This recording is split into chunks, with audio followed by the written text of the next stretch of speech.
The Senate Committee on Government Affairs will come to order. Mr. Secretary, please call the roll. Senator Daley? Here. Senator Ellison? Senator Krasner? Here. Senator Neal? Here. Senator Orenshaw? Here. Senator Rogich? Here. Chair Flores? Present. Please let the record reflect all members are present. We have a quorum. Good afternoon, everyone, to what will be a very voluminous and long night of government affairs. I promised Senator Krasner that we would break at 11:30 p.m. for lunch, and then we'll come back immediately at midnight.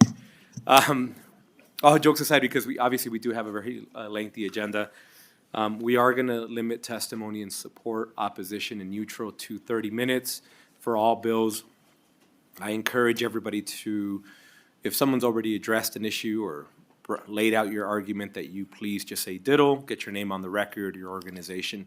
For those of you who have a longer than 2-minute testimony, I do ask that you please submit that to the committee so that we can get the full breadth of your argument, and that the committee can review it. But we are going to limit every individual to 2 minutes, and then each side will get 30 minutes, support, opposition, and neutral. Just to give everybody a little bit of an idea of how we intend to move forward, we'll be hearing Assembly Bill 98 first, followed by Assembly Bill 213, followed by Assembly Bill 197, Assembly Bill 211, Assembly Bill 232, and then lastly, Senate Bill 161. So that will give everybody an idea of kind of how we're going to move forward. As you all know, we have folk that are presenting bills as we speak, so you'll see members walking in and out. Please don't take that as a sign of disrespect. With that, I know we have Assembly Member Moore here, and we'll open up the hearing on Assembly Bill 98. Good afternoon and welcome.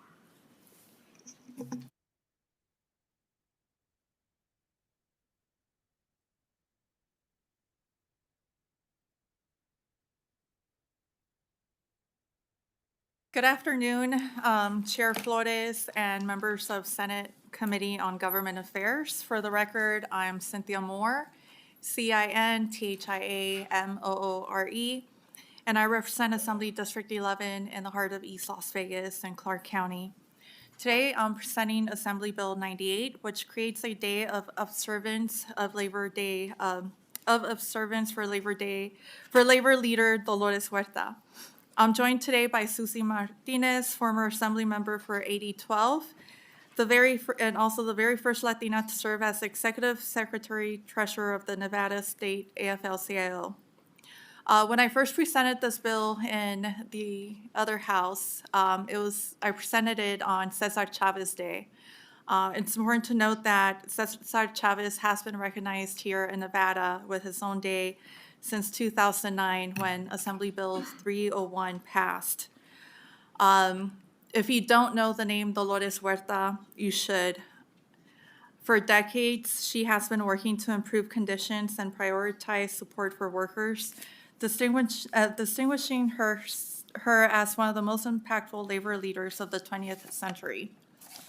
In her early life, Huerta worked as a teacher, but when she noticed that her students would come to school hungry and with inadequate clothing, she realized that she could be more helpful for them outside of the classroom, organizing farm workers.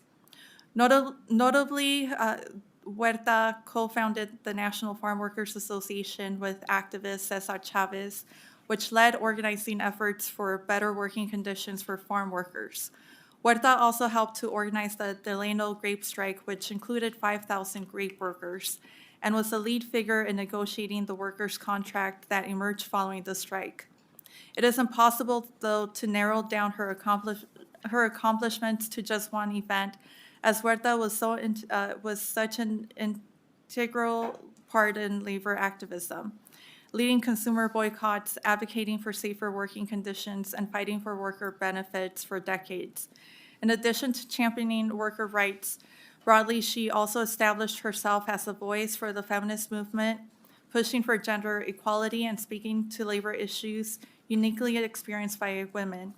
Dolores Huerta's incredible accomplishments have received national recognition and renown.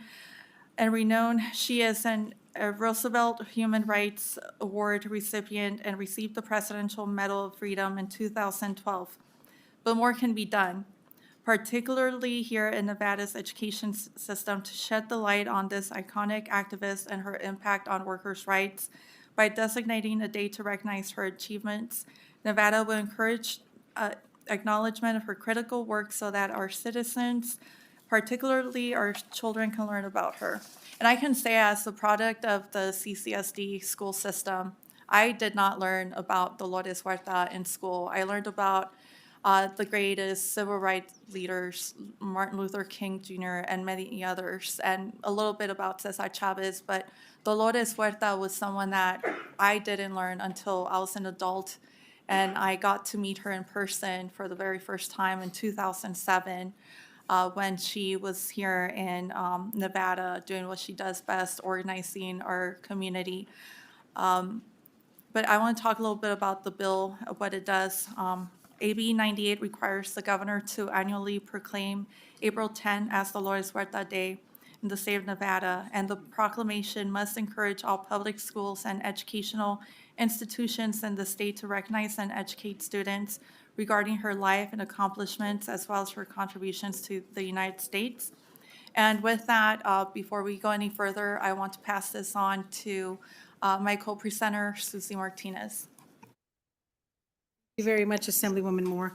Good afternoon, Chair Flores and members of the committee. For the record, my name is Susie Martinez. I am the Executive Secretary Treasurer of the Nevada State AFL-CIO, and I represent over 120 unions and more than 150,000 union members across Nevada, including those from a diverse range of industries such as the building trades, the construction trades, service industry, and public employee sectors, and many, many more. I am very proud to be the first woman and Latina to be elected as the head of the Nevada State AFL-CIO. And I stand here today as a testament to the progress made possible by the trailblazers who came before me, like the great Dolores Huerta. Nevada has a strong labor history, and Huerta's work aligns with our state's values in fairness and workers' rights. Having fought for collective bargaining rights, fair wages, and protections, which are all issues that are still relevant today. Huerta is a labor leader, civil rights activist, and co-founder of the United Farm Workers, UFCW, alongside Cesar Chavez. The work Huerta has done and continues to do is intersectional, and she has advocated for immigrants, immigrant rights, gender equality, and empowerment within the Latino community. She is a living example of how advocacy and activism lead to meaningful change. We also tend to honor people after they've passed on, but it's just as important to recognize, celebrate, and uplift the accomplishments of people while they're still alive so that they can see their contributions have the honor of being recognized.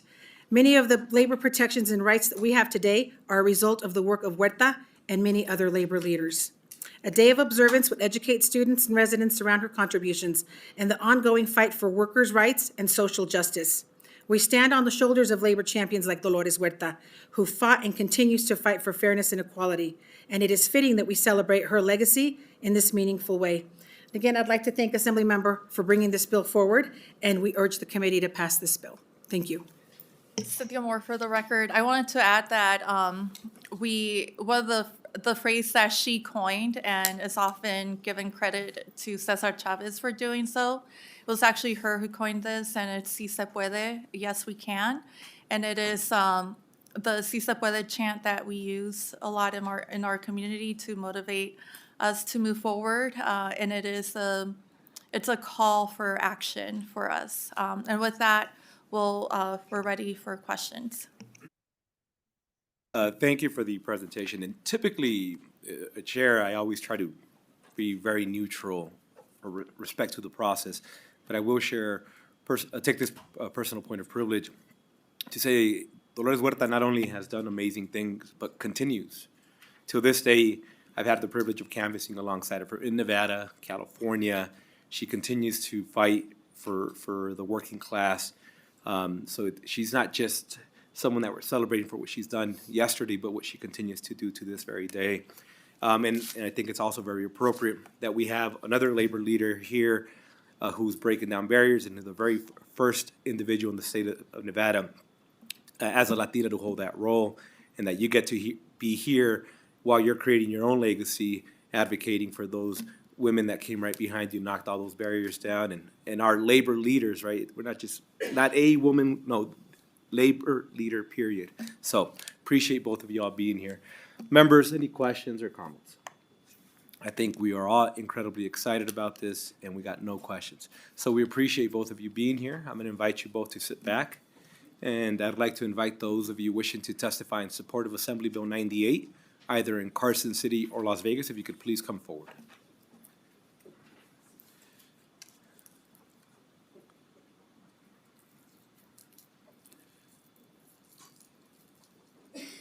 And we got some folk in both Carson City and Las Vegas. We'll go ahead and start here, and then we'll move back to Vegas.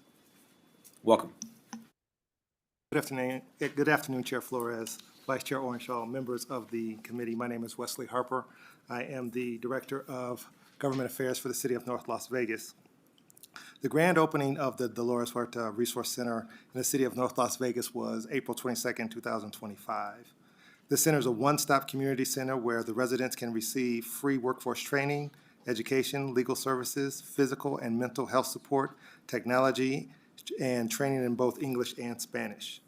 Our mission is to empower and uplift our community by fostering collaboration and providing a centralized hub for a diverse array of local providers. The city sees this as a model for community transformation. The Dolores Huerta Resource Center redefines community service delivery by fostering collaboration, innovation, and long-term impact.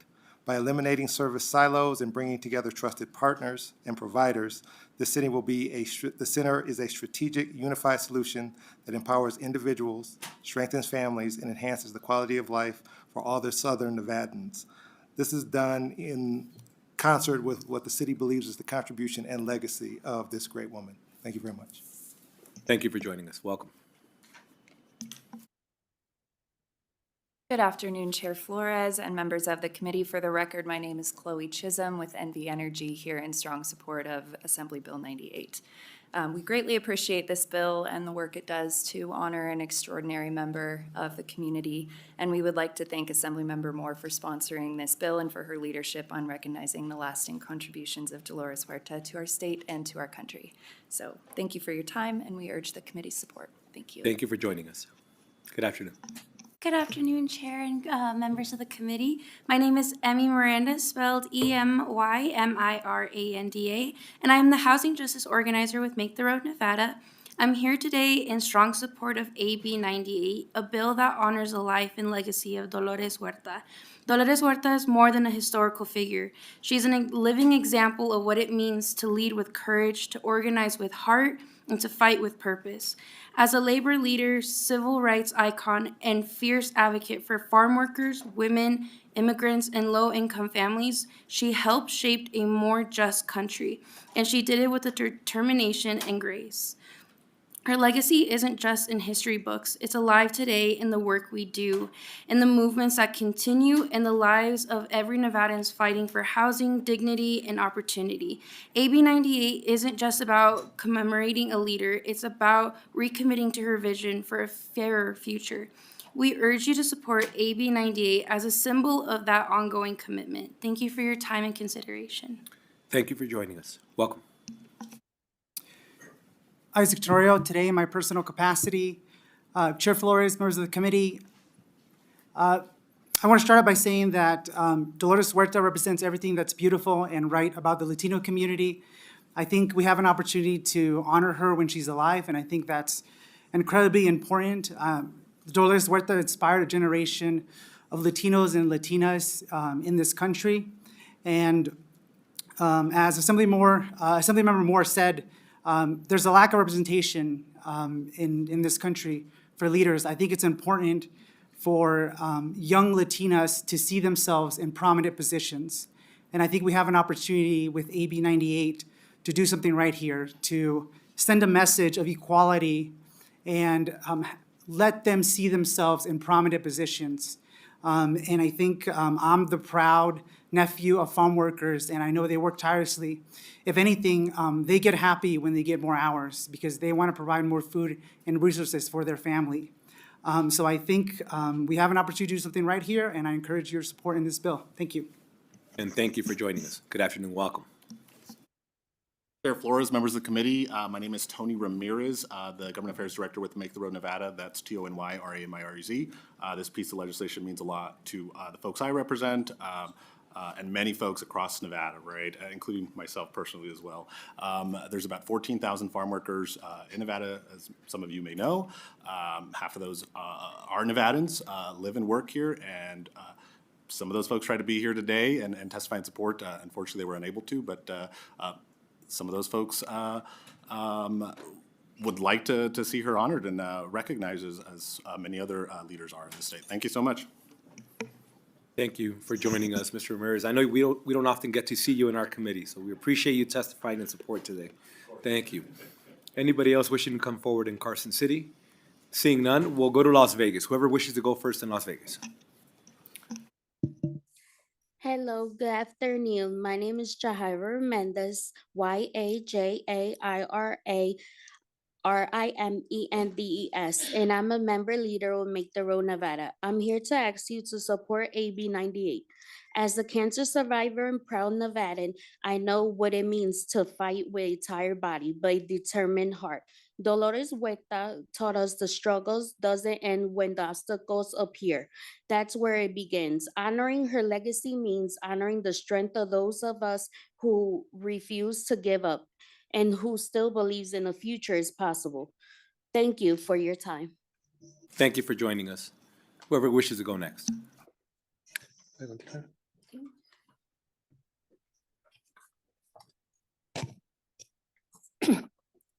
Buenas tardes, mi nombre es Luz María García y se escribe Luzgarcia. Soy madre, abuela, orgullosamente miembro de Make the Road Nevada. Apoyo la propuesta de la AB 98 porque creo que es poder de reconocer y compartir nuestras historias para dar orgullo, esperanza a nuestras familias trabajadoras de Dolores Huerta. No es solo historia, sino un ejemplo vivo en nuestra lucha. Respeto a la comunidad. Quiero que mis nietos aparezcan en nombre de las personas como ella, que vean ellos, escuchen que su orgullo también vale eso. Les doy fuerzas para soñar en grande. AB 98 es una oportunidad para enseñarnos que su voz importa, genera cambio a nuestro también formar parte de la historia. Gracias. Good afternoon. My name is Luz Garcia, spelled Luzgarcia. I'm a mother, grandmother, and proud leader, member of Make the Road Nevada. I support AB 98 because I believe in the power of remembering and sharing our history to give pride and hope to our working families. Dolores Huerta is not just history. She is a living example of struggle, respect, and community. I want my children to learn about people like her and to see in school that their culture counts too. That gives them strength and to dream big. AB 98 is an opportunity to teach them that their voice matters, generates change, and that they are also part of history of this country. Thank you. Muchas gracias, Luz, por acompañarnos. Thank you, Luz, for accompanying us today. Whoever wishes to go next. Good afternoon. My name is Jacqueline Banderas, that's spelled JACQULINE, Banderas BANDERAS. I am proud Make the Road Nevada member.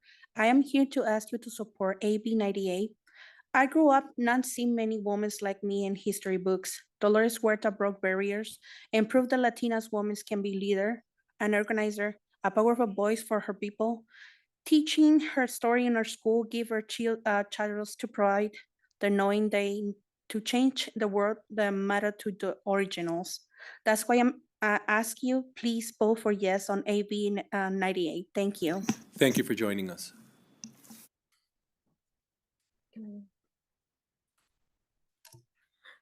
Buenas tardes, mi nombre es Jessica Valencia y se escribe YESSICA. Valencia, VALENCIA. Soy miembro líder orgulloso de Se Hace Camino Nevada y estoy aquí para pedirles que apoyen la propuesta A98. AB98. Dolores Huerta abrió puertas que antes no existían para las mujeres como yo. Su lucha no solo fue en las calles, fue también en la memoria de cada joven que hoy crece, que puede ser líder. Reconocer su legado en nuestras escuelas es sembrar esperanza en las nuevas generaciones y demostrar que nuestra historia también importa. Muchas gracias. Good afternoon. My name is Jessica Valencia. That's spelled Yessica. Valencia, VALENCIA. I'm a proud member, leader of Make the Road Nevada, and I'm here to ask you to support AB 98. Dolores Huerta opened doors that didn't exist before for women like me. Her fight wasn't just in the streets, it was in the memories of every young person who now believes they can be leaders. Honoring her legacy in our schools plants hope in future generations and shows that our history matters too. Thank you. Muchas gracias por acompañarnos. Ms. Prentice, please proceed. Yes, my name is Maria Eugenia Prentice, Maria, Maria Eugenia, EUGENIA, Prentice, PRENTICE. I am a proud member of this, Make the Road Nevada. I'm asking you support for AB 98. I grew up watching women like Dolores Huerta raise their voices when many chose to stay silent. Many chose to stay silent because of her courage. We have the right today, and we never ever dream of before. We saw the woman with faith can move mountains. Her story deserves to be taught in schools because the next generation deserves to know where we come from and where we were headed to. This is actually history and it should be on the books and taught in the schools. So please, I'm asking you, vote for AB 98. Sí se puede. Thank you. And thank you for joining us. Buenas tardes, mi nombre es Ana González, se escribe ANAGONZALEZ. Soy miembro de Se Hace Camino Nevada y estoy aquí para pedirles que apoyen la propuesta AB 98. Dolores Huerta nos enseñó que nuestra voz, nuestra cultura y nuestra lucha merecen respeto. Cuando una mujer latina es reconocida por su liderazgo, todas ganamos. AB 98 no es solo una proclamación, es una afirmación de que nuestras comunidades se importan, que nuestra historia también construye el estado de Nevada. Les pido por favor que voten AB 98. Gracias. Good afternoon. My name is Ana Gonzalez. That's spelled ANAGONZALEZ. I'm a member of Make the Road Nevada, and I'm here to ask you for the support of AB 98. Dolores Huerta taught us that our voice, our culture, and our struggle deserve respect. When a Latin woman is recognized for her leadership, we all win. AB 98 is not just a proclamation, it's a statement that our communities matter, that our history also help us build the state of Nevada. I ask you to vote in favor of AB 98. Thank you. Gracias, Ana. Welcome. Good afternoon. My name is Dulce, DULCEAYALA. I'm proud member of Make the Road Nevada. I'm asking you to support AB 98. I grew up searching for role models who look like me. When I learned about Dolores Huerta, I realized that a woman like me could be a leader, could fight, and could create change. Her story gave me strength. AB 98 is a chance for more Nevadans to feel inspired and find their voice. I ask you to vote in favor of AB 98. Thank you. And thank you for joining us. Welcome. Buenas tardes. Mi nombre es Alejandro Ramos. Se escribe ALEJANDRORAMOS. Soy miembro de Se Hace Camino Nevada y estoy aquí para pedirles que apoyen la propuesta AB 98. Como hombre trabajador, aprendí que el respeto no se exige, se gana. Dolores Huerta se lo ganó con hechos, defendiendo a quienes otros ignoraban. Su ejemplo nos demuestra que el liderazgo no siempre se grita, también se escucha, organiza y cuida. AB 98 no solo honra su legado, también nos recuerda que el valor y la dignidad no tienen género. Les pido que voten a favor de AB 98. Gracias. Good afternoon. My name is Alejandro Ramos. That's spelled ALEJANDRORAMOS. I'm a member of Make the Road Nevada, and I'm here to ask you to support AB 98. As a working man, I learned that respect isn't demanded, it's earned. Dolores Huerta earned it through action by standing up to those that ignored them. Her example showed us that leadership doesn't always shout, it also listens, organizes, and cares. AB 98 doesn't just honor her legacy, it reminds us that courage and dignity have no gender. I ask you to vote in favor of AB 98. Thank you. Muchas gracias. Welcome. Good afternoon. My name is Yvonne Meneses. That spells IVON MENESES.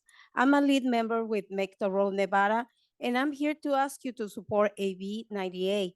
Dolores Huerta taught us that change does not start from the top. It starts with people like us, the workers, mothers, and young people in Nevada who fight every day for a more just than a future. Her example lives on every Nevadan who organizes, defends their community, and refuses to give up. AB 98 honor the courage and inspire us to keep moving forward. I ask you to vote in favor of AB 98. Yes, we can. Thank you. And thank you for joining us. Welcome. Good afternoon, Chair and members of the committee. For the record, my name is Tamara Jamison, Jamison, and I am a union member of Teamsters Local 14. I strongly am asking the committee to support AB 98. Thank you. Thank you for joining us. Welcome.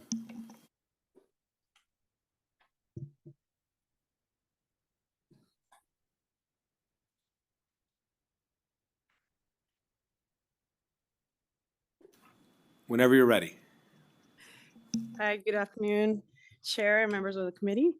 My name is Leticia, Leticia Lopez, Lopez. I live in Senate District 11, Assembly District 8, and I'm a community leader and advocate. I'm also a proud Latina and a lifelong Nevadan. As a single mother raising two strong young adult daughters, I am here today to voice my wholehearted support for AB 98, which would recognize April 10th as Dolores Huerta Day in Nevada. Dolores Huerta's story is not just history, it's personal. As a woman who has navigated many challenges on my own, I've often looked to Dolores as a symbol of resilience, courage, and an unapologetic advocacy. She has shown women like me, especially Latinas, that our voices matter, that we have power, and that we can use that power to create lasting changes. Here, her fearless work on behalf of farm workers, women, and immigrant families has been a beacon of hope, not just nationally, but right here in communities like mine. Through her example, excuse me, pardon me, I apologize. I've learned how to advocate for myself, for my daughters, and for my community. She reminds me that justice isn't something we wait for, it's something we fight for. Raising two daughters in today's world, I want them to know the stories of women like Dolores Huerta. I wanted them to see that Latina leadership is powerful, necessary, and deeply rooted in our fight for equality. Dedicating a day of honor, her legacy means they and thousands of other young people in Nevada will grow up knowing they come from strength, from purpose, from a legacy of change makers. Passing AB 98 isn't just about honoring a historical figure, it's about recognizing an ongoing impact Dolores has on everyday women like myself and ensuring her legacy continues to inspire the next generation. I hope that this passes, and thank you for considering this important bill. Thank you. And thank you for joining us. Welcome. Good afternoon, Chair Flores and members of the committee. Erica Nungray for the record, Nungary, and I am a proud education support professional for the Clark County School District. I rise in strong support of AB 98. This bill is more than symbolic gesture. It's a recognition of the labor movement roots and the working people who keep Nevada running every day. By honoring Dolores Huerta, you are also honoring the backbone of our economy, the custodians, food service workers, bus drivers, office clerks, teachers, nurses, hospitality workers, and countless others in every job sector across our state. As a support staff, we know what it means to work hard with little recognition. Dolores Huerta's leadership showed the world that dignity belongs to every worker.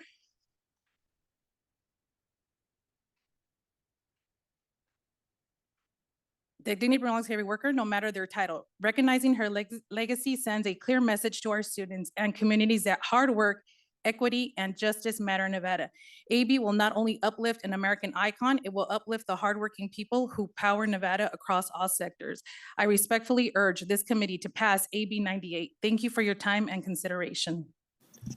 And thank you for joining us. Welcome. Good afternoon, Chair and Committee. My name is Jan Giles, and I am the President of the Education Support Employees Association for all support professionals in the Clark County School District. And I will be short and sweet and just say ditto. Thank you. Thank you for joining us.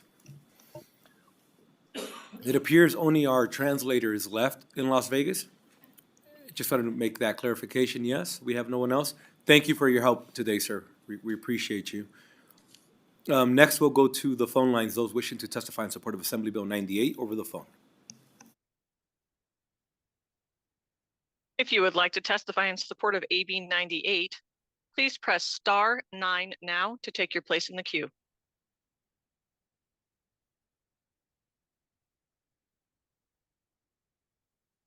Caller with the last three digits of 408, please press *6 to unmute. Please continue.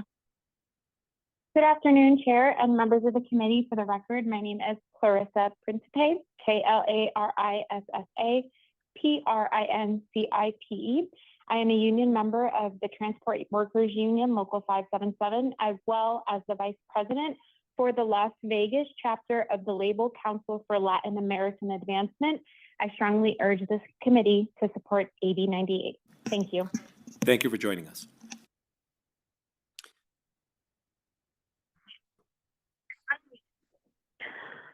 Good afternoon, members of the committee. Thank you for the opportunity to testify in support of AB 98. My name is Paula Luna, that's Paula-Luna, and I'm the Deputy Director of Battle-Born Progress. We enthusiastically support honoring Dolores Huerta with a day of observance. It's a beautiful thing to celebrate the accomplishment of such an amazing woman and such an important fight for rights and freedoms. There are no words to express the pride, encouragement, and inspiration Dolores Huerta has been for me when I was a young Latina and even now. I urge this committee to support, and I thank you all for your time. Thank you. Thank you for joining us. Next caller, please.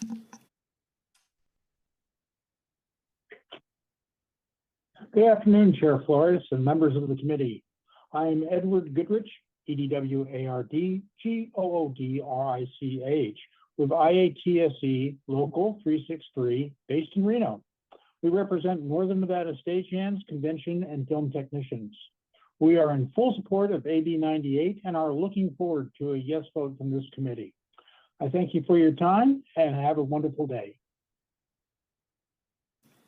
Thank you for joining us. Next caller, please.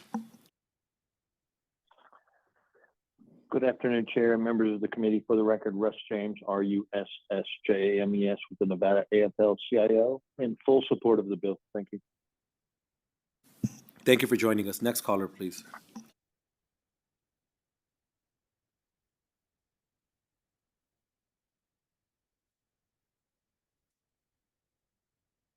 Good afternoon, Chair Flores and members of the committee. My name is Mary Wagner, that is Wagner. I'm a proud member leader of Make the Road Nevada. I'm here in strong support of AB 98 and deeply thankful to Assemblymember Moore for bringing this bill forward. Dolores Huerta is a living legend, a powerful advocate for farm workers, immigrants, women, and underserved communities. Honoring her with a day of observance while she is still with us is a meaningful way to celebrate her lifelong work and inspire future generations. AB 98 is more than symbolic. It's a chance to recognize the leadership and legacy of someone who gave so much for justice. I urge you to support AB 98, and thank you so much for your time. And thank you. Next caller in support.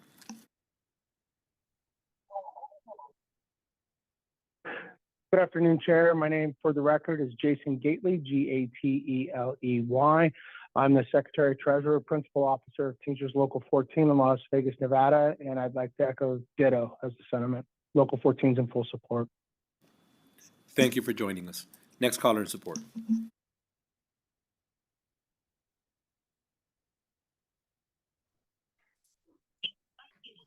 Good afternoon, Chair Flores, members of the committee. For the record, my name is Liz Sorensen. I'm the president of the Nevada State AFL-CIO, and I stand in strong support of AB 98, and I urge this committee to do the same. Thank you so much for your time. Thank you for joining us. Next caller in support, please. If you recently just joined us, we are currently in support of AB 98. To testify in support, please press *9 now. Si se acaba de reunir con nosotros, por favor presione el asterisco 9 para poder dar su apoyo a el proyecto de ley AB 98.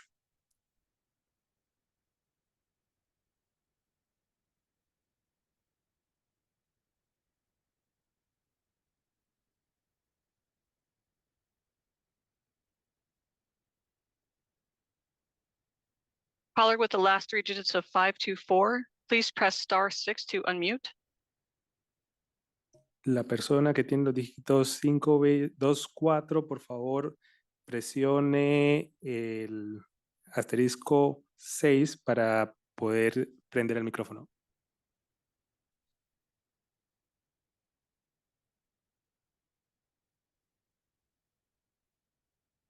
You are unmuted. Please continue. ¿Ya prendió el micrófono? Por favor, continúe. Sí, aló. Yes, hello. Sí, aló. Continúe. ¿Aló? Sí, estoy dando mi opinión que está muy bueno lo que se está haciendo y nosotros Caballero, necesitamos ¿me da el por favor apoyo su de nombre? todos para Ronnie Amilcar Cordón. Perfecto, continúe, por favor.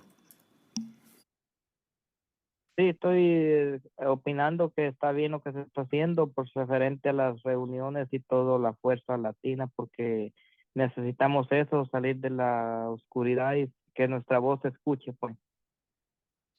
Yes, I was just going to say that in my opinion, everything is working well with a strong force for the Latino community, making sure that we come out of the dark, and everything seems to be going well. Next Y caller. también yo tengo 3 niños especiales. Yo tengo 3 niños especiales y me urge arreglar mi estatus migratorio. I have 3 kids in special needs, and it's urgent to me to fix my migratory status. Y yo ya estoy en proceso, nomás estoy esperando el papel del juez, pero ya tengo como 3 años y nunca me llega nada. Ya tuve la última corte. And I'm in the process, but still waiting for some documents. It's been about 3 years just waiting for the court hearing.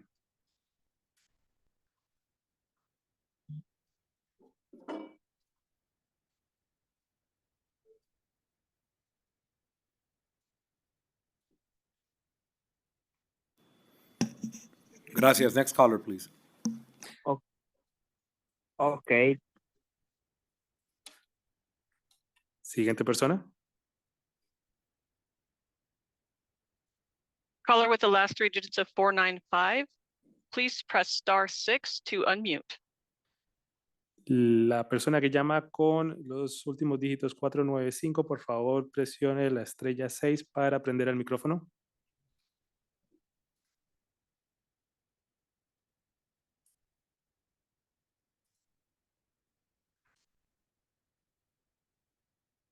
Please continue.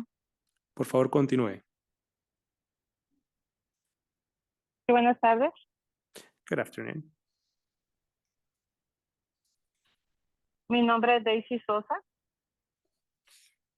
My name is Daisy Se escribe Sosa. Daysi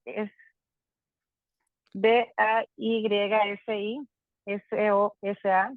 Soy miembro orgullosa de Hacer Camino Nevada y estoy aquí para pedirles que apoyen la propuesta AB98. Por mucho tiempo la historia que se enseñan en las escuelas ha ignorado las contribuciones de nuestras familias.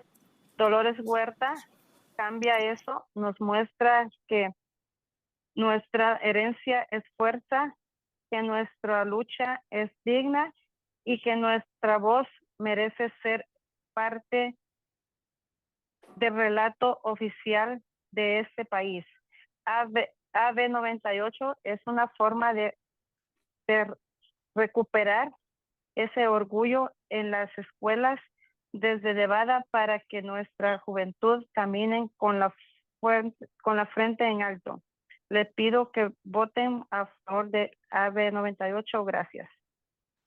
My name is Daisy Sosa. That's spelled Daysisosa.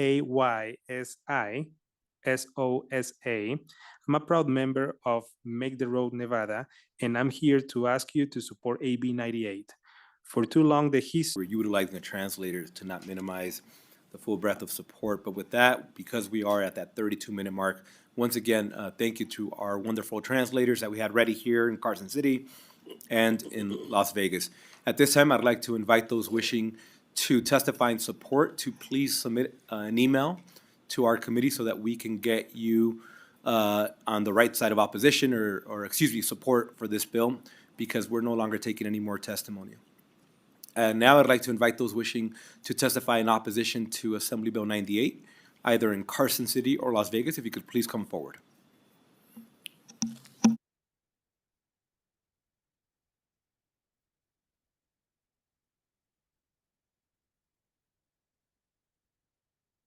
Seeing no one coming forward, BPS, do we have anybody wishing to join us in opposition to Assembly Bill 98? If you would like to testify in opposition of AB 98, please press *9 now.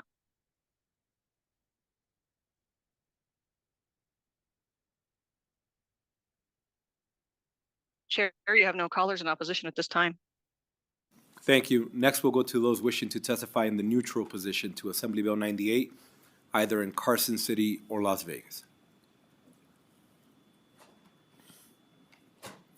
Seeing none, BPS, we'll go back to you. Anybody wishing to join us over the phone in neutral to Assembly Bill 98? If you would like to testify neutral on AB 98, please press *9.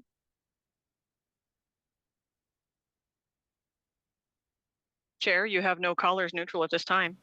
Thank you. Assemblymember Moore, any closing remarks?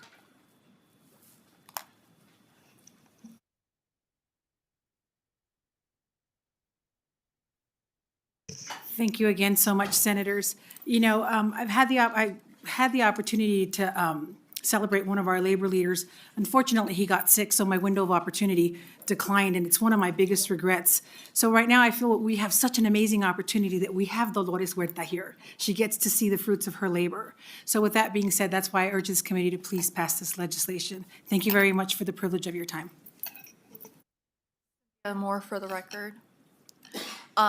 Thank you so much for hearing this very important piece of legislation. We heard from almost 30 people that testified in support of this bill just in the Senate hearing alone.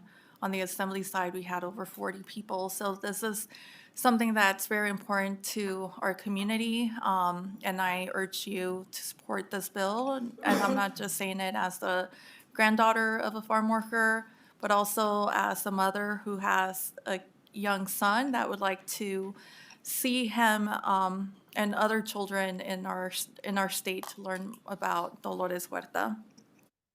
And thank you both for the presentation. I know we do have a question or a comment from Senator Krasner. Thank you, Chair. Just a quick comment, well, kind of a question, but comment. I was just, first of all, thank you for bringing the bill, and I understand how important it is for people to see someone that looks like them in a position of strength and power. But I was looking online at Ms. Huerta's biography, and it says that she's been recognized with the National Women's History Museum. She received the Eleanor Roosevelt Human Rights Award in 1998 and the Presidential Medal of Freedom in 2012. That's very impressive, so thank you. Thank you, Senator. With that, we'll close out the hearing. Thank you again for the presentation. And we do have Assembly Member Monroe Moreno joining us now. We'll open up the hearing. We'll close out the hearing on Assembly Bill 98 and open the hearing on Assembly Bill 213.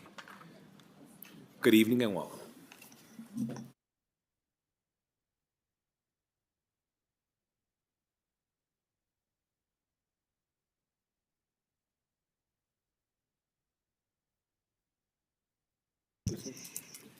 Good evening, Chair Flores and committee. For the record, I am Assembly Member Danielle Monroe Moreno. I proudly represent Assembly District 1 in Clark County, and I am here to introduce Assembly Bill 213, which revises provisions governing public works projects. And joining me here at the table is Mr. Al Lopez from the Sheet Metal Workers Union and Mr. Randy Soltero. Assembly Bill 213 provides that workers who perform custom fabrications on a public work or for certain government performance contracts must be paid the prevailing wage. Additionally, the bill requires that in order to receive certain bidding preferences on public works requiring the procurement of non-standard goods or materials and located in a county with a population of 100,000 or more, the contractor, applicant, or design build team engaged on the public work must ensure each non-standard good or material is custom fabricated in this state and maintain and make available for inspection certain records concerning each non-standard good or material. Mr. Chair, I am late for a fiscal meeting. I'm also the chair of the Ways and Means Committee in the Assembly. With your permission, I'd like to turn the presentation over to my co-presenters and go take care of some budget business. Absolutely. We appreciate you helping make all those numbers work for us. Thank you. Thank you.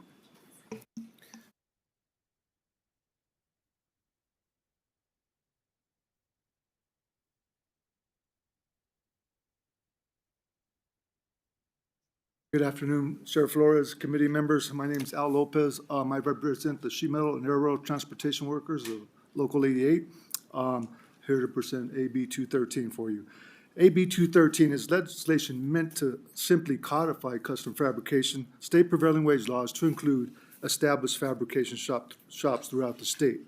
As currently written, custom fabrication for public works job sites is only covered at temporary locations and on-site. As in all workforces, the constant advancement of AI, artificial intelligence, and automation will continue to diminish job opportunities in construction and many other areas.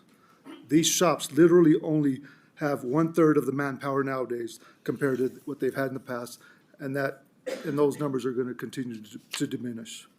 We've actually prepared a short video for you to give you a better understanding of the technology and automation. So I'm going to go ahead and play this video for you guys. It's basically going to show you the shops, the advancements of what's going on. You know, you're looking at raw material, and that's what we go from raw material. This is galvanized, spools of galvanized steel, and these run through machineries that, again, the way that the law's set up right now, we can set this up across the street from a job site, but it doesn't make any sense to try to move this machinery to a temporary site near the job site. So, like I say, this bill is simply to codify the guys that are actually working in these established shops, and they take advantage of this AI that's being advanced daily. It just shows you what it takes from a raw piece of galvanized steel, and it makes different size ductwork, different size square ductwork, rectangular, oval, In this case, it's gonna be a rectangular piece, but back in the day, guys used to do this, basically go from machine to machine, but now everything's done by just one person that just keeps an eye and watches this thing through the process. This one guy just makes sure things that are properly fed through. And it's gonna show you here shortly how it breaks it up, you know, and there's other machineries that even are far advanced where they actually insulate this ductwork as well. This one in particular doesn't insulate, but here you'll see as it continues to go through the machinery, it actually puts the lock on how this stuff goes together.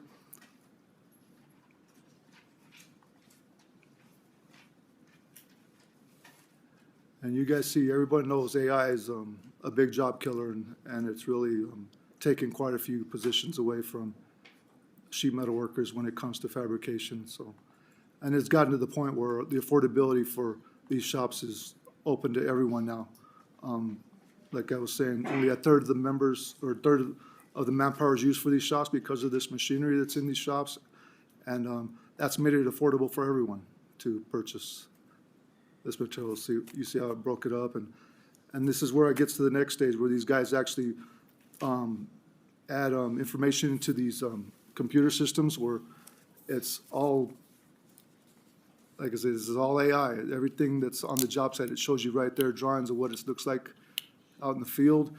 And this is another guy that's going to start burning those pieces that they're going to need to build these fittings. It's not just straight ductwork. There's fittings that are squared arounds, offsets. Usually I have those pieces to show you guys, but I didn't bring them today. But it just shows you the advancement. These, back in the day, these guys would be on a bench laying these pieces out, but now AI is taking those jobs away, and these guys are just basically pulling these pieces right off the plasma table, stacked up on these tables, and you'll see it gets to the process where now they're just rolling it, they're bending them to put them together. Here you'll see these guys are in these rolling machines that for stuff that's made for tapers, different squared arounds, different types of fittings. Again, these are jobs where I kid you not, there were times where these shops had 40 to 50 people in these shops, and now we're down in the teens, unfortunately. So AI, just like everyone else is in different fields, it's taking jobs away. But it's the good part of it has made it affordable for anyone to purchase now from us. And it gets it to the point where it's ready to go out to the job site at this point. And I think that's pretty close to the end of it. Yeah. All right. Moving on. Every item in this video is ordered specifically for what it's needed on the site and excludes any standard items needed for the job. So once again, standard materials, anything you order out of a catalog are completely excluded from this bill. Finally, another hat that I wear, I'm actually the chair of the Bond Oversight Committee for the school, Clark County School District. In the third quarter of 2023, we had the increase of schools go from the mid-30s to the mid-50s overnight. And all we kept hearing is this is due to COVID, this is due to inflation, numerous other excuses. But to increase the price of a school that quickly, you know, it's hard, it's tough to believe, but that's the situation everybody's being put into. The large factor of being on this committee is transparency. And that's one thing that every member on this committee fights for monthly, that when we meet. And it's very important because everyone knows all the millions of dollars that's put into these school district, school projects. And the school district is one of the biggest receiver from our tax dollars. But in the end, this bill really gives added transparency. We want to be able to show the tax dollars that are spent in these shops, and that's what we're looking to, like I say, codify this for all the guys that are in the shop, and hopefully save money for any municipality across the state of Nevada. And that completes my statement. I'm open to any questions, Mr. Chair. And thank you for the presentation. With that, members, questions? Senator Krasner, please. Thank you, Chair. Thank you for your presentation. I've had some people come and talk to me about the bill in my office, and they questioned whether the labor commissioner feels that this is enforceable or not. Can you please comment on that? Yes, thank you for that question, Senator Krasner. Actually, we have been in talks with the Labor Commissioner. She has sent some language over to me, just, actually, we received it yesterday, so it just puts some more clarity as to how she can enforce the bill. She made it clear that anything that's bought out of state and out of the country is clearly not enforceable in her view, and we've been getting that from opposition from day one. But she did give us some language that we're going to be putting, that DMM is going to be given to you guys, so you can work with during work session to possibly implement it as part of an added amendment, so to say. So it's clearly language that she feels that would help her enforce certain aspects of the bill. So that'll be in your hands fairly soon. Thank you, Senator. Senator Allison, please. Thank you, Mr. Chair. When I got some time to go through this bill, I had some questions. You know, if you got a project, you're gonna revamp something that might be to ducking, it might go to certain compression systems or whatever. But yet you're doing other projects somewhere else that's not a prevailing wage job. How are you gonna identify what's what and how are you gonna be able to keep control of that? That's my first question. And two, if this bill goes through to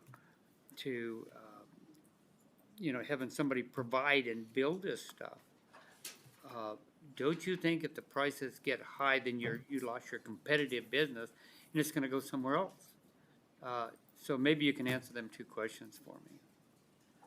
Yes, thank you, Senator, for those two questions. The part that when in these shops, every person that works in these shops fills out daily time cards. And within these time cards, they state actually every job that they work on, so they can separate what's prevailing wage and what's private. This bill excludes any private work. This is strictly for prevailing wage jobs.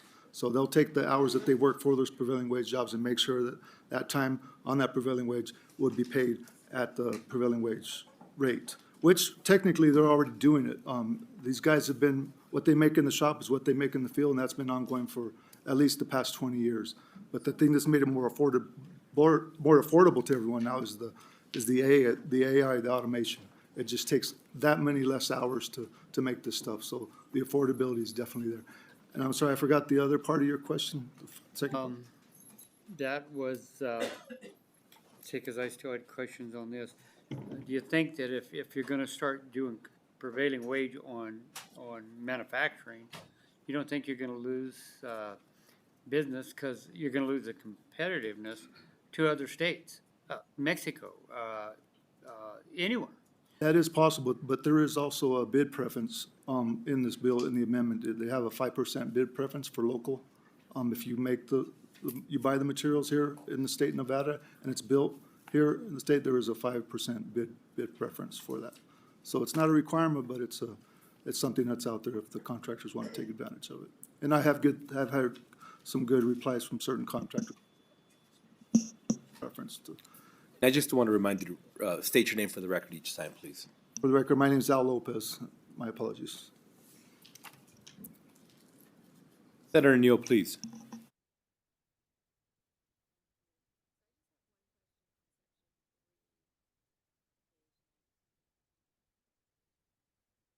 But it's section 3 where, so it's line 37. So this is existing law, but you guys added or workers who perform custom fabrication.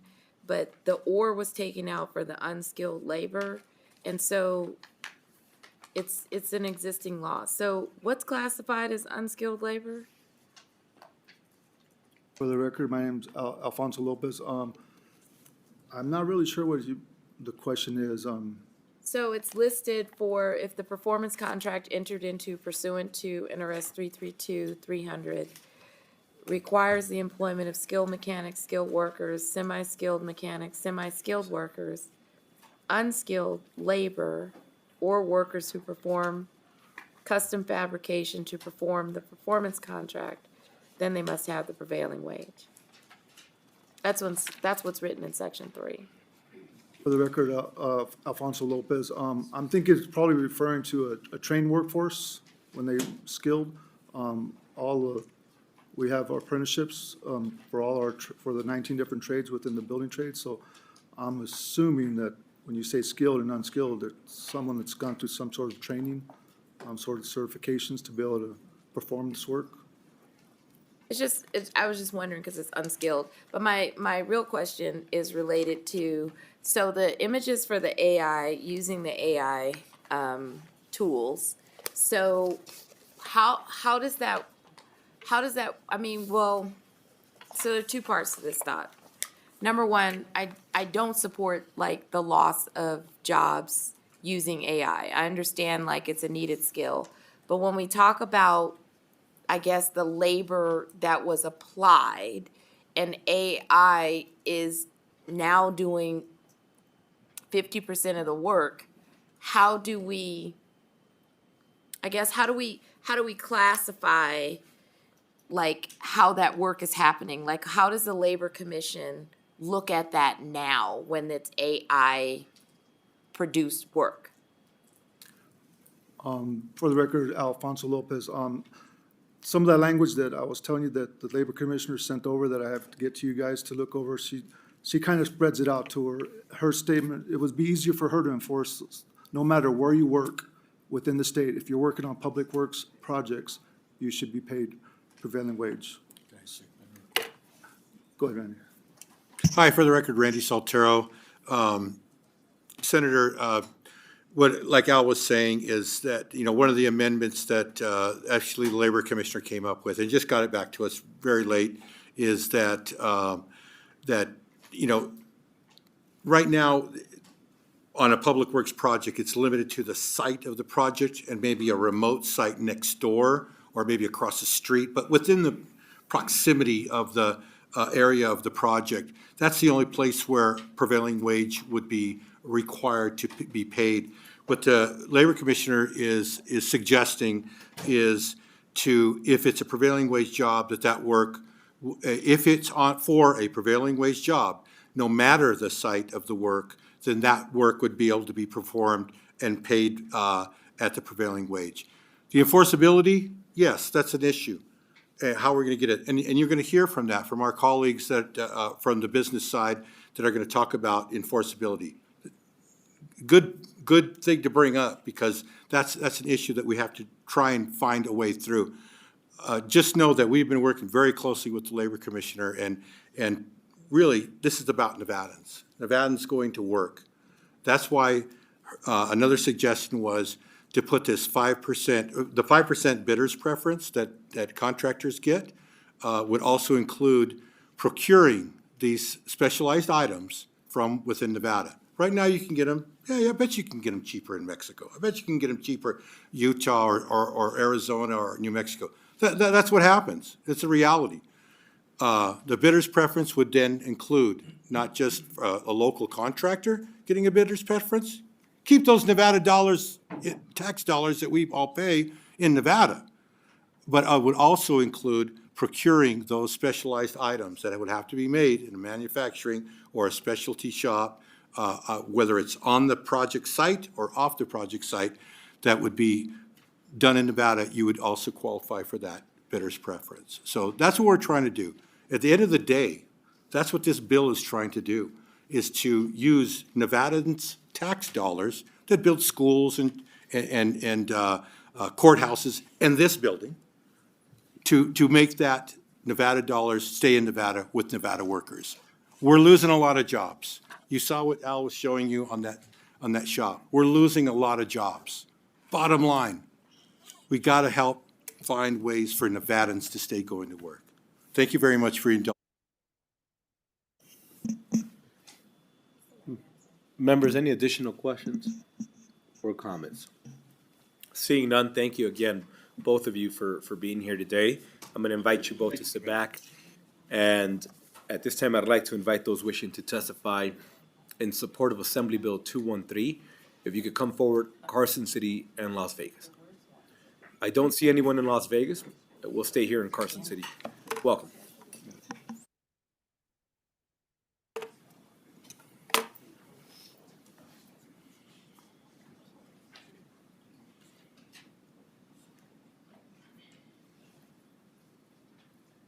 Whoever wishes to go first. Good afternoon, Mr. Chairman. For the record, Danny Thompson, representing IBW 1245 and IBW 396. In my former job, about 2015, I attended a conference on artificial intelligence and the future of robotics in America. And at that conference, this futurist said that within the next 10 years, we would be at a point where there would start to be massive disruptions in the workforce. And, you know, today the experts say that we are just a breath away from reaching AI singularity. AI singularity is a place where artificial intelligence will surpass man's intelligence and will actually be able to think. And they're saying that's going to happen within the next year or two. So by the time you all get back to this building in 2 years, artificial intelligence, along with robotics, will be displacing people at an alarming rate. The disruption will be furious and extensive. And so these types of bills, you're going to see a lot more of them. And I think this is just the beginning. And it's something I believe is probably one of the more important bills of the session because it's coming. And when, you know, if you look up AI singularity and look up Boston Dynamics robotics, and you combine those two, because that's what's going to happen, you're going to see massive disruption in the workforce, and it needs to be dealt with. And I think you all are the only ones who can deal with it, and I think this is just the beginning. So we urge the passage of this bill. Thank you. Thank you for joining us. Welcome. Good afternoon again, Senators. For the record, my name is Susie Martinez, and I am the head of the Nevada State AFL-CIO. We are in full support of the bill. As Mr. Soltero had expressed, we want to keep our families working, and then we want to keep our communities healthy. So thank you. And before you leave, I think we have one quick question for you. Senator Neal.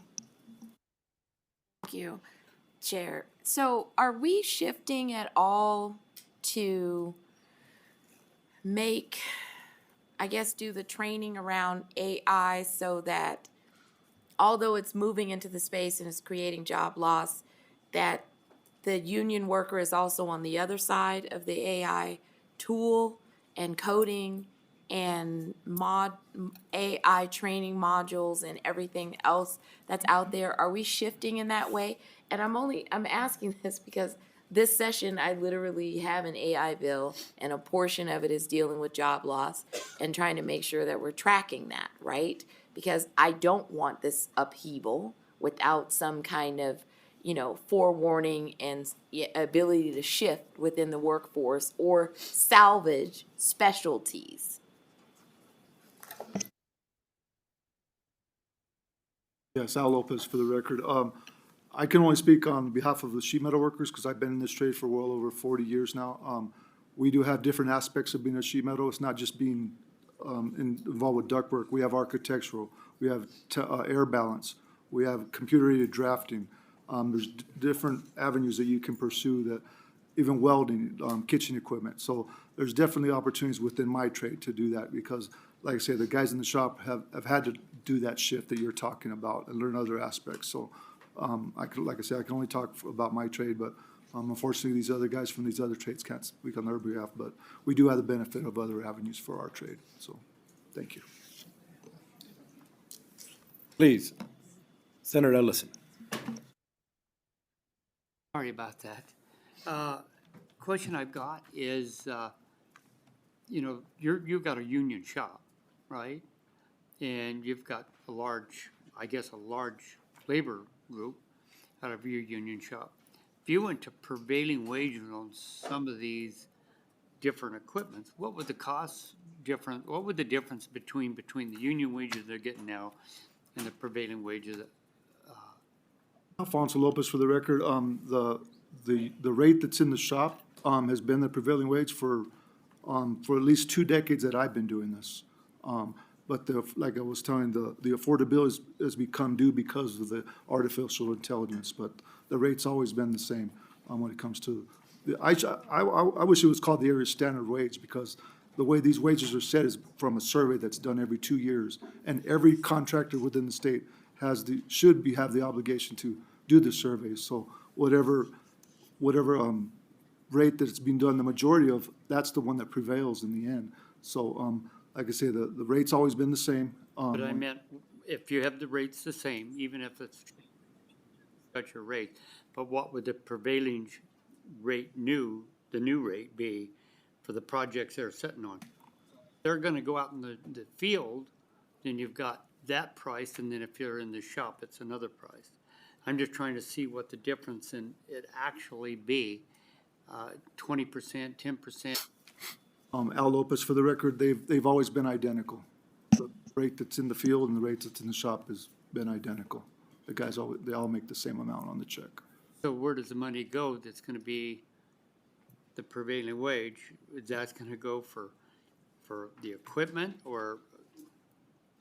We're just the intent of this bill is just to make sure that the guys that are in the shop equal the wage that the guys are making in the field or in the temporary site. So I'm a little confused about it. Well, if you got prevailing wage jobs, you got a prevailing wage job, and maybe Skip can jump in here. If you got a prevailing wage project, it's usually 10, 20% higher. But if you got it in a shop and you say there's no difference between the prevailing wage and the regular wage for prevailing wage, to build this special equipment, because you got to separate them, you know. What do you think that difference is going to be between salaries for those that are working on the special equipment? You get it? Yeah, Al Lopez, for the record. Again, all the open shops that I'm aware of are already currently buying this equipment from our shops for private jobs or prevailing wage jobs. So, once again, the affordability is there because of the automation. So, it's not just strictly prevailing wage jobs that they're building this material for, it's for all jobs. Private, Anything you do in your shop will be. anything that has to do with ductwork in southern Nevada and some in northern Nevada, I'm told, that are building this ductwork for not only public works jobs, but for all private jobs because of the automation, the advancements that made it affordable to do it. So, thank you. And we'll continue with testimony and support. Anybody else in Carson City or Las Vegas wishing to come forward in support? Seeing no one else in Carson City, we'll go to Las Vegas.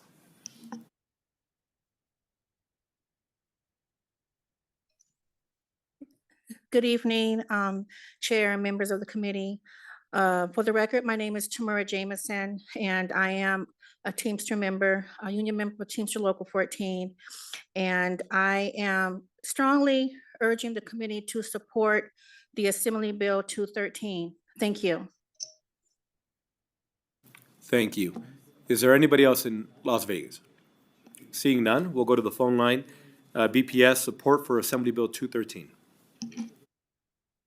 If you would like to testify in support of AB 213, please press star 9 now.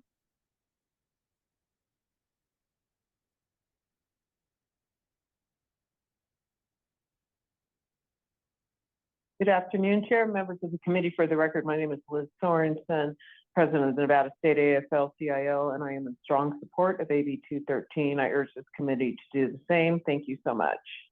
And thank you for joining us. Next caller in support, please.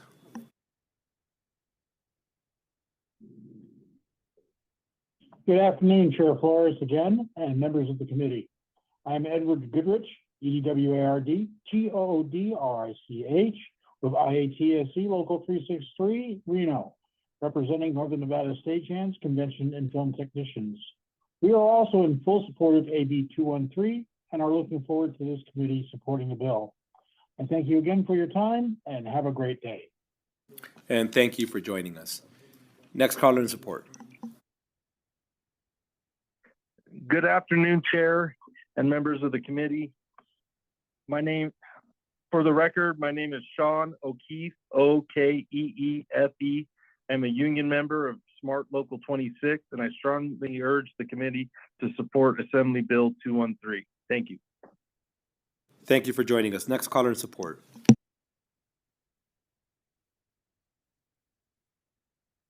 Members of the committee, for the record, my name is Paul Peterman. I'm a union member of the National Association of Letter Carriers, Branch 2502, Las Vegas, Nevada. I also strongly urge the committee to support Assembly Bill 213. Thank you very much. Thank you for joining us. Next caller in support. Chair, you have no more callers in support at this time. Thank you. At this time, I'd like to invite those wishing to testify in opposition to Assembly Bill 213, either in Las Vegas or Carson City, to please come forward. I think we just have two folk in Las Vegas, so we'll start with Las Vegas and then we'll come back to Carson City. Welcome in Las Vegas. Thank you so much, Chair Flores, members of the Senate Committee. My name is Anahit Baghshetsan. For the record, that is ANAHIT BAGHSHETSYN, and I'm a research assistant at Nevada Policy. Today, Nevada Policy comes in strong opposition of Assembly Bill 213, which proposes to expand the prevailing wage requirements to custom fabrication workers, as we heard earlier. In the times where there's a lot of inflation and supply chain constraints, this puts public projects at risk and makes it even harder to make the projects function on time and within the budget. But above the concerns of timeline and budgets, it's the prevailing wage rates and the taxpayer money that is being used that are of utmost concern. The prevailing wages in Nevada are already one of the highest in the nation. However, they are determined by a methodology that is mildly flawed by the Nevada Labor Commissioner Survey, as we heard about it earlier as well. So as a result, prevailing wages in Nevada are on average 45% higher from the market wages. In 2009 and 2010 alone, taxpayers paid extra $1 billion in prevailing wage premiums and inflated the rates of public works projects. So for comparison, in 2011, let's pick a random profession, an alarm installer working under prevailing wage in Clark County received $55.95 per hour, while the Department of Employment, Training, and Rehabilitation reported that the average wage for that exact same profession was $24.59 for the exact same profession. So the expansion will do the exact same for the custom fabrication workers and once again inflate the market at a cost of taxpayers' money.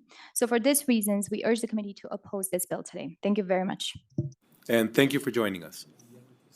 Welcome. Good afternoon, Chair and members of the committee. For the record, Ann Barnett, CEO for the Nevada Contractors Association, representing the Southern Nevada construction industry.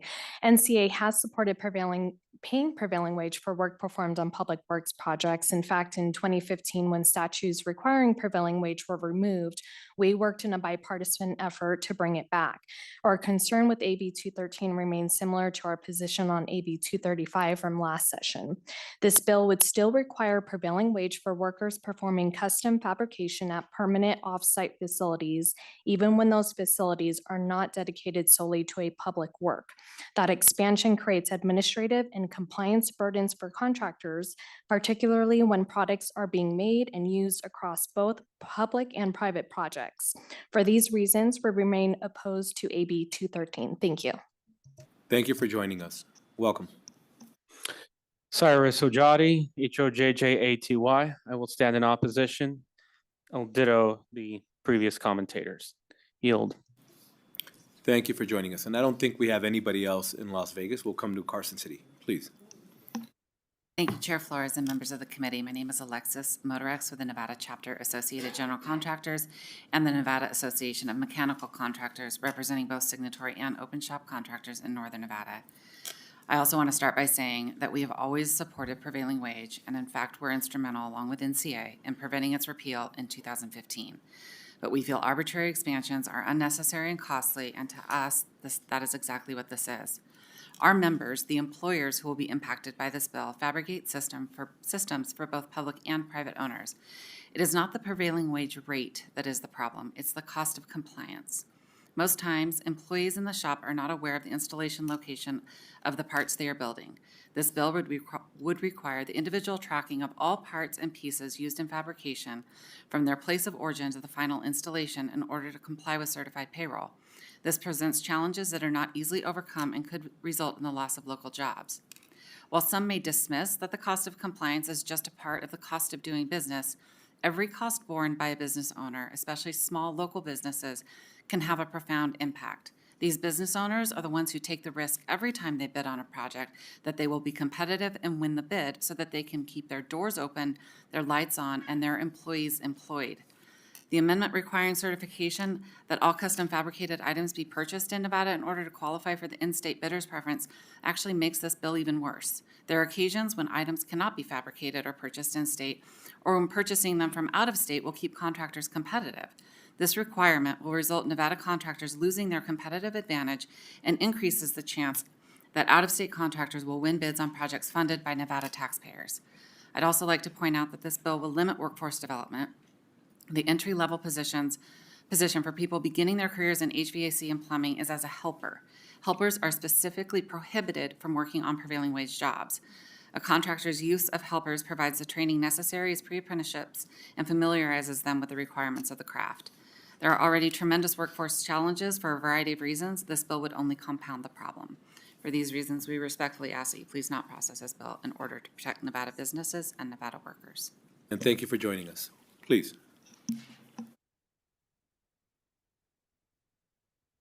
Good evening, Chair Flores and Senators. My name is Len Savage, Savage & Son.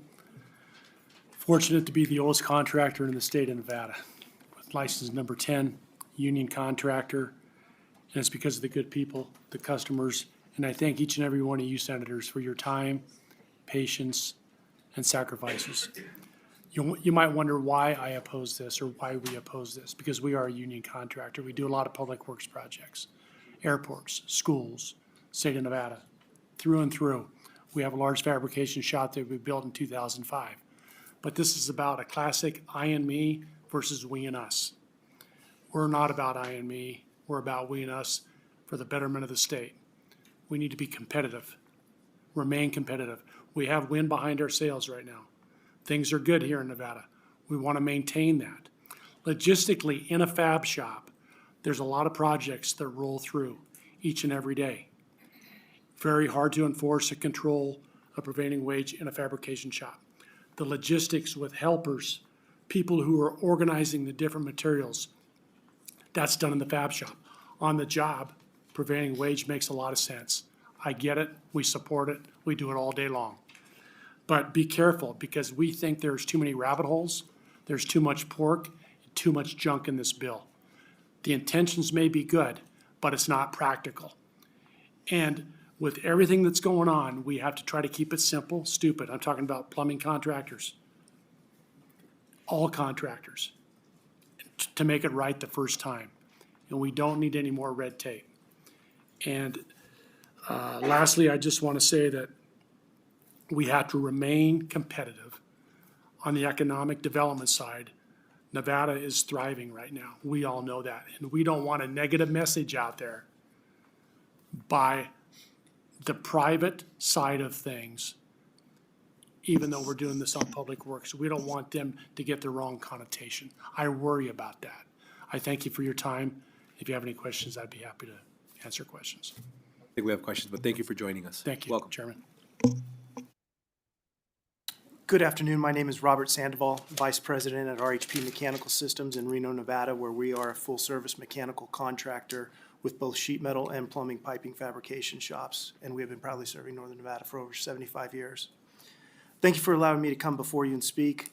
I would like to express my concerns with AB 213 and the potential impacts to our business if this bill were to be passed. To clarify, this is not an issue of pay for us. This is entirely a concern related to record keeping and reporting. We are a signatory contractor signed to 3 different contracts between the plumbers and pipe fitters and the sheet metal workers union. Our shop journey person fabricators all make above, are all paid at or above building trades rate, which exceeds prevailing wage rate. If approved as written and especially as amended, this bill would require us to hire additional office administrative staff to manage the expanded record keeping and reporting. Furthermore, it would disrupt our fab shop operations, efficiency, and overall workflow and sequencing. I do want to add, based on earlier testimony, this will not create additional workforce, skilled workforce positions. This will not change how the process is done. This will require more record keeping. We are not going to put to work more journey people or apprentices by passing this bill. Further, it was brought up, we are not using AI in our shop. Our shop is set up the same way for the last 20 years. Yes, it looks very similar to the video, granted not as clean. That was obviously a very clean shop, but we are not set up, we are not using AI. There's no AI. Has the process of building ductwork over the last 40 years progressed? And like with everything in every industry, there's advancements, yes, but we are not using computers or artificial intelligence to cut and fabricate ductwork. We don't have iRobot sheet metal worker. It is purely a compliance issue and a tracking. You know, we take advantage of efficiency gains through building products for multiple projects at a time. One may be a UNR project and one may be retail store, whatever. You need 10 of the same fittings. Those fittings are made at the same time. Now saying, don't make this job, but make this job, track this job, then stop doing that and go over to make this job, it's an efficiency. And we have hit the 2-minute mark, but if you want to just do your last closing remark. Yes, please do. I apologize. Based on that, I'm asking that this not be passed. Thank you for your time. Thank you. And I do know, I think there may be some other folk wishing to speak in opposition, so we could have those seats. There was a question that I need to ask one of these guys if I could. Because I asked the same question to the other guy. Senator Ellis? Sure, please. I apologize. Here's my question, and I never did get a straight answer. This job is about prevailing wages. If you're already paying prevailing wage, and it says here, wages to workers to perform customer fabrications of public work. You're doing that now and you're paying them public wages, so what does the bill do? Robert Sandoval for the record. I agree, and Mr. Lopez was correct when he said the union rate is at or above prevailing wage rate, which we are already doing.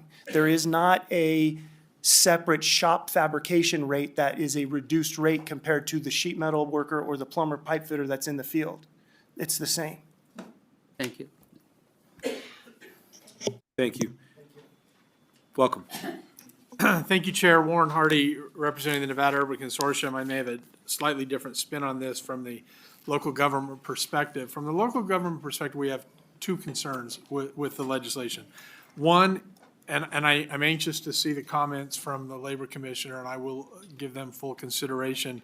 I don't think this is enforceable. I don't know how, as our local governments can enforce this to ensure that each non-standard good or material is custom fabricated in the state. That is an impossible task for local governments and the Labor Commissioner's office, who will be charged with enforcing it. So that is issue one. Issue two is one of the things we're struggling with, and one of the great challenges we have at the local government level is getting contractors to bid our projects, getting them interested in public works at all.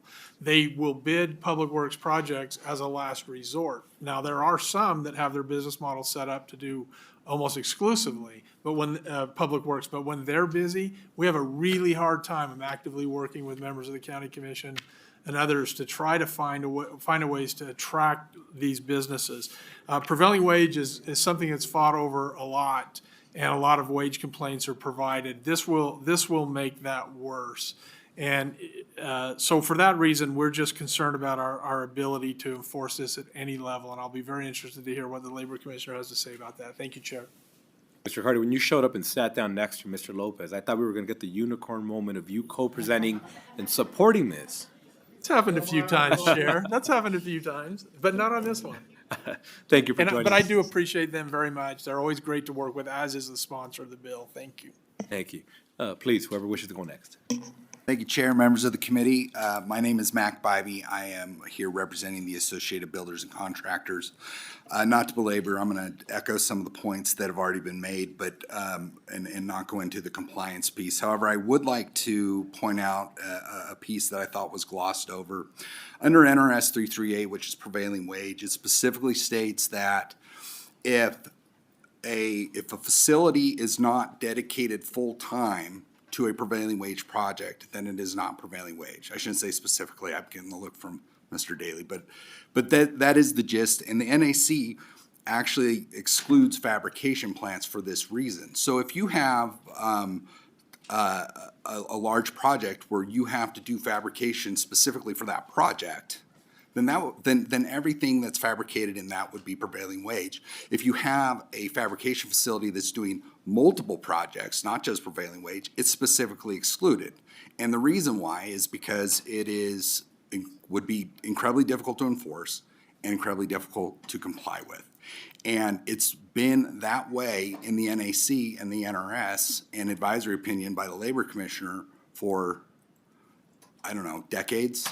And there's a reason why, and it's because nobody's figured out how to make that work in a way that is efficient and makes sense. Thank you. And thank you for joining us. Welcome. Good afternoon, Mr. Chair, members of the committee. For the record, I'm Paul Enos, here today representing the Nevada Manufacturers Association. Manufacturing in Nevada has seen a bit of a resurgence. We are one of the top 5 states in the country in terms of job growth in the manufacturing sector. And we are concerned that Assembly Bill 213 could drive some of that business that our manufacturers are seeing, those folks that are doing sheet metal, signs, HVAC, out of state where they may be able to get this work done cheaper. Now, different than the construction industry, manufacturers don't have a lot to do with prevailing wage. You know, they are manufacturing this in their own shop, their own facility. They don't have employees that are checking into that site. They don't have somebody who's doing certified payroll on staff. So this would be a huge administrative burden to people who are making HVAC, making signs, sheet metal operations, who provide both to government and private sector. So for that reason, the Nevada Manufacturers Association is in opposition to Assembly Bill 213. Thank you very much. Thank you for joining us. Welcome.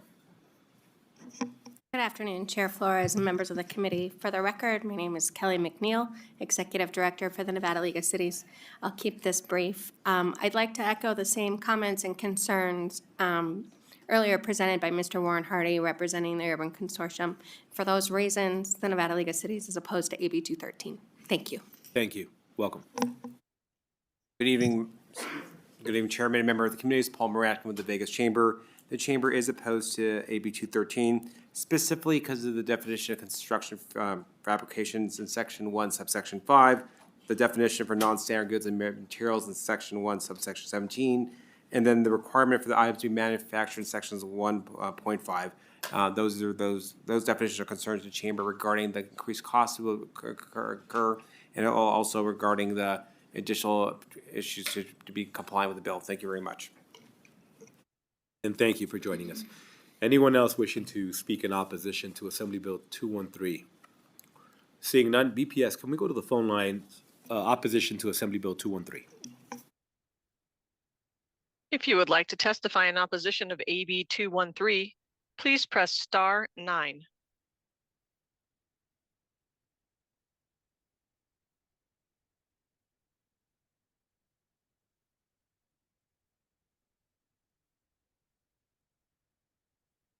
Caller with the last 3 digits of 160, you are unmuted. Please continue. Chair Flores and members of the committee, good evening. For the record, my name is Mandy Wilkins, representing exclusively signatory contractors belonging to the Mechanical Contractors Association of Las Vegas and the Sheet Metal and Air Conditioning Contractors of Southern Nevada. The contractors belonging to these 2 associations perform plumbing, pipe fitting, and sheet metal work. Specifically, I would also share the contractors belonging to SMACNA of Southern Nevada are the hiring source for Smart Local 88's union members.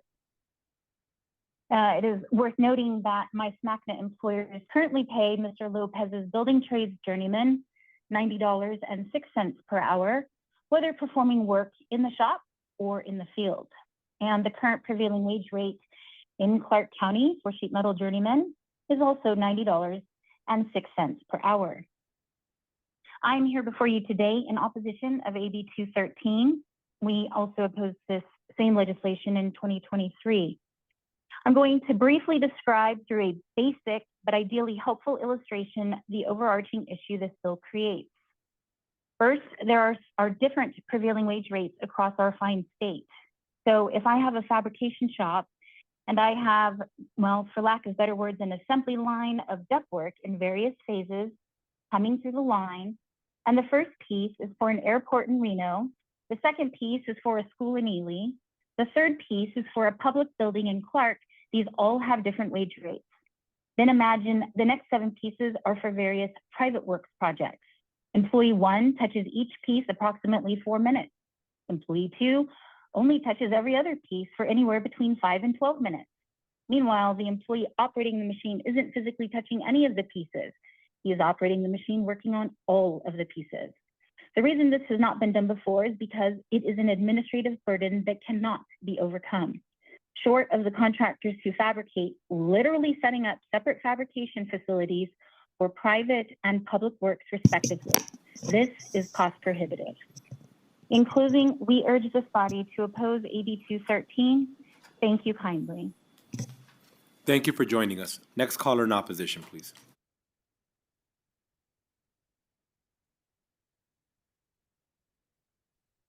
Katrin Ivanov, KATRIN-IVANOFF.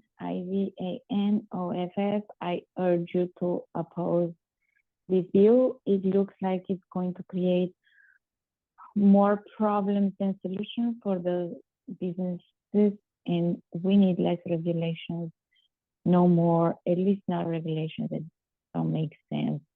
The previous caller, the way it was explaining, nobody can measure how much a person has to be paid by 4 minutes and 3 minutes, and yeah.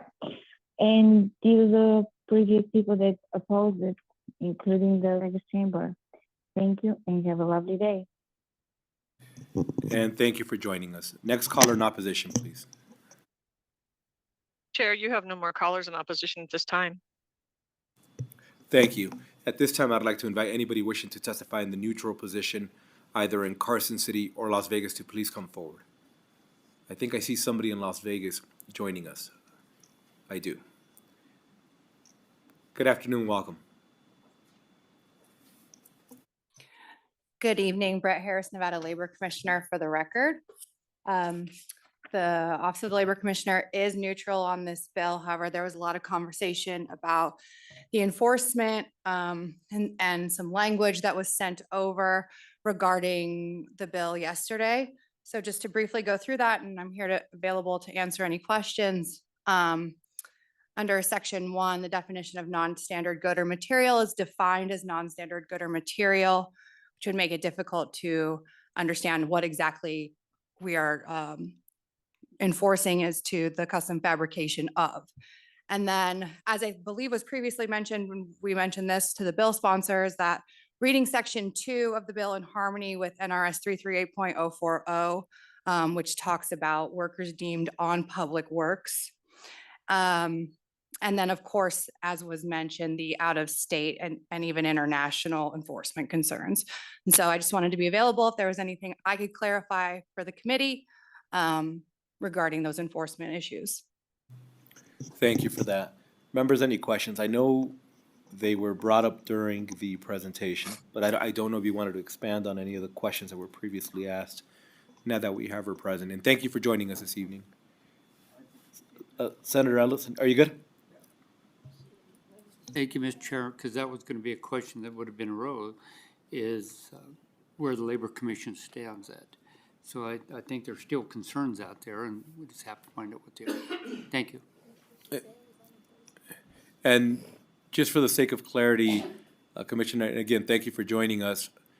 It sounds like with the amendment that you are now working with Mr. Lopez and the rest of the group, that you believe that you can, in fact, do your job and have an actual enforcement mechanism in place. Is that correct? Brett Harris, Nevada Labor Commissioner, for the record. I would have to see any amended language before I could answer that question. Understood. Members, any additional questions? And again, thank you. And I think what we can do is, once the amendment gets sent over to you, then if you don't mind, you can send maybe an email response to the committee, and we'll make sure everybody has an opportunity to hear from you with the amendment, how you believe you can achieve the enforcement side of this. Brett Harris, Nevada Labor Commissioner, for the record. Yes, of course, I can do that. Thank you very much.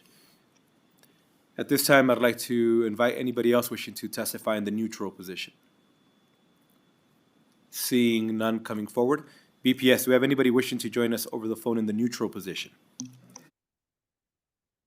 If you would like to testify neutral on AB 213, please press star 9.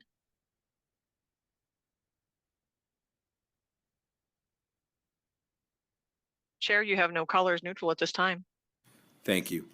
Any closing remarks?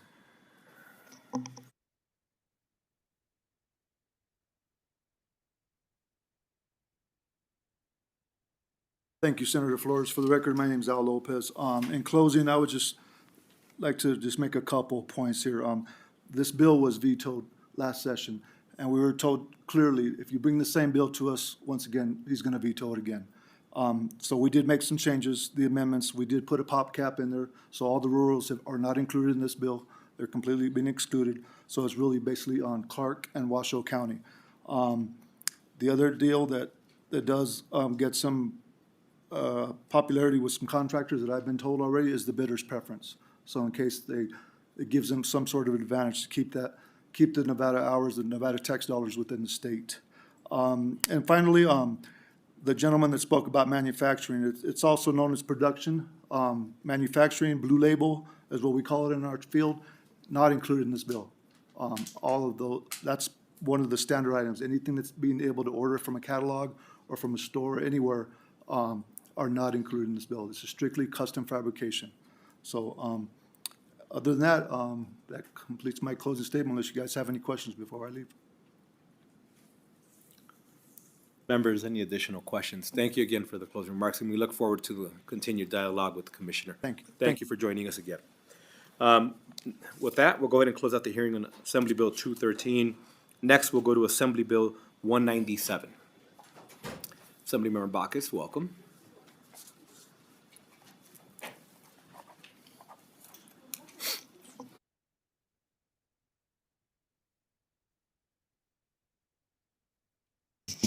Good afternoon, and thank you for having me back, Chair Flores and committee members. I am Shay Bacchus, representing Assembly District 37 in Clark County.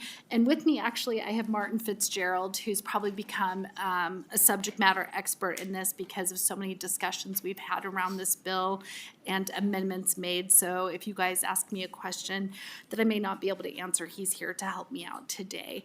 I just want to express thank you for the opportunity to allow me to present Assembly Bill 197, which is a bipartisan bill that seeks to find the appropriate balance between the government power and people's right to privacy. AB 197 would require government entities to keep 501c nonprofit information confidential, including donor, member, and volunteer data, except information which is already required by law to be made public as part of annual filings or other disclosures. And it would prohibit government entities from collecting sensitive information related to a 501c's nonprofit's membership, volunteer list, or donor records unless there is a legitimate reason to do so, as outlined in Section 2, subsection 3 of the bill.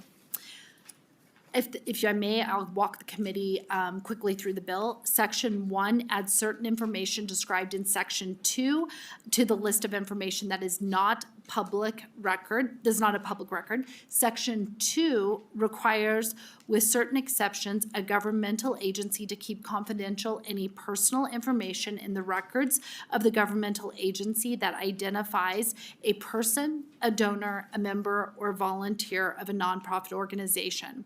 The bill further prohibits, with certain exceptions, a governmental agency from requiring that any person or nonprofit organization provide the agency with personal information that identifies a donor, member, or volunteer of a nonprofit organization. 2, releasing, publicizing, or otherwise publicly disclosing personal information that identifies a donor, member, or volunteer of a nonprofit organization.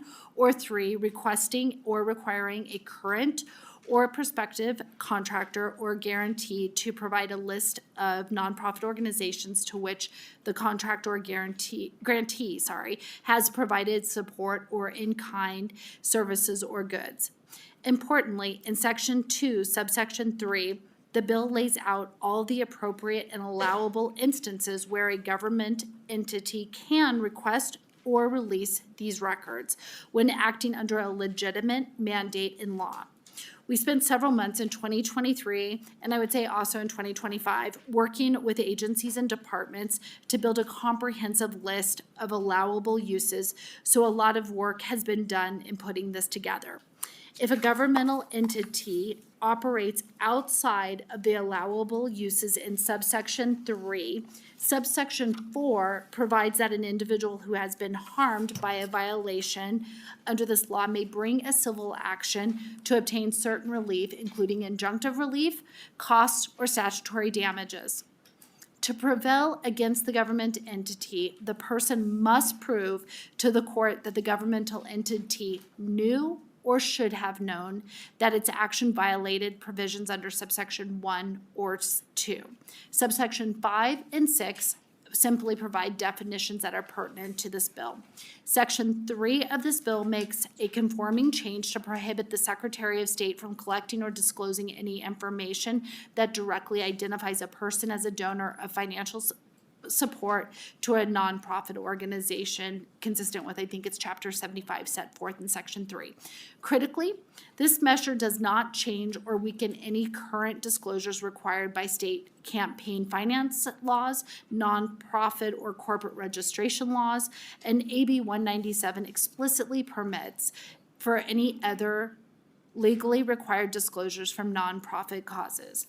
The proactive privacy protections in AB 197 are intended to prohibit rogue office holders and agencies from operating outside their legal jurisdiction and weaponizing the powers of the office against people or organizations they may otherwise dislike. I want to emphasize that this bill is a proactive, preventative measure to protect Nevadans. A version of this policy has passed in 20 other states, and most recently, including Colorado.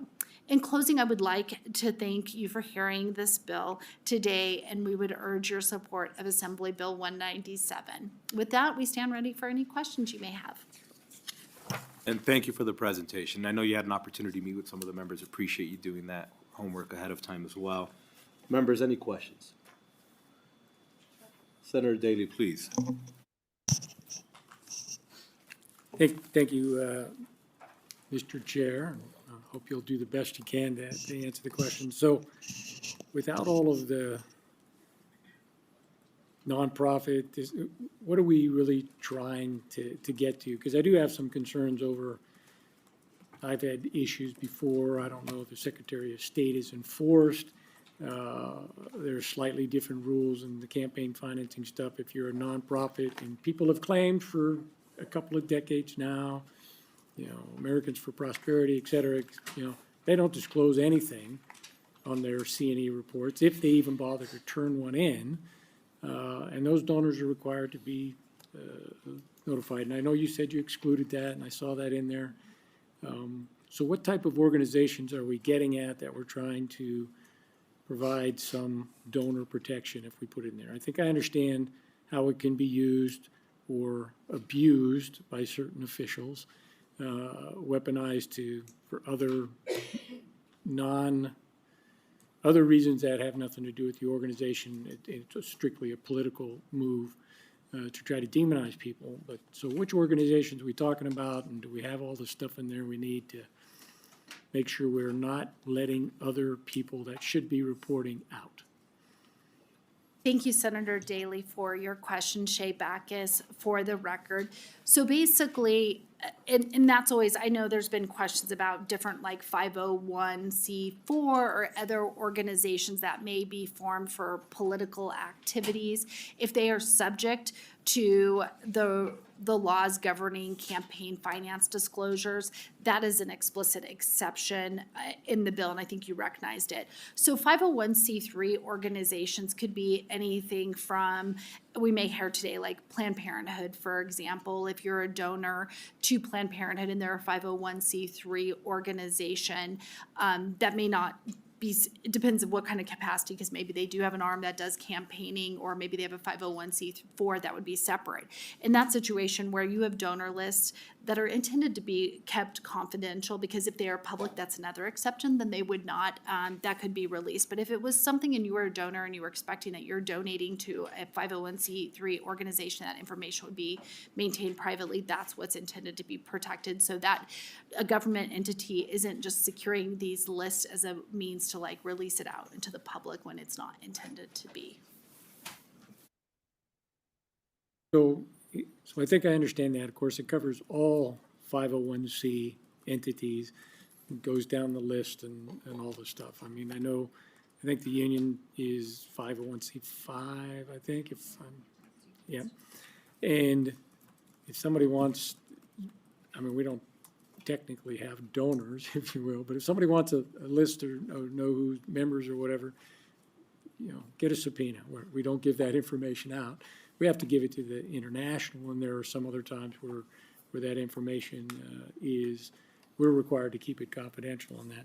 So does it cover any instances where it seems like if you make a donation to one group, you get 25 solicitations from other groups you never donated to, and I wonder how they got that information. So is there any prohibition against them selling your information? Why not? Thank you, Senator Daley, and I think you already saw my head shaking and saying no, but I think you gave another example, like on the union list, if they are in fact a nonprofit, the list itself, as it's anticipated to be confidential, if that list was acquired through some requirement that would not fall in one of these, the goal would be for that information to remain confidential as it was intended, so that it didn't get released unless otherwise one of the exceptions included herein. And I think I answered your question, but then you said, why not? To me, shaking my head, no, I believe. If it can't be requested on the donor, but the information's still getting released to some people, right? It's being shared with other organizations that want to know who's donating, right? And I forgot to say my name for the record, Shay Backus for the record. Thank you, Senator Daley. I think in those situations, and I don't know, this bill doesn't cover that. This is just meant for the situation where it is being given over to a governmental entity, and that's what we're trying to preclude it from being shared. I'm sure there's some sort of disclosure in the other situation. Understood. We could probably get 4 times as many people in the room if we were trying to stop that, but. I can address that a little bit if you like. Sure. Martin Fitzgerald for the record. So a couple things. One, this is a restriction on the actions of the government, not between private entities. So while I sympathize and agree with your position on the sharing and unsolicited emails, the purpose of this bill is to restrict the actions of the government rather than between private entities. And I think you made a really good point in relation to union lists. And so in one of the allowable uses is in section 2, sub 3, sub P, and this is something we worked with the unions on last session, was to restrict the release of, I'll read it, names and members of labor's organizations, the amount of dues collected by a government entity that are provided to the labor organizations for purpose of collecting and reporting remittance of dues, et cetera, et cetera. So it connects them to the labor union, but it prohibits the government entity from releasing that list outside to labor, outside of the appropriate labor union.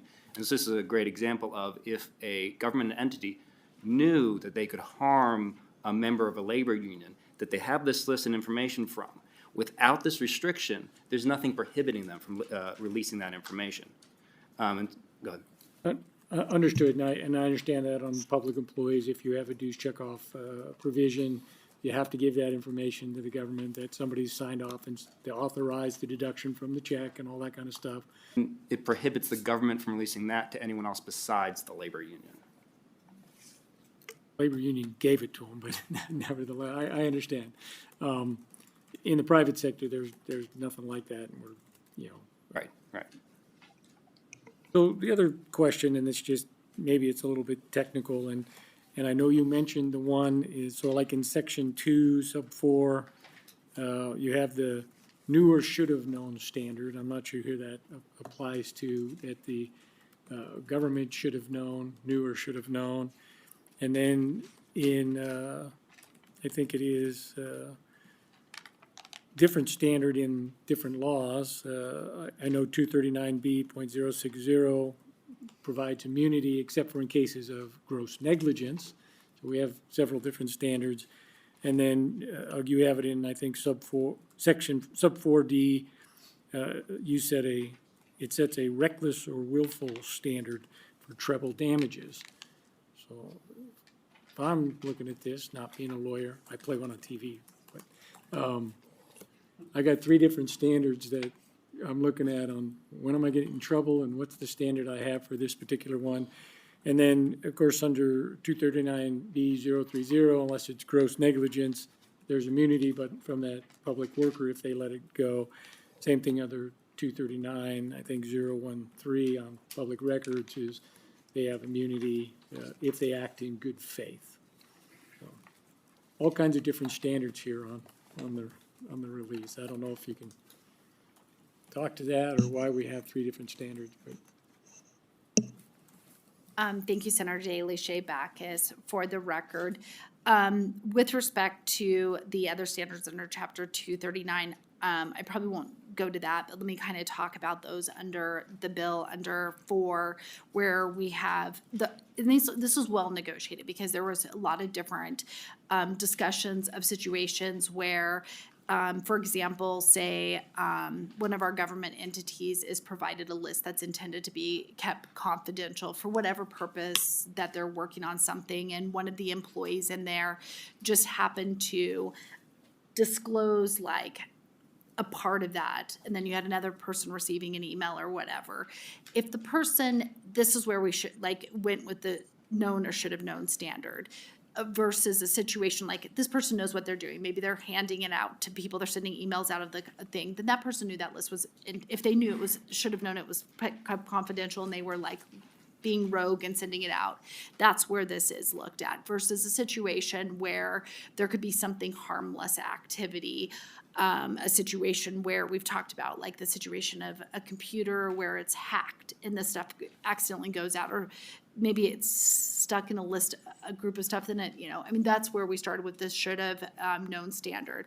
On the other side, the next one is a more heightened aspect where if someone's being really reckless or acting almost intentional, in that situation, that's where you get almost punitive damages. And that's where we did the more heightened damages at that point. And that's kind of what the difference is we were trying to figure a way to kind of, under the first part, reach a situation where if something was accidentally let go and the person had no knowledge that it was supposed to be confidential, there was that lightened area. So we put a little more of a bite on there that when we were looking at it, is the person would have to prove that the person knew that this was intended to be or should have known confidential.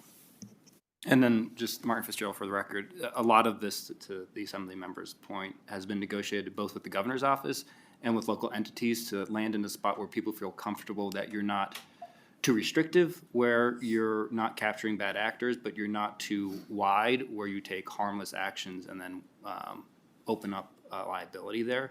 And so that is why this language is very particular, because it's involved a number of different governmental entities and stakeholders and the governor. Understood. Final question, if I can. So, and I know that it has to be drafted in the way it is and you can't use specifics. That's why I asked the question about what are we really talking about, right, on these. So where, if you're a private organization and you mentioned Planned Parenthood or whatever, and you get a request from a government entity for your list of donors, what provision of law or where would they have standing to ask for that? I mean, I would reply back if I was the attorney for Planned Parenthood and tell them to something. I'll leave it there. Under what nexus are they going to request or say that we have a right to even access information or even make the request? And then what duty would they have to give it to them without, I'm just trying to, what's the status now? And how does the government get to that? Not to say that these protections aren't necessary, but I'm not seeing, or maybe I just don't, I'm not thinking of it right now on why they would have any nexus to request the information or any obligation from the organization to provide it. Well, that's exactly the Martin Fitzgerald for the record. That's exactly the point, is that there aren't any restrictions on a government agency or actor from doing these types of things. Now, and to your point, whether... What's the type of thing? requesting information or releasing it that they otherwise couldn't. If they have the information or trying to get the information, there's no restrictions on that actions. Now, you're right, a private entity, a nonprofit could say Yes, what you want to say. whatever But they I think, wanna say. yes, but I think one of the things that you're well aware of both the laws and on your position as a senator and in working with complex legal situations as a union leader. But with a lot of organizations who aren't that familiar with interacting with government, a subpoena or request for information from a government entity, whether it's a state agency or a local agency, is very intimidating. And if you don't have the resources to challenge them in court, you're left with very limited options to try and fight them. This gives you a defense in law to say exactly what you would say to them, that they don't have a right to it. And we're saying, in law, you don't have a right to it, and if you attempt to do this and cause me harm, I have an ability to get recourse and recompense from the harm that you have caused me. And so the goal here, again, isn't to stop something that is currently happening, it's to stop something that could happen. And in any government entity, any industry, there's always a possibility of having a bad actor with power. And the purpose of this bill is to put a fence around that power so that bad actor can't engage in those bad actions. So that's the purpose of it. Understood. I'm just trying to drill down a little bit, and you're right. And I think I understand it better if the government is the one that has the information, because you can make public information requests. Anyone can say, hey, you're a government agency, and there's some nexus to say, and I have a right to look at it. But if I'm a purely private person or private entity, right, Planned Parenthood or the union or whatever, and somebody says you're going to have to get this, I mean, what could they sue you over? I mean, and who's going to take that? I mean, there's rules against lawyers bringing frivolous lawsuits, but they have no right to the information. Not that they won't try, and maybe they won't intimidate. We had the bill on copyright stuff earlier, right? People do all kinds of crazy stuff. But is there a legitimate government reason why anyone would be compelled to answer? There's Martin Fitzgerald for the record. That's everything that's in section 2 sub 3. That's all of the allowable uses. You can do everything in there a government entity has the power to do. Anything outside of those allowable uses, they're prohibited from doing. So that's why, again, that section is so long, because we work with stakeholders over both last session and this session to compile a comprehensive list of allowable uses. Legislative mandates that give these government entities the power to do this governmental business. But we don't allow them to operate outside that power that the legislature has given them. So we're fencing in that power to things that you have said is okay.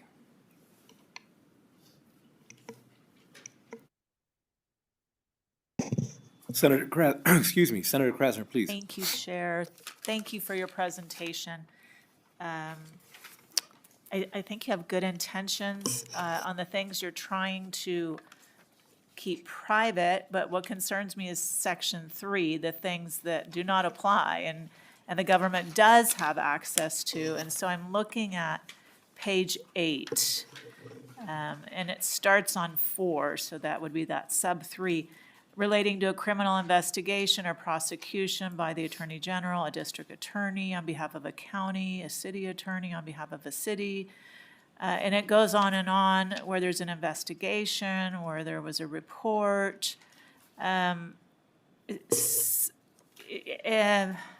Investigation report, it goes on and on. So we've tried so hard over the past few sessions to give people a second chance and seal records for some people, including juveniles. And so I'm just wondering if now, even though it's sealed, it's going to be shared with the government. Is that what this is including here? Because those sections of 1 and 2 do not apply to section 3, and this is in section 3. Thank you. Thank you, Senator Krasner. Shea Backus for the record. I think that's going a little outside, because obviously you would have to look at laws that pertain to sealed records, and when sealed records are sealed, hopefully they are not accessible. But when looking at the exclusion under 3, would be the situation where obviously maybe in your hypothetical, a district attorney had secured information properly, there has to be a basis for it.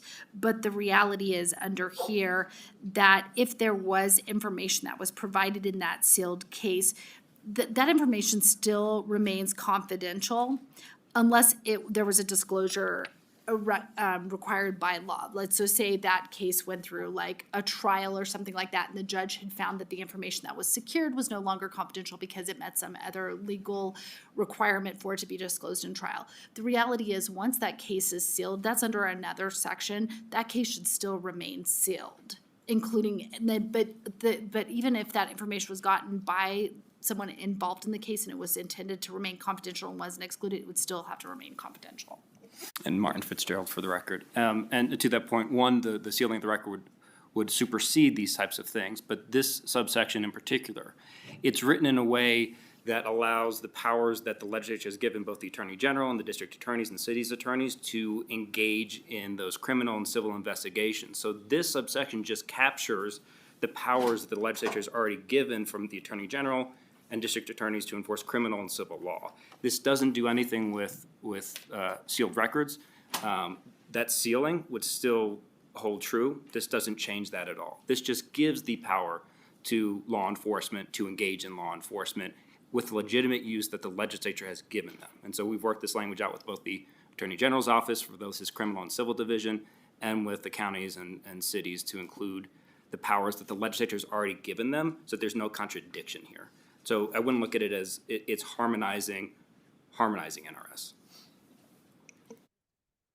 Thank you, Chair, for that. Thank you for that. So just to clarify and get on the record, any information that was obtained through a investigation or prosecution that has now been sealed by the court will not be shared with any governmental agencies, including the law enforcement agencies that you just described. Is that correct?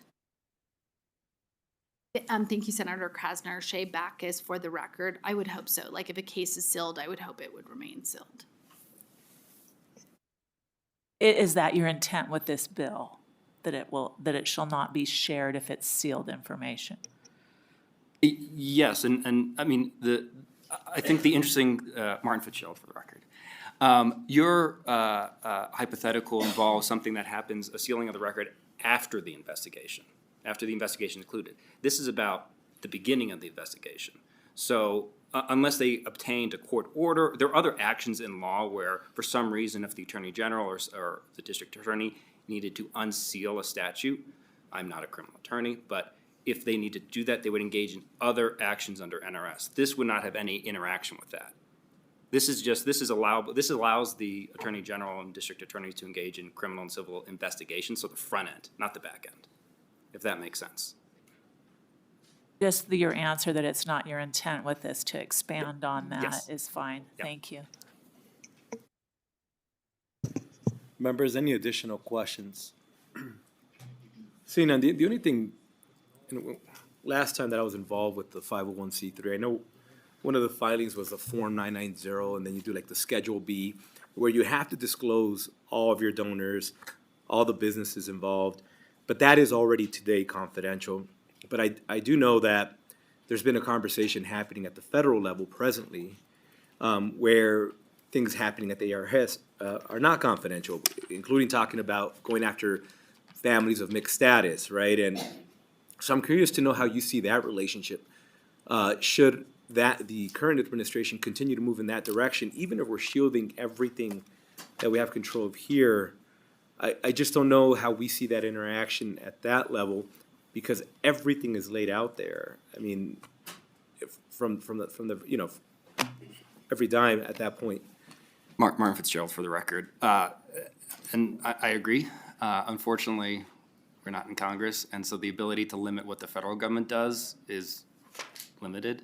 So we're focusing on what we can do at the state level. And I think to the point that the Assembly member raised is that this is Similar legislation is passed in 20 other states, in red states and blue states. And I think one of the things we have seen in democracy across the country is the ability of states to say, this is wrong, this is appropriate government, this is inappropriate government, has an ability to affect how the Congress and the federal government acts. So it's less of how we can control them by law, but more how we can demonstrate them good governments by action.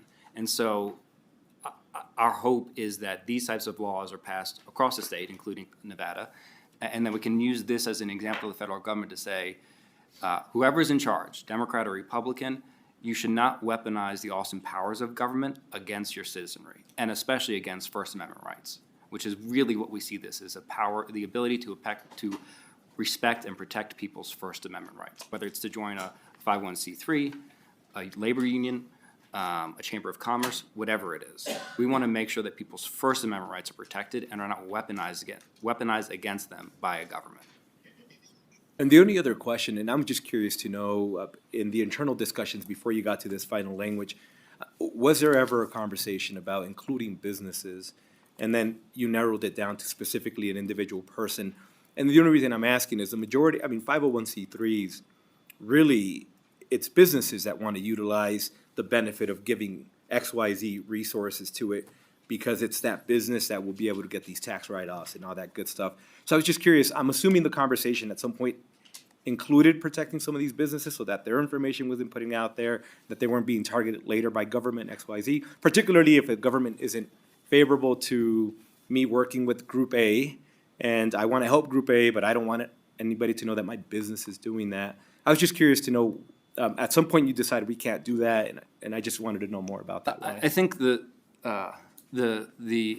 intent here, as we're looking at 501cs and the inclusion of all the different types of organizations that are in them, is they are essentially First Amendment protected.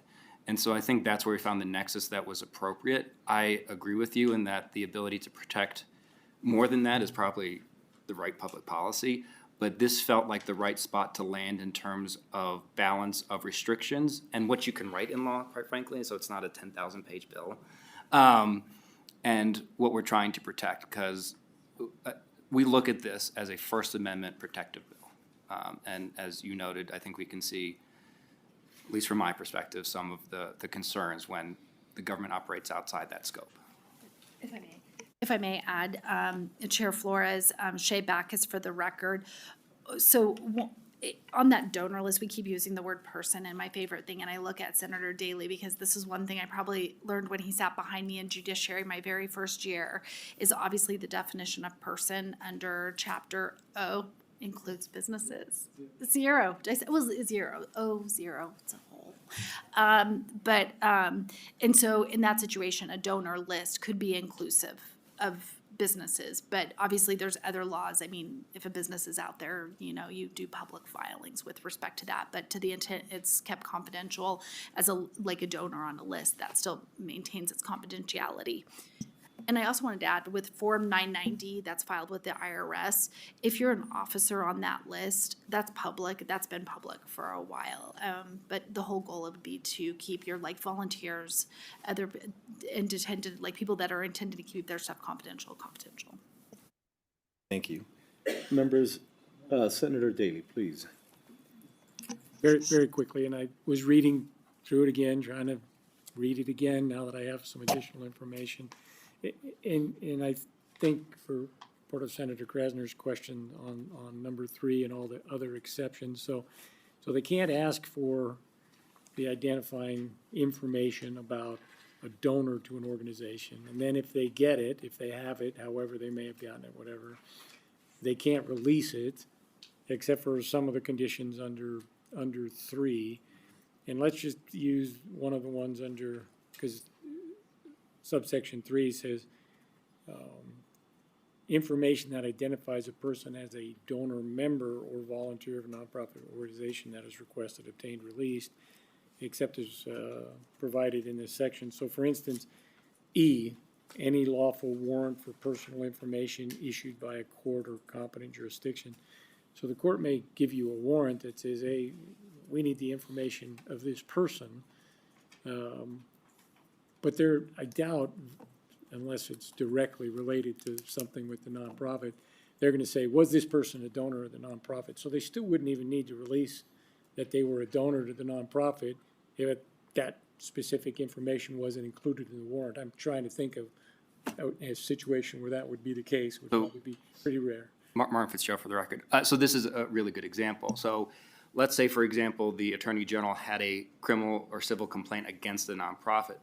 They would have to get a court order to, it's not just release, but request that information. So this would allow them to then engage in those investigative actions. Now, if they need to release it in the course of a criminal trial or a civil trial, this again gives them the ability to say, no, this should be a public record.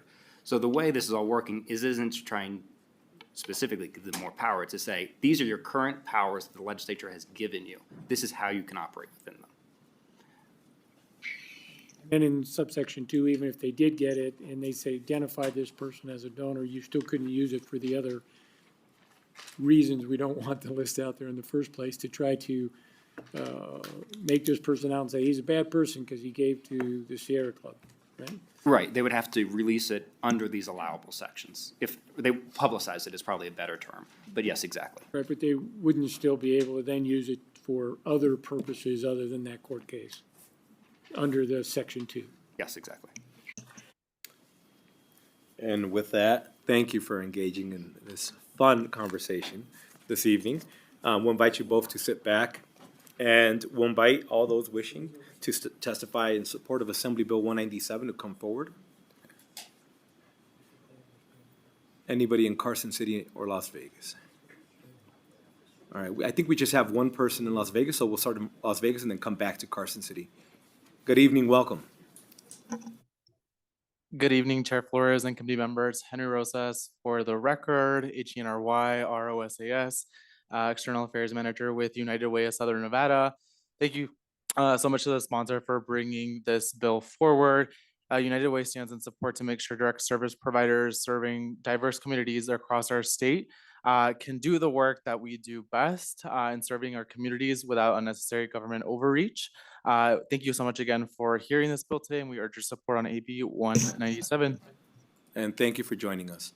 And we'll come back to Carson City, whoever wishes to go first. Good evening, Chair, members of the committee. My name is Ryan Leonard, Government Affairs Advisor at Southwest Gas. Southwest Gas is in support of Assembly Bill 197, as 80% of our employees give to nonprofits directly from each of their paychecks.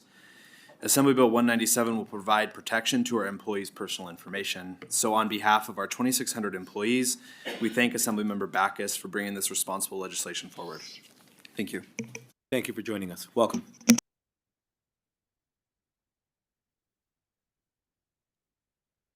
Hello, Chair Flores. Great to see you and all the members. My name is Eddie Diaz, E-D-D-I-E-D-I-A-Z. I am the Strategic Director for the Libre Initiative Nevada, one of the largest Latino organizations dedicated to empowering the Hispanic community in Nevada and across the nation. On behalf of the Libre Initiative, I'm here to express our support for Assembly Bill 197. Assembly Bill 197 will help safeguard the constitutional rights of individuals associated with nonprofit organizations.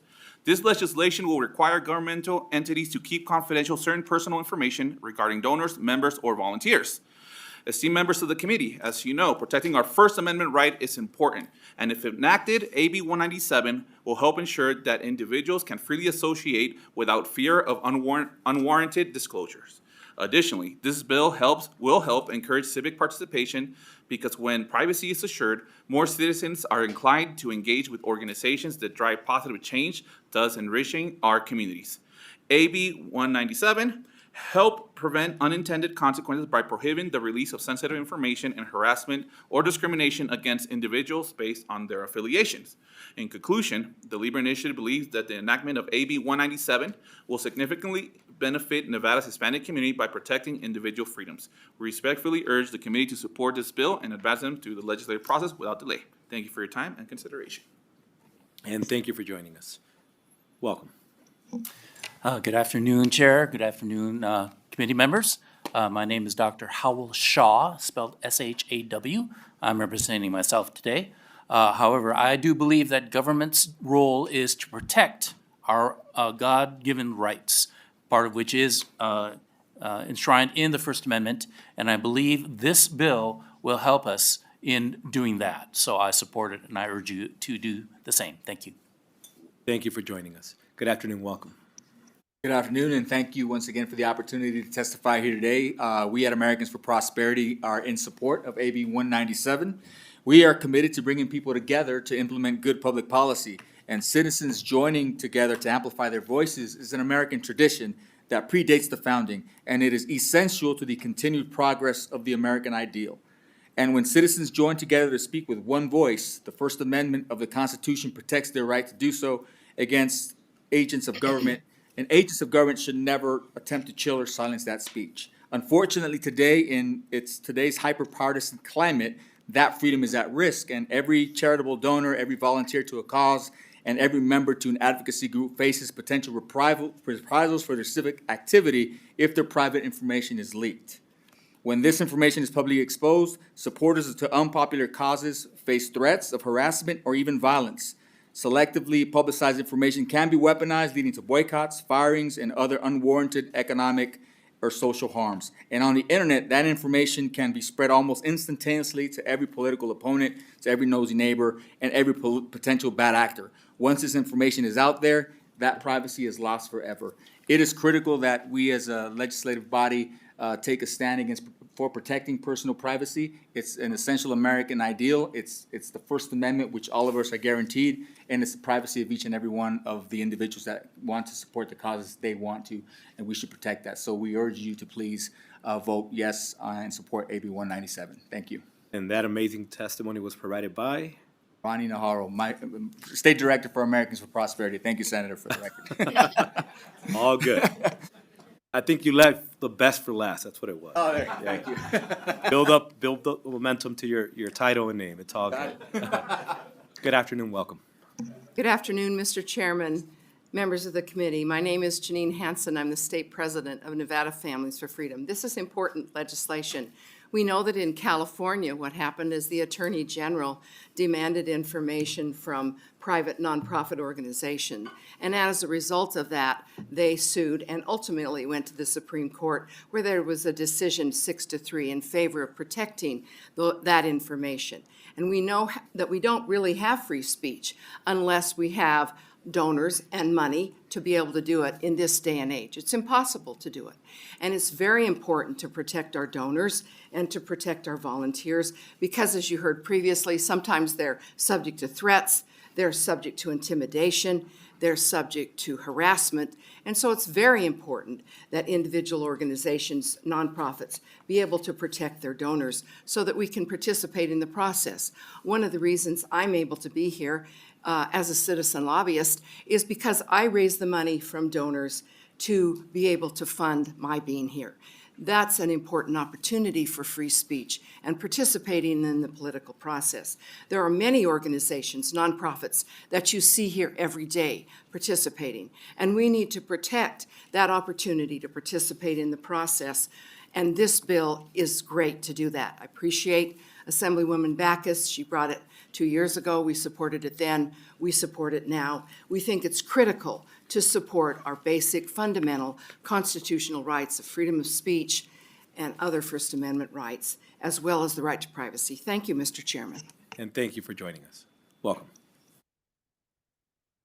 Good afternoon. Thank you, Chair Flores and members of the Committee on Government Affairs. My name is Joshua Skaggs, and I'm the Legislative Affairs Director for the Nevada Republican Party, here today in support of AB 197. We thank Minority Leader Greg Hafen and Assemblymember Shea Backus for sponsoring this important bipartisan legislation. AB 197 protects individuals' rights to organize and make charitable donations to 501c nonprofit organizations and requires the government to keep donor information confidential if they have it. AB 197 does not infringe on the state's legitimate campaign finance disclosures. We support the written testimony from Americans for Prosperity and Nevada Right to Life, which is posted on Nellis, and we urge the committee to pass AB 197. Thank you very much. And thank you for joining us. Welcome. Good afternoon, Chair and members of the committee. Melissa Clement with Nevada Right to Life, MELISSACLEMENT. I really can't do anything but say ditto. All the testimony's been great, and we agree with it. And again, thank you to the bill sponsor for sponsoring this important legislation. And thank you for joining us. Anyone else wishing to come forward in support? Seeing none, BPS, can we go to those wishing to testify in support over the phone? If you would like to testify in support of AB 197, please press star 9 now to take your place in the queue.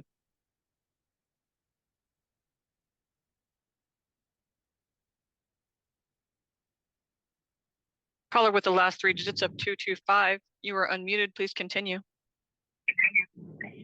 Hi, this is Catherine Ivanos, IVANO Frank. I can just say ditto in support of that bill. I am very pleased that you guys are presenting a bill that actually is good for Nevada. Thank you for that. Please vote yes. I echo Americans for Prosperity, Nevada Right to Life, Independent American Party.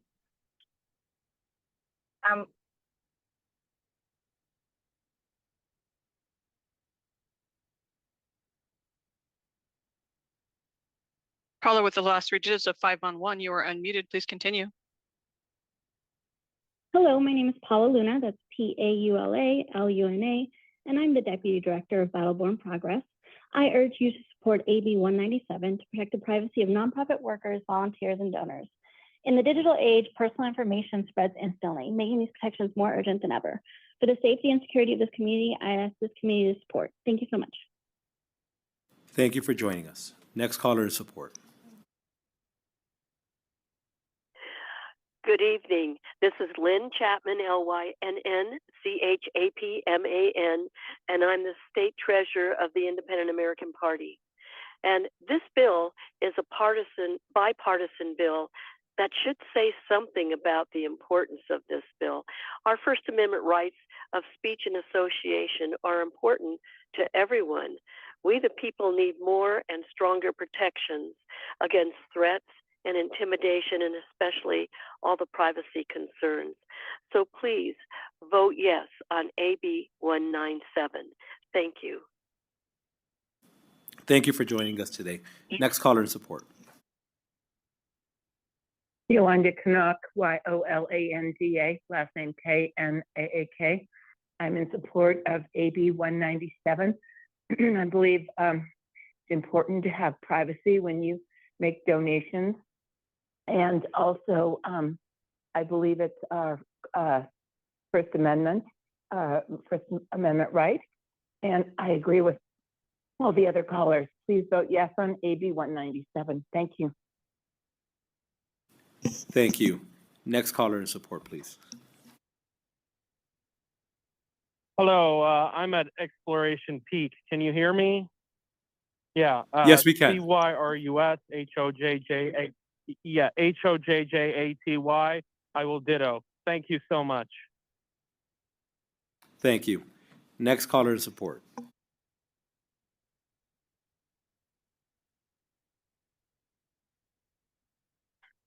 Good evening, Chair and committee members. My name is Carrie Dermick. I'm the Nevada State Director at All Voting Local Action. We support AB 197, a bill that balances responsibility and power, provides necessary checks on state power, and prevents excessive state intervention. Essentially, AB 197 would protect Nevadans' First Amendment rights to come together and associate as they see fit. This is a needed protection for the robust community of nonprofits in our state, such as All Voting is all local action. And this legislation will help defend First Amendment rights of all Nevadans. Thank you for your time and your support of AB 197. And thank you for joining us. Next caller.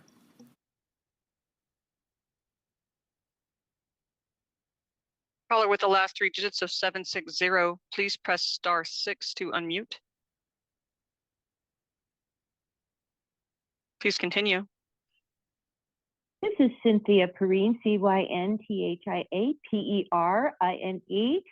I would just like to echo all the previous speakers in favor of AB 197. Thank you. And thank you for joining us. Next caller in support. Chair, you have no more callers in support at this time. Thank you. Next, we'll go to those wishing to testify in opposition to please come forward. Carson City or Las Vegas. Seeing none, BPS, do we have anybody wishing to join us in opposition to Assembly Bill 197? If you would like to testify in opposition of AB 197, please press star 9.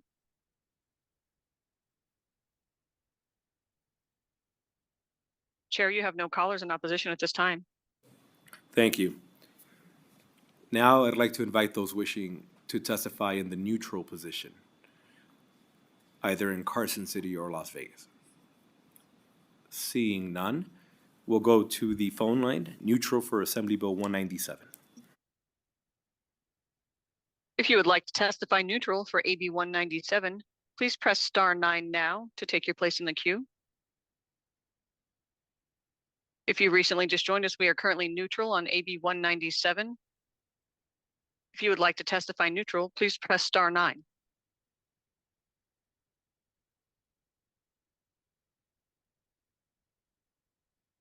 Hi, good afternoon. I actually called in during neutral because I was having technical difficulties. May I testify in support? We'll move you to support testimony. Please state your name for the record. Thank you so much. Good afternoon. My name is Melody Hudilia. That's spelled MELODY JUDILLA, and I'm the Deputy Director of Silver State Voices. I just wanted to testify in support and echo of my previous sentiments for support testimony. Thank you so much. And thank you for joining us. Has anybody joined in wishing to testify in the neutral position for Assembly Bill 197? Chair, you have no more callers wishing to be neutral at this time. Thank you. At this time, I'd like to invite our Assemblymember Bacchus back and any closing remarks.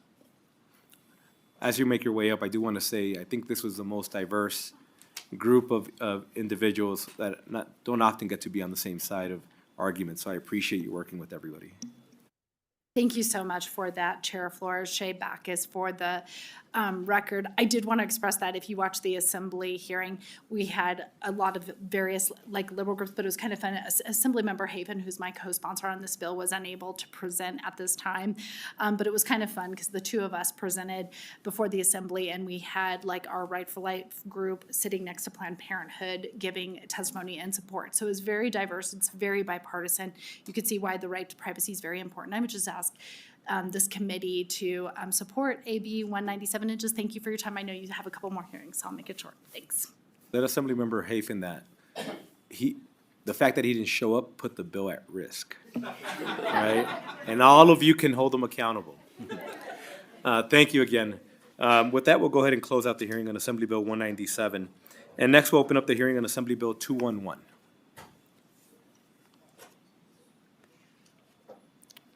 Welcome, Assemblymember Considine.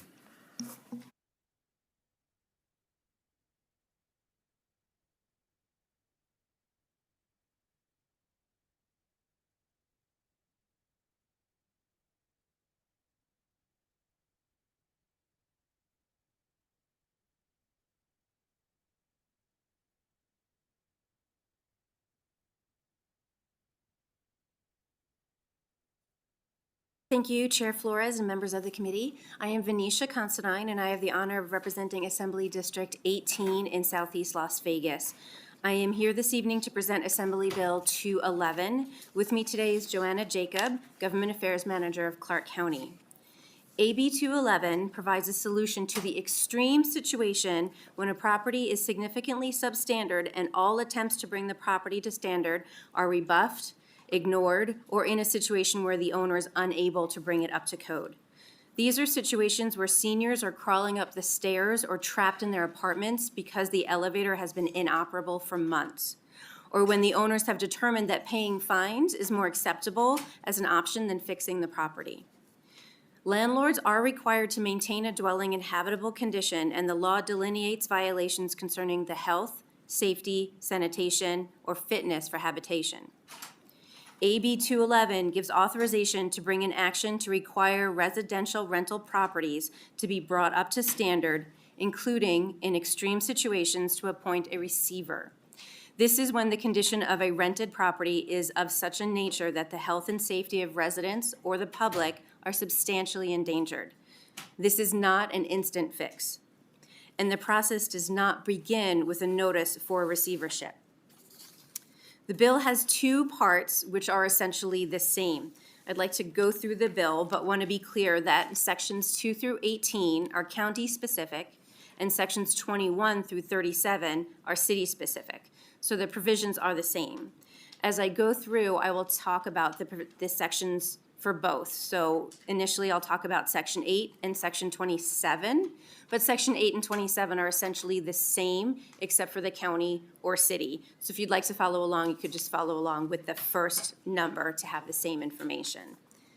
So Section 8 and 27 describes the process where a residential rental property is in a condition that violates standards to such an extent that the health and safety of residents or the public is substantially endangered. The county or city notifies the owner to repair or rehabilitate or otherwise abate the condition. There may even be a pattern or a history of communications between the enforcement agency and the owners already. This section also includes notice requirements and deadlines. So if we're looking at Section 8 on page 3, if the appropriate department of the county finds that a residential property is maintained in a way that violates any applicable habitability standard, housing code, or building code, or any statute or ordinance relating to habitability, building safety, or fire safety, and as a result of the violation or violations described in paragraph A, the condition of the residential property is of such a nature that the health and safety of residents or the public is substantially endangered, the county may, not shall, may notify the owner of the residential property in order that the owner repair and rehabilitate the residential property or otherwise abate the condition. If this goes further, we'll go to Section 9. So if in this situation, there has been notice by the county or the city, and they have asked for the property to be fixed, the conditions be abated, and it doesn't happen, and the code enforcement or the city or the county goes back and forth with the owner over a period of time, then if that still doesn't work, then sections 9 and 28, again, only occur when the owner of the property fails to comply with the notice, abate the condition, or work out a plan with the department. In this instance, sections 9 and 28, this provides the ability to bring an action to have a residential property declared by the district court to be a substandard property, to obtain a court order requiring the owner to repair, rehabilitate, or abate the condition, and then the court may impose a civil penalty as provided by ordinance. So that is all the next steps. So that would have to be where the property has to be declared to be substandard by a district court. If the property is declared to be substandard and the conditions are not fixed, then the district court may appoint a receiver. And then section 10 and 29 list the findings that are needed to be made by the district court to declare the property to be substandard. So the court has to determine that. And then the considerations to appoint a receiver, and where appropriate, appoint a receiver. So if I'm looking at section 10, sub A and B, on page 5, starting at 14, to declare a residential property to be a substandard property, the district court must find that the residential property is maintained in a way that violates one or more applicable habitability standards, housing codes, or building codes, or any statute or ordinance relating to habitability, building safety, or fire safety. And B, the condition of the residential property that is caused by the violation or violations described in paragraph A is so extreme and of such a nature that the health and safety of residents of the building or the public is substantially in danger. And C, any other factor which the district court finds relevant. Going on to, so if all of that is found, then we go on to section 11 and 30, and that describes the next steps the district court would take, including determining reasonable and actual cost to the county or city, order that the notice be given to each tenant, and in cases where repair, rehabilitation, or abatement affects the safe and sanitary use of the property, order the owner to pay relocation costs for those folks that are still living in the property. These sections also require the owner to offer the first right of occupancy to the tenants once the property is fixed. So if the district court finds everything that we've already discussed, they're ordering a receiver, and the fix onto the property is such that the folks that are staying there must be moved in this section, instead of condemning the property, then the receiver would be able to move the folks out of the property into another safe place to live while all of that abatement and conditions are taking place. Sections 12 through 14 and 31 through 33 explain the receivership abilities and responsibilities, which include required periodic reports to the district court and monthly reports to the county commission or the governing body of the city. So looking at section 14 to list those. In addition to any periodic reporting required by the district court, the receiver shall prepare and submit monthly reports relating to a substandard property to the Board of County Commissioners or its designee or the city. The report to the Board of County Commissioners must include, without limitation, the total amount of rent payments received from the tenants of the substandard property, the nature and amount of any contract that is negotiated or entered into by the receiver relating to the operations, repair, or rehabilitation of the abatement of a condition at the property, a record of payments made by the receiver relating to the operations, repair, and rehabilitation of or the abatement of a condition on the substandard property, information relating to the progress of the repair or rehabilitation of the substandard property or abatement, and a record of any amount paid to a tenant pursuant to Section 12, which is the moving and relocation costs. Section 15 and 16 and 34 and 35 cover the process to discharge the receiver once all of the fixes that need to be done are completed. And then sections 17 and 18, 36 and 37 include language to ensure that the previous sections do not limit the rights available under any other provision of law and are not intended to deprive any owner of any rights. Now, more than 20 states already have laws allowing for this property. And I know that was a lot to go over. We're here to answer questions, but I just want to focus on the fact that this bill is an extreme response to an extreme situation. It allows jurisdictions to ensure the health and safety of their communities. It keeps property values from decreasing and sets out a clear path to resolve substandard property issues at several stages prior to going to district court. There's a lot of due process in this bill. There's a lot of steps that must be taken ahead of time. The idea is not to have a lot of receiverships. The idea is to be able to protect substandard and safety issues in residential rental properties. And this bill is really about bad actors. And I would now like to turn it over to Joanna Jacob to discuss the amendments being presented and some additional examples. Thank you. Good evening, Chair Flores, members of the committee. Joanna Jacob, JACOB, on behalf of Clark County. Preliminary comments. The reason that the county is working with Assemblywoman Considine is that we have had, this came up over the summer when discussions with our county commissioners about legislation in advance of this legislative session. We have properties that are kind of the worst actors, as Assemblywoman Considine had talked about, in multiple commission districts. So this is impacting our valley as a whole. And it's largely aimed at trying to address properties that are inhabited, rental properties which are inhabited by tenants, where we would be impacted through Clark County Social Service if we had to relocate multiple tenants, multiple properties at once. And so this is a labor of love. We have worked on this throughout the Assembly with multiple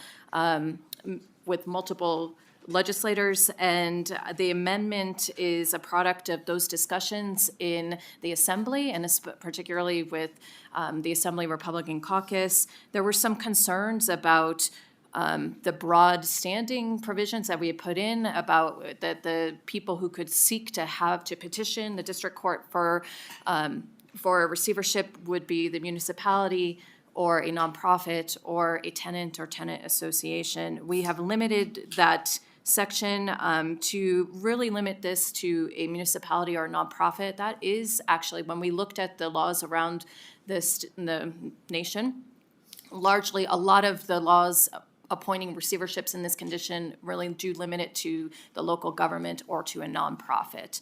And so we do think that's consistent.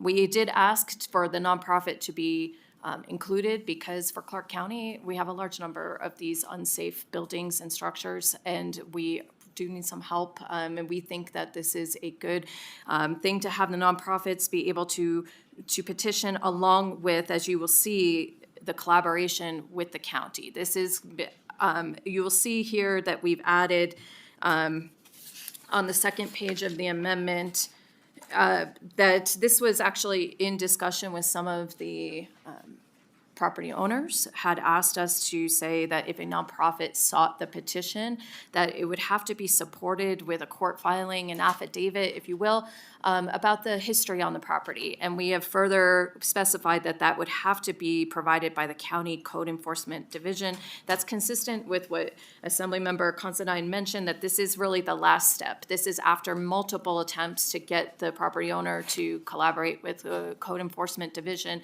and to bring the property up to code. Our goal in the Code Enforcement Division is always to just try and bring people into compliance. This is not about punitive measures or anything. The concern is always where we have tenants in these properties. And then the final piece of the amendment is on page 2 of the amendment, and we talk about the reporting. We mentioned there's a lot of oversight of this process, a lot of reporting to the district court, a lot of reporting to the municipality, which is going to give us a picture of what these receiverships look like, what are the remedies that are being done.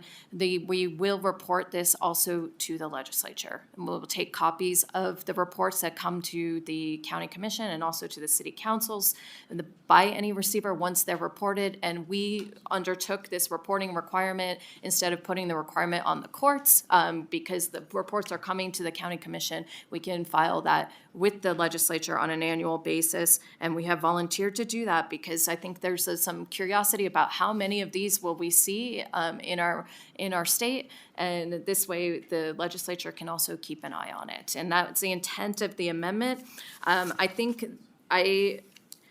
we didn't want to make this about a specific property, but I can tell you, we talked a lot about code violations, and what we have seen in our experience has been properties where we have multiple code violations, where there's fire damage, fire safety provisions, where tenants are living there, faulty electrical, issues with sewage or septic.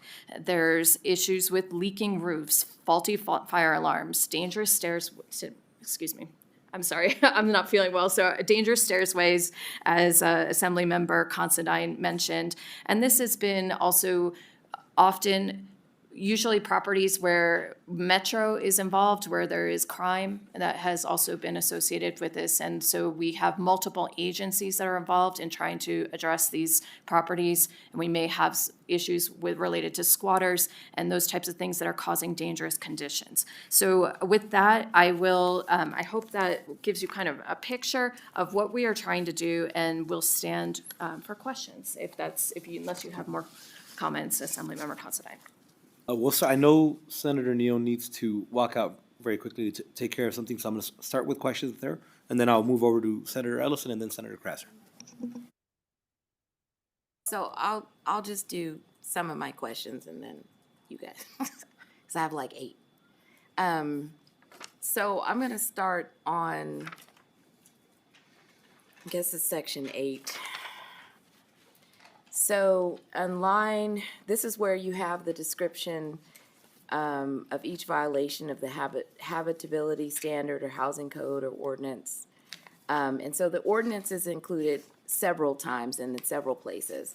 But when I started to look, I tried to look at just one muni code, because it's not just county, even though county's at the table. You include NRS 268, which are cities. So under the NOV code 8.75, a violation under an ordinance can also include a person that may not be the actual code violator, right? So that not only brings in the owner, it also brings in anyone else who could be a code violator. So are they roped into this? Because when you use the term or ordinance, right? So it draws in the existing ordinance, and if the existing ordinance adds other parties under a city, are they then roped into this and then become a, I guess, petitioner in the court on this property? That's the first question.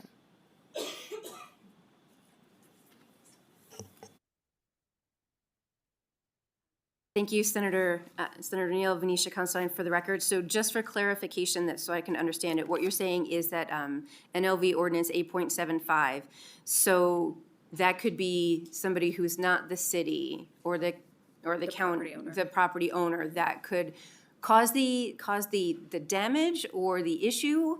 Is that the way that they have it written, that if there is a violation, the violation can apply to the owner and it can apply to the person who is not the specific code violator?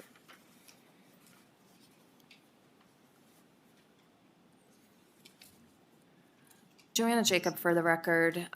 Senator Neal, I think I'd like to talk to you about that section, because I mean, that is not our intent. The notice that is supposed to issue under this, and I haven't, to be honest with you, I did not look at all the city codes. So I apologize for not being able to like answer this with specificity, but the intent here, I think, would be the notice is going to the property owner. And the what we've been trying to do is to clean up these properties. So the notice would go to the owner and say, you have violated this section of Clark County Code, which requires you to have a building that is not a dangerous situation. And then we would specify it because of these complaints. That's the idea, because the idea is to give we have to give a specific notice on what is the violation. If we need to tighten that language, or there's something that we need to follow up on, I think this is exactly what we're trying to do. We're not trying to bring other people in unless they have a duty to maintain the property. The point is that we're trying to get the people who have the duty to maintain the property in a habitable standard to get to the table with us to bring the property up to code. So that is not our intent. I hope that answers your question. Well, I think it just is a deeper dive, because you're assuming that the ordinance that you're drawing in is simplistic and doesn't add other parties, right? And so I think that's just something to consider. So in section 10, I think that where you get to the point, so you talked in your testimony that, you know, you've given this notice, the bill says any deadline, which I'm not really clear on that, but then the first time that an owner gets to have this conversation about whether or not they were afforded a reasonable opportunity to repair or rehabilitate by a county or city is in court. Joanna Jacob for the record. To respond to your question, Senator Neal, that is actually the process, but I think the intent here and the language that we put in, that this is in addition to the other code procedures. There would have been, and the way that this has worked, especially because we will do the affidavit of the history, the idea is that there have been multiple notices with the property owner through our code enforcement process, the normal process where we would go out. Usually I'll kind of give you this is how we are trying to do it. We get a complaint from a tenant or from a neighbor, or somebody calls code enforcement. They go out, they inspect, they find a violation, they leave a notice. That notice says, we found this violation, and then they work with the property owner. Hopefully, they will work with us to bring the property up to code. If you get a code violation, hopefully you contact us. We can grant multiple extensions during that process. The goal is to fix the property up. And then, so there would be multiple notices. The point, though, would be you're asking about, are they going to get the opportunity in court to say, maybe it is, some of these need substantial repairs, right? So when I talk to my code enforcement division about this bill and how we envision it, we think at this point, going through those processes, the quickest really process that we would be able to bring a receivership. If we just zoomed through all the code enforcement, nobody asked for any extensions. There was no administrative hearing that was sought to appeal the code violations. It would be about 6 months. And then at that point, if there's a substantial repair that is needed, then the district court, and we've tried to write in that the district court has broad discretion here. The district court could say, does the property owner need, do you need 6 months do you need 6 more months is the repair underway? It's gonna be a factor that's gonna be weighed in whether or not the receiver needs to be appointed, or if it could be continued to see if the property's been brought up to code. That's the intent. So I guess, I know this bill's brought before, but what I'm trying to understand is, and this is a simple question before I get into a question on section 12, is I know the receiver is supposed to be neutral, but the way that this is written, is the receiver protecting the county's interests or the homeowner? Because it's not just apartment buildings or slumlord. You have roped in family residential in here, the way I read it. Yes. And so who really is the receiver protecting? Thank you, Senator Neal. Venetia Constein for the record. So the receiver should be a neutral party that contracts with the entities that need to do any abatement work or any kind of work on the property. So the receiver should not be working for one party or the other. It's analogous to when you're in a bankruptcy and a receiver takes over your estate. Whatever is required to be fixed is done, and then the receiver returns the property. So it is not, they are supposed to be neutral on this and not working for either the county or for the homeowner. They're working to bring the properties back up to code and return them. Okay.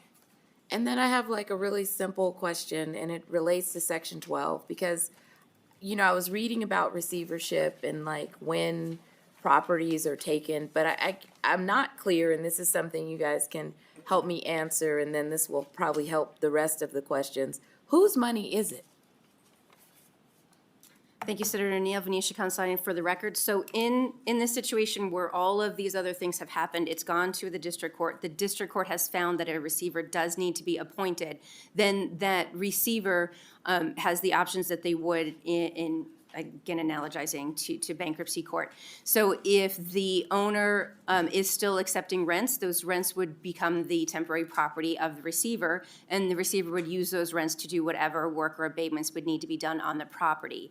If the property is such that there's no rent coming in or there is nothing to do, then the receiver has the ability to lien the property to obtain the funding to do what they need to do to fix it.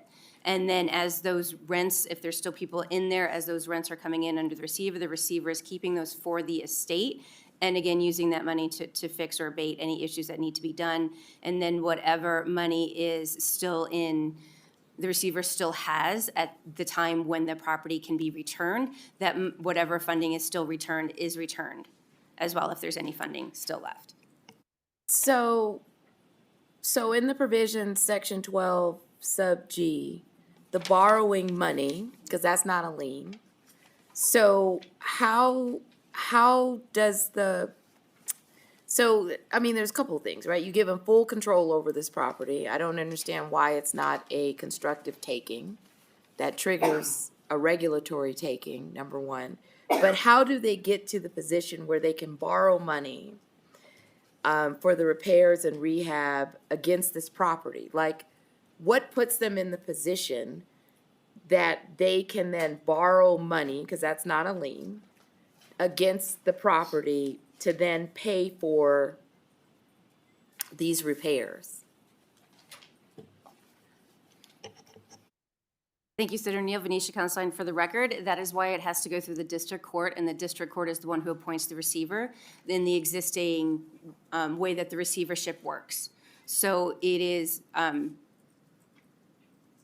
done that way already, and it's done this way in other states. It's done this way in our state during bankruptcy, where the estate is just overseen by the receiver. The receiver doesn't own the estate. It is overseen by the receiver in order to do what needs to be done to return it.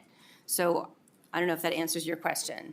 No, that's what I was reading, that they don't own it. They're like a caretaker. You're like an intermediary but there seemed to be very specific rules when it was an estate and you appoint a receivership, and then it's related to an estate, and then how they're able to specifically, I guess, engage and then borrow money. And so it just wasn't, I wasn't clear, because all I kept thinking about, if you have like these repairs, how does the insurance provisions kick in for the receiver?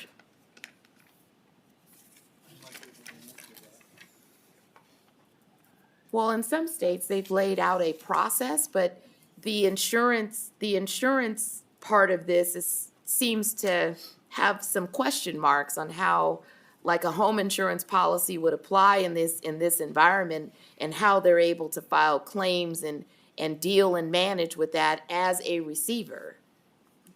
Joanna Jacob for the record, and I'm going to take a stab at this, Senator Neal. It's a good question, because we're talking about this in context and overview. So I guess here's what I would say. We've written in, this is how we're envisioning it and how it works in other states, is that you said the receiver acts as a caretaker. That's how we're looking at. They're stepping into the shoes of the property owner under the oversight and constant reporting to the district court.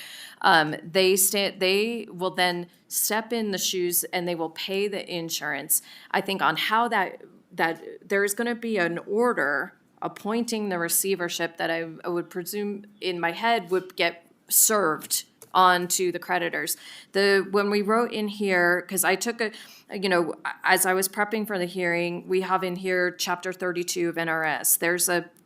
That section is really the receivership law in the state of Nevada, and they have the powers there to pay creditors, to pay bills, to maintain the insurance, to kind of step all the powers that we would need to do. The court can also, under that section, modify or limit the powers of the receiver. So I think this is not this is an idea that they're going to pay it and maintain, kind of pay the bills on the property, really, and then contract for the services.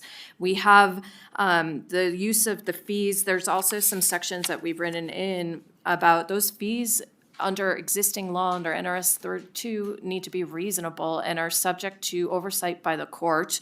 And then there is a power under here that we talk about the same way that we do if there's a receivership to foreclose a mortgage. That is really subject to a reasonableness standard.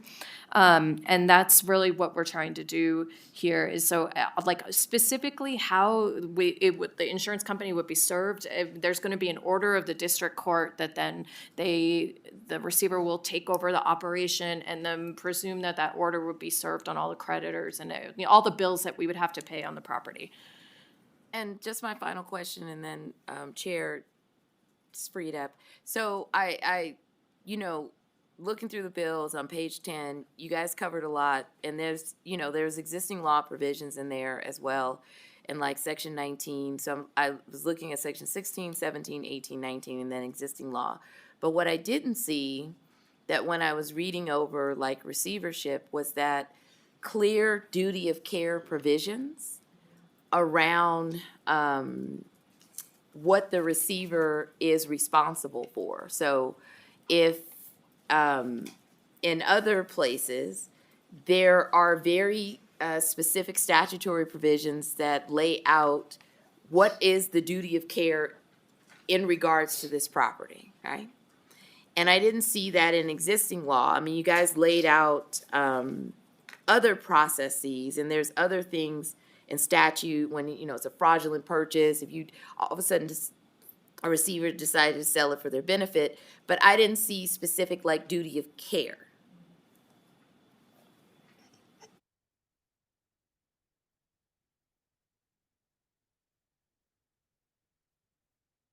The question, Senator Neal, Venetia Considine for the record. One of the reasons is we're giving deference to the district court because we don't know the type of different properties that this may fall under. And the district court would have to lay out all of those requirements, the duty of care, the parameters for what the receiver could do. And to put all of that in statute might be a little bit too rigid for not knowing what we might look at. There may be a single-family home where, with a hoarder that is becoming a very, extreme fire hazard, where, the neighbors have contacted code enforcement. Code enforcement has come in, they've tried to work with them. They're not, getting anywhere. This has gone on for 6 months. It follows up this whole process. The court may have a duty of care, or the parameters that they build into that might be a little bit different than an apartment complex where you have, several buildings of that apartment complex where the windows are gone, where there is live wires hanging out, where there's water on the floor. And I'm thinking of a specific case there where there is no security and there have been, some murders and drugs things going on. Now that might be a district court might draft those requirements a little bit differently in that case. So I think we've left it a little bit to the district court for that discretion. And thank you for that. Next, we'll go to Senator Ellison, please. Thank you, Mr. Chair. I went through this much as I could, fast as I could, but I can tell you it's a good bill. But there's options you can use. For number one, the county or the city can contact the owner if they can get a hold of him, and they can put a lien on the property, and they put it on the ad valorem tax. So anything and everything that's going to be costing, they could add that on the ad valorem, and the owner would have to pay that either through taxes, or if he wouldn't pay or refuse to pay, or if it's in receiver, then the county could go back and go after the house or apartment, I meant. But you look at number 10.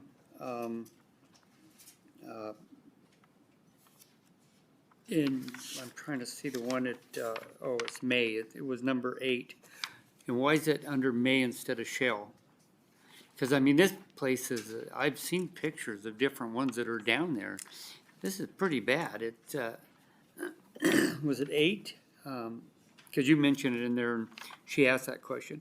If May couldn't, I don't think you're gonna get anything done, and there's no steps, there's no windows, there's no doors. So this had to have been abandoned property, I think, and become a squatter's haven, so for ones I've seen. But it should be, May could, maybe they can get to it. No, shall means it will be taken care of, if that's the case. But I looked at some of these and device residential property to be substandard property. These are something that should have been condemned a long time ago, but you're given the owner, if you can find the owner, I don't know if some of these have been tried to be served, is that correct? Senator Ellison, Joanna Jacob for the record. And I guess while I answer your condemnation question, we're going to probably ask you to direct us to the May that you were pointing to, because we're trying to find it so you can when follow. you were going through the presentation, when Oh, you it hit was that number we 8. Okay, and- yeah, go ahead. Okay. And I was trying to follow her and you, and you said it's a May, and I couldn't find it. So thank you, Senator Ellison. Venetia Constein for the record. Are you talking about section 8 on page 3? That's correct. Where, as the result of the violations, the county may notify the owner of the residential property in order that the owner may repair. A lot of these we're trying to not be too restrictive. They do have to notice. Code enforcement does need to put signs on the building. They need to follow other rules to do that. To your point about a landlord being out of the state or out of the country, I want to say, to my knowledge, there was an entity here in the state that purchased a motel and converted it to apartments, and then they were out of the country. They were still getting the rent, but it was not possible, and this was a very, very property that was in very bad repair. It was very difficult to be able to get a hold of that owner because they were in another country, even though a lot of things could be sent there, could be mailed there.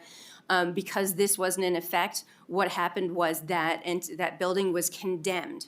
And one of the things that this bill does to stop that condemnation is when it's condemned, all of those people were then thrown out to the street. They didn't have, they're paying their rent in this, sort of economy, and especially if we're talking about a motel that's been converted to apartments, these are not people that have a lot of savings. In their situation, they may feel like some home is better than no home, even if it is a fire hazard and very dangerous and all of those issues. What this would allow is, instead of the condemnation, It is the ability to, be able to rehab that building so that it becomes habitable again, but at that same time, not throwing those people out onto the street, but moving them to another location while that is being done so they still have shelter.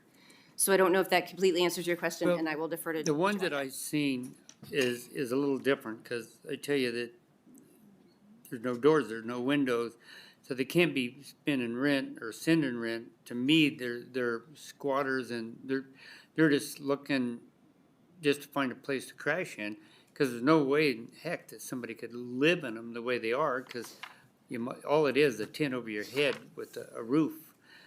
So I don't know, you might ask legal with your attorneys down there if it should be a may, because it's got to the point where some of these are gone beyond may, in the contacts that have been, it should be shall. And that should get your foot in the door and at least get their attention, because these are pretty bad. Joanna Jacob, for the record, I think the concept there that we were trying to get at, and we can agree with you, and that's a change that we can make, because here's the concept we were trying to get at Senator Ellison is what we're talking about, is that this isn't going to be the first time that they hear from the county or the city. That's right. They will have already known. And one of the amendments that we did on the assembly side before it was heard on the assembly was to make it very clear about the notices that we were providing. We're both going to post the notice on the actual property if there's a property manager in the case of an out-of-state owner, or that there's somebody who would be checking in theory, on that property. And we will also mail to the address of record if we can find them.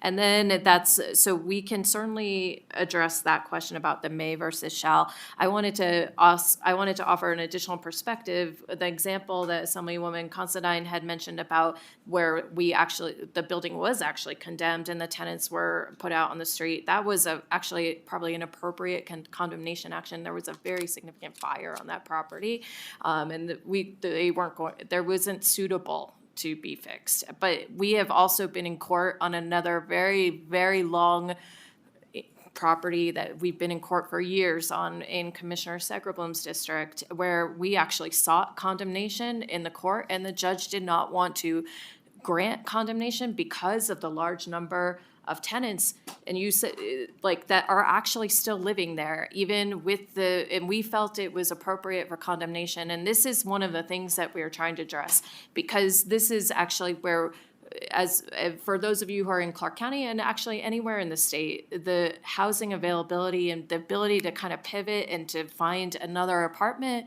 that would meet the needs is a very significant challenge for us. And we have relocated tenants where we can, but where we're dealing with large apartment buildings with hundreds of tenants, that has been a very significant challenge for the social service department. And so this is why we're asking for this tool, if that helps to answer the question. And then one thing you said that the district attorney would take a look, or the judge would take a look at this.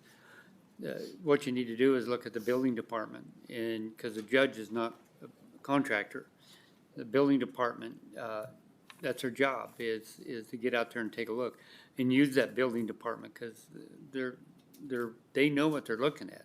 And this would help you quite a bit, because this building department would go in and give a report to the judge and say, hey, you're talking $1 million to rebuild this place, or you're whatever. They can give you an idea. They can't give you a bid, but what they can do is give you an idea of how much damage is done. And the stuff I've seen is pretty severe. And the thing of it is that with it not being closed off and not fenced off, then the liability could go back on the city. And here's one other thing. We just had a motel that went into receivership, and it used to be a beautiful, beautiful motel. And the employees, they were having problems, so the employees started renting the rooms for a few dollars, and they tore that motel to pieces. Now the city's trying to take it back, but I tell you what, they busted the doors and walls, and then they'd cut big holes in the wall and go through and lock the doors and screw them in where the cops couldn't get to them. So, and it's right across from a bank, and the people, the transits were going into the bank and the title companies, going through, and walking into the break rooms and taking purses and taking food and this kind of stuff. So it's something you gotta get on, and if not, then it'll fester and grow. But yours, where I seen different stuff in different apartments down there, you got no steps, somebody's gonna fall and somebody's gonna get hit. But they finally had to go over and fence this one off in the open. The city did. Give you an idea. Yeah. Thank you, Mr. Chair. Thank you. Next, we'll go to Senator Rogich, please. Thank you, Chair. I was hoping we can go back to a receiver being appointed by the court and what that looks like in the sense of if there's no rent being collected, who's paying the fees and the expenses of the receiver? And how long is that receiver appointed to handle a matter? Is there a time limit or?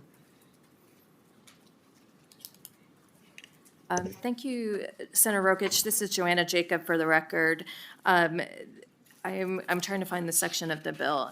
On the question of who pays, excuse me, all the receivership, there is a section of the bill where we have said that those can be either, there's, I'm trying to find it right now, that because we're gonna do monthly reporting and that the fees can be paid by either, they can be kind of collected and charged ultimately to the property owner, or, and I think that we have a section, and I'm trying to find it, where we've said they could seek to have the county pay for it. If there's gonna be an option on this, on the fees. The other, and then it always secured, how it works in other states, secured, if we can't find the property owner, then it's secured by filing a lien on the property. In other states is where the receiver is going to have their interests secured. On the length of time that the receiver is appointed, we have actually, in the discharging section, it talks about that it's actually mandatory under section 15 on page 9 that the district court must discharge the receiver appointed under section 10 as soon as the property is fixed up. So we're not talking about a receivership that's gonna be there for, for months. Is that it's gonna be subject, keep in mind, monthly reporting to the county commission, very public, periodic reporting to the district court, and accounting that's gonna come in so that we'll be able to see what's going out or the methods, like efforts to contract to get the abatement done, and that it's a mandatory end to the receivership once it is done, and then the records are filed with the court on the ultimate payments that were made, and that's where the final accounting is gonna come in. Oh.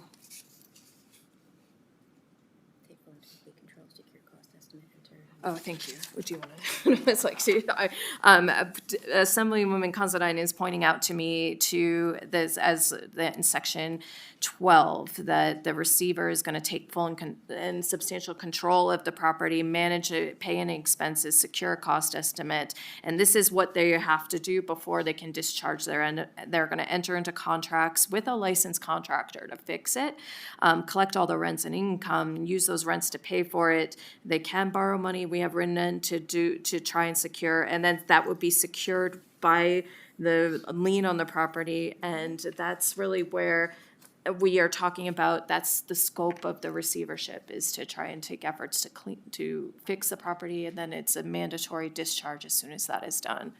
Anything else you want to add? The only thing that I would like to add, Venetia Constein, for the record, is this is all in a situation where the owner has not chosen prior to it becoming to receivership to abate the property, sell the property, put the property in bankruptcy. That owner still has all of those opportunities to avoid all of this if they so choose. But if not, and it comes to this, it does allow the receiver to borrow money for the repairs, to lien the property, to exercise any other powers, and use all rents and income generated by the substandard property to pay for the cost of the repairs, rehabilitation, or abatement determined by the district court to be necessary to correct the conditions cited in the order pursuant to section 10.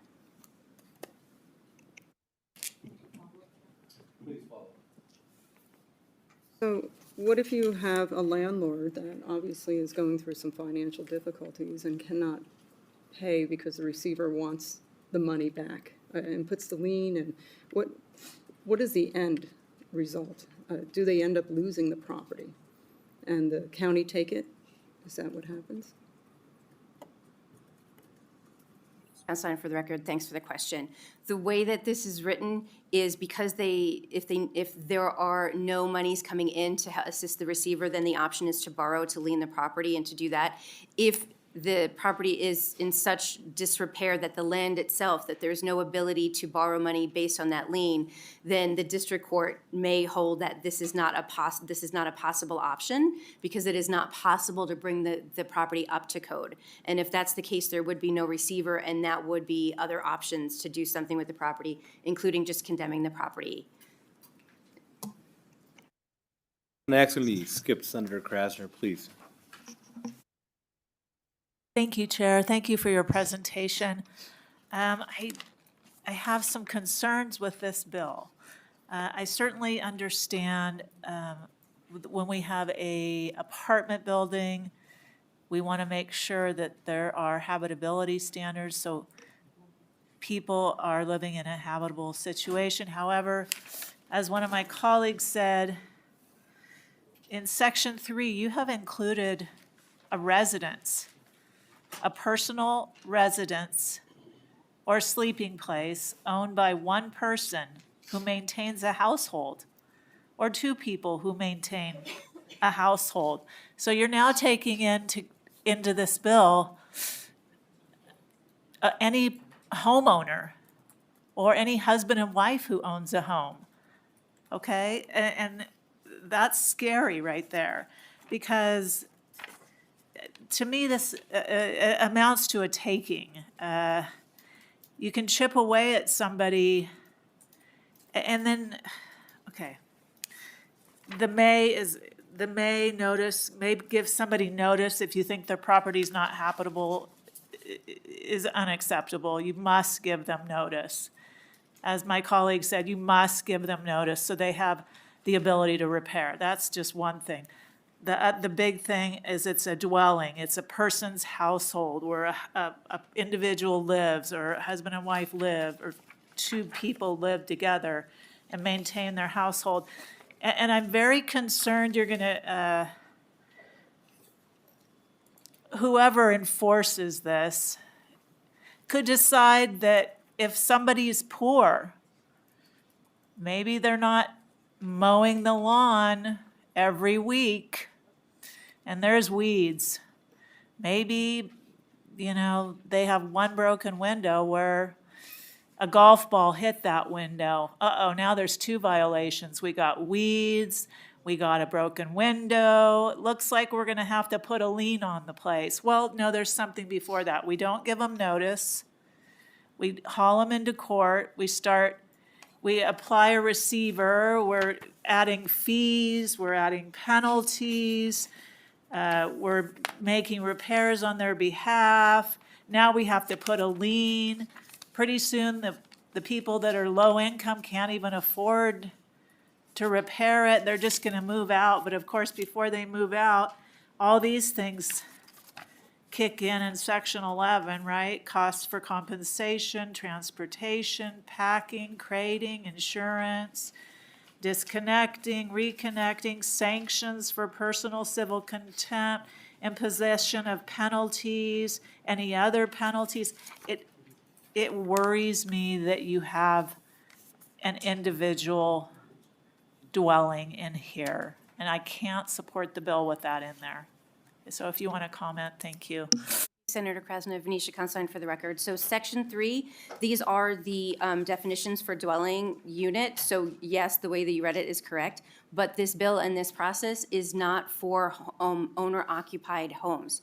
This is for rental properties. So does not cover anyone living in a home or issues that are happening in their own home or their own broken windows.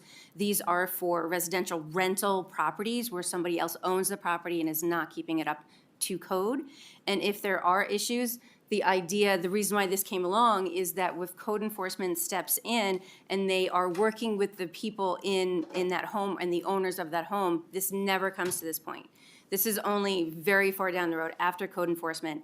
If any of this is being brought to a district court, It is a requirement that there be a history of work with the jurisdiction, the county, the city, of what has been done before it ever even comes to that point. So we've tried to put in a lot of safety to avoid exactly the situations that you are talking about. So this isn't going to be like two seniors who own a home and can't afford to fix their windows and can't afford to fix their weeds. They would never be in this situation, but I'll let Joanna follow up on that. The only thing I would like to add, in Senator Krasner, I understand, and I think when you referenced section 11 and the finding that has to be made, and I think to respond, we will change that section to must, so that absolutely we can do that. That's a change that we can make on the notice, understanding that there's other previous notices that are going. And section 11, on when you reference the things that are coming with the receivership, that this is only in the case where there's substantial endangerment to the health and safety of the tenants. This is substantial endangerment. This is not, this is where we're at risk, the tenants are at risk, is the idea that we have in this bill. And so I want to just point that out, that we're trying to tie it to where there's really substantial dangerous conditions that we are trying to do, because the tenants are there and it's a risk to the tenants. I don't know if you want to, thank you. And we can get a point of clarification on the may versus shall by legal, please. Thank you. For the record, this is Heidi Clarkson with the Legal Division of the Legislative Counsel Bureau. And I just wanted to perhaps point out to the committee that it appears to me that I think you have to read sections 8 and sections 9 together. In section 8, it does say that if the appropriate department of accounting makes certain findings, the county may notify the owner of the property in order that the owner repair or rehabilitate the residential property. I think that may is intended to give the county the discretion as to whether or not they want to take further action.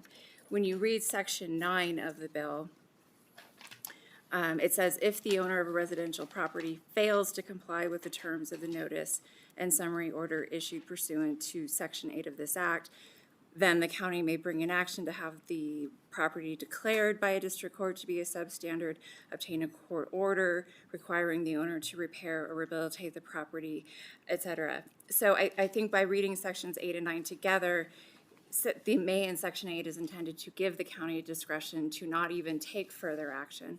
Reading section 9, I don't think the county would be able to proceed by trying to go get a court order and start this process of having the property declared to be substandard unless they have at first given the notice.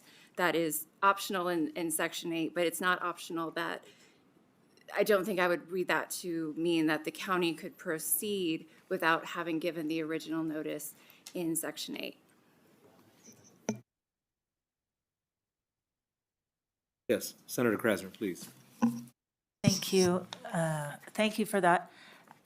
I do not see in the bill, maybe you could point it out to me, where it reads that for a residential property, it must be two people renting it or one person renting it. I don't see that. I just keep seeing a reference to residential property. So can you point out to me where it must be somebody renting it?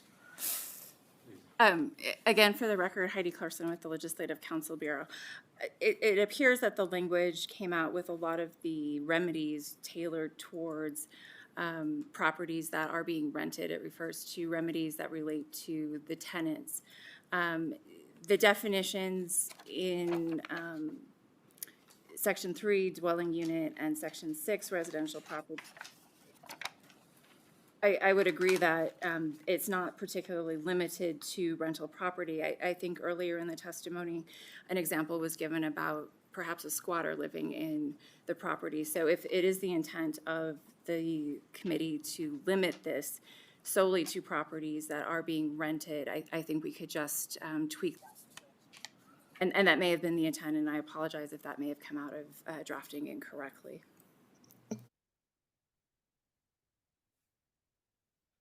Thank you, Venetia Consign, for the record. Not sure if you wanted us to comment on that, but that has been the intent the whole way through. And I think in reading this, thinking it was just a definitional section, wasn't looking into it to say right in that point that it was a rental, but that isn't our intent. And if the wording can be fixed, that would be very helpful. Thank you. So since I was the one that asked the question, and I appreciate she answered it, but I wanted to hear what you had to say. I was wondering if that was your intent, and if it's not your intent that it's homeowners, and it is your intent that if it's an individual home, a residence, and it's only that it's being rented to renters, I would feel much more comfortable seeing that specific language in the bill. Thank you. I just don't want it to be so easy to take away somebody's home because they're low income. Joanna Jacob for the record, and I say on behalf of Clark County, that's not our intent either. Our intent here is to keep people housed. We're not trying to take people's homes for weeds or broken windows. That is not the intent. I will say it clearly, that is not the intent again. And so we're happy to, Assemblyman Considine had said, we can tighten the language, and that is the reason why we are asking for this tool is because of the tenants and the requests that we get from tenants to help and the calls to the county and repeated requests for relocation assistance and that type of thing. So we can absolutely do an amendment to make you feel more comfortable, to make this very, very clear that we are trying to address rental properties. Thank you. Senator Rogich. Thank you, Chair.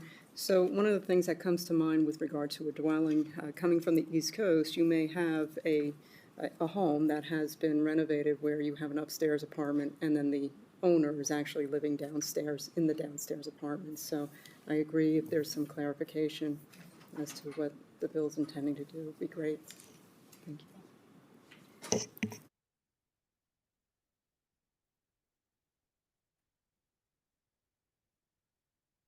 Senator Neal.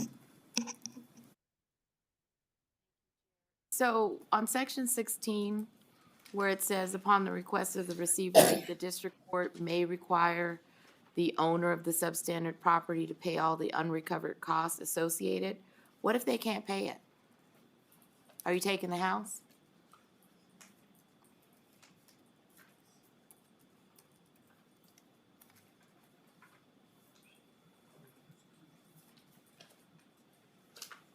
Jacob for the record. I was trying to find the section. We have a section in here, and I thought that I did have a section on there, that if they can't pay it, then there would be an option to seek if there should be other people, like if the county would also be on there. And I will, Senator Neal, follow up with you on that, how it works sometimes, and often by the time we get to receivership, you don't have an engaged property owner. That's really where we find ourselves frequently. So the lien on the property would stand, and then we would wait. If the house would sell, then that they have a lien, and it would be paid in the traditional way that liens are paid upon a sale. I don't know if you would like to add. Nisha Consign for the record, and again, going back to this being rental properties, if the district court requires the owner of the substandard property to pay unrecovered costs associated with the receivership, if that is still a rental property, then that lien could potentially be there until the proceeds of all of that rental pays it off. But even in section 18, it says this act is not intended to deprive any owner of a residential property.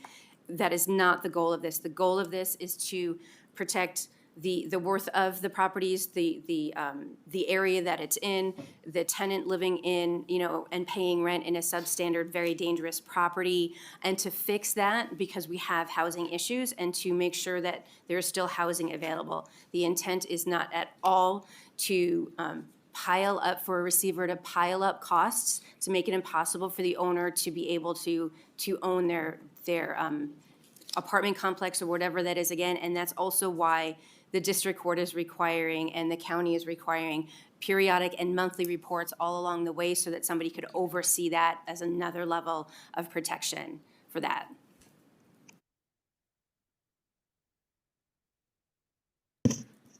Just, Senator Daley, please.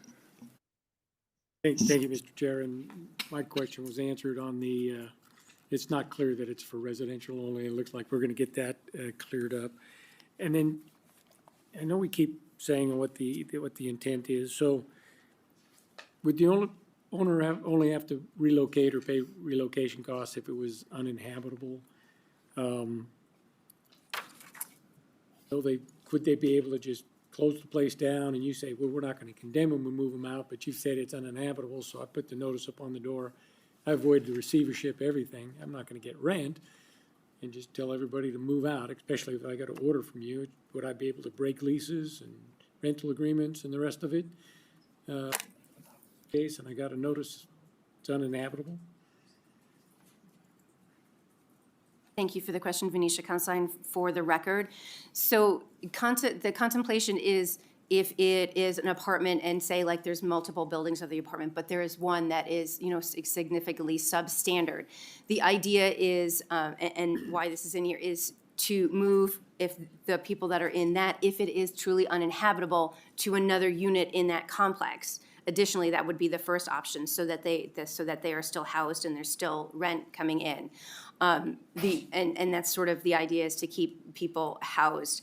And I forgot, I'm sorry, I forgot the rest of the question. Would they be able to break a lease or whatever? Let's just say they have multiple buildings and only one of them is uninhabitable and they got 10 tenants and all the rest of them are full. Well, if Venetia Consign, for the record, if it is uninhabitable, the tenants under existing law would be able to break the lease if the tenants wanted to break the lease. If the landlord wanted to cancel a lease because it was uninhabitable, then they would have to follow that existing law for them to do that as well. And I'll leave. Joanna Jacob, for the record, I was going to say, and Senator Daley, the legal way that we would do that on the withholding rent or any of those things is in Section 17. We do have that these provisions should not be construed to limit any rights available to a landlord or a tenant otherwise under the law. So we're still, and this is where the district court could look at it and say, okay, there's going to be oversight of the district court and reporting, and a lot of reporting on this, and that's where we tried to say this is not intended to limit those remedies that may be available to the landlord or the tenant. And then in Section 18, on we're not intended to deprive the owner of any constitutional rights that they may have as the owner. And that's intended to address the issue of the takings issue that has been brought up. And I think that's what we tried to do, was try to bring in and leave it so that the district court can kind of fashion the appropriate remedy. If you have multiple units, one is good, one is not, this one is inhabited or something, that there's the ability for the district court to fashion the appropriate remedy under that situation. And Venetia, sorry. Oh, go ahead. Venetia Considine, for the record, if I could just follow up. If a landlord wanted to say, you know what, forget all this, I'm gonna put a fence around it, I'm gonna tell all the owners they have, all the renters, they have 30 days to leave, and I'm just gonna leave the whole thing and walk away, they can do that. There's existing law for them to deal with that. So that could happen anytime now. I think that does happen sometimes when, landlords just want to leave to have tenants move out. They could just say, here's a notice that you need to move out. This is uninhabitable, or whatever their reasons is, or we're just giving you notice under the lease to do it. So if that kind of answers your questions, if some landlords may choose that path, they can choose multiple paths before it ever gets to this point. Understood. But in Section 11, of course, if the district court finds that there's this condition, but the city or the county could find that condition, the fire department could come in and say, hey, this is unacceptable. The health district could come in and say you have mold, whatever it might be, and so it's uninhabitable. And at that point, I don't think he has any relocation responsibilities. If he goes all the way to the court and the court says, you've got to relocate him and there's no place to go, doesn't that create a condition that he can't comply with? Court can order him to do it, but if he can't, what do I got to go do, build new houses or put some tents up, I guess? I don't know. Venetia Considine, for the record, thank you for that. And that's one of the reasons why this was brought up, because if you just condemn a building, you're putting people who prefer, they would rather have a really, really bad ceiling over their head than no ceiling over their head. So if there are the issues for them to stay where they are or to find no place to live. That's not, this bill is to avoid that, to avoid the condemnation. But we are realistically in this situation where we are both in the north and the south, where there may not be any place to move these tenants at the same rate of, rent that they're paying. That is a real potential opportunity, a thing to have to face, but that would be, our goal here is to find a place for them to live, the receiver to find a comparable place, safe place for them to live, so that they are not condemned and just put out on the street. Understood. I understand that goal, that you don't want to condemn. Obviously, they're out on the street and everybody's off the hook except for the people who have no place to go. But at the same time, if you go through the process and the court finds it's uninhabitable, and now I'm ordering you to find other places for them to live and relocate them. And court can make you owe, but it can't make you pay, right? It's just, there might be a condition where they're not gonna be able to find it. And I understand the intent. I'm hoping we can find something in here, but I'm always reminded of, and people have heard me say this before, it says, I understand your intent, but what do the words say? That's what we gotta live by here. And we gotta make sure that the words are going to be able to carry out the intent. And that's the very difficult part. I don't trying to throw holes or water on this at all, because it is a real problem that needs to be addressed. And the unscrupulous landlords that just let this go and still collecting rent and think they have no consequences. And by and large, from what you're telling us, they don't have any. And there's no good solution. But keep going on. I'm hopeful we can find something. Thank you, Venetia Constein, for the record. And sadly, there may be situations where if this does get to the point where it is a receivership and the receiver tries to move people out of a very, bad situation into a new one and can't find it, then that receiver would have to go to the court and say there's no place for them to go. There's nothing that we can charge. That's the situation, and that's kind of why we've left some of these things up to the discretion of the court. Understood, and the court can order that. The only final thing I got was part of the discussion we've had here about, all right, so what happens if we get to the end and the person just can't pay, and there's all this lien, and it ends up in the receiver, and basically you gotta sell it to try to recover the lien or whatever. And I know you say there's rules on receivers when I spoke to you earlier about this. I think there needs to be some protection in there that nobody that was a party to any of this that may have a lien can be the one that buys it or has any option to get that. If it has to be sold, even if it's a fire sale, you can't have the person, in my view, that was a party to this, that was running it up, or whatever, it may not be intentionally, be able to be the ones that buy it on a fire sale.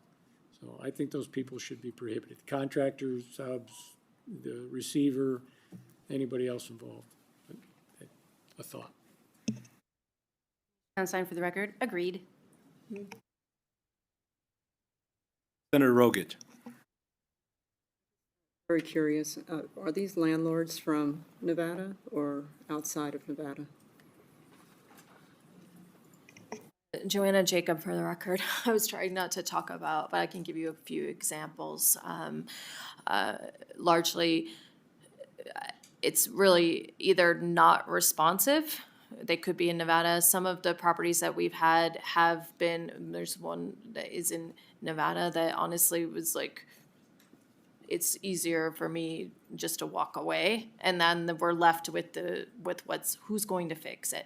We also have a current case in another commissioner's district where there is it's an out-of-state landlord, and Metro, our police have been involved in trying to get the property manager to get in touch with the owners about the conditions on the property. That is in some very protracted litigation right now, and that communication did not happen. So this is a landlord that is out of state, has hired a local property owner manager just last week. We have been at the table with them because we tried to revoke the business license of the apartment building. I mean, they were trying to use what remedies we have, brings us into court, and trying to see what we can do, and found out that there's multiple properties, and so there's some conversations about trying to find a different property manager to try and, it's very difficult to try right now under Nevada law to get the help for the tenants. So what we're seeing is largely, I can't tell you mostly out of state, but it's unresponsive for whatever reason, but we have had both. We've had both Nevada landlords, but also out-of-state landlords. Thank you. And this is not something we're going to discuss further today because we have two more bills that we have to get to.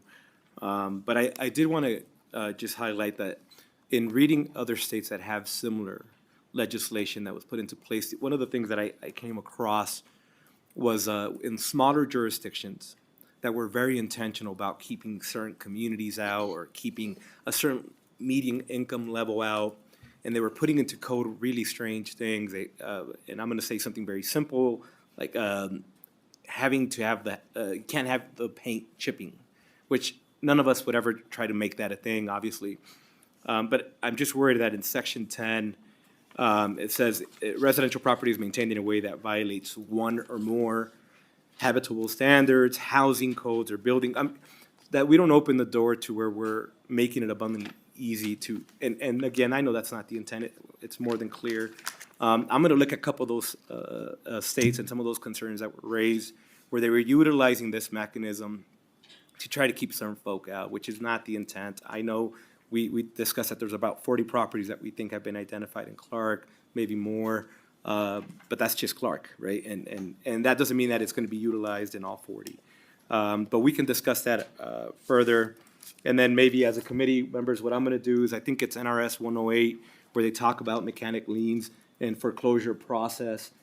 Even though that's not in the bill, ultimately this could lead to that. So I think us collectively, if we're worried of the conversation of a taking or a property owner being deprived of anything, that we collectively just make sure that we're tightening up that language if we have to, just to make sure that when we're reading it together, we're not opening the door for the biggest concern, which is people being deprived of their property.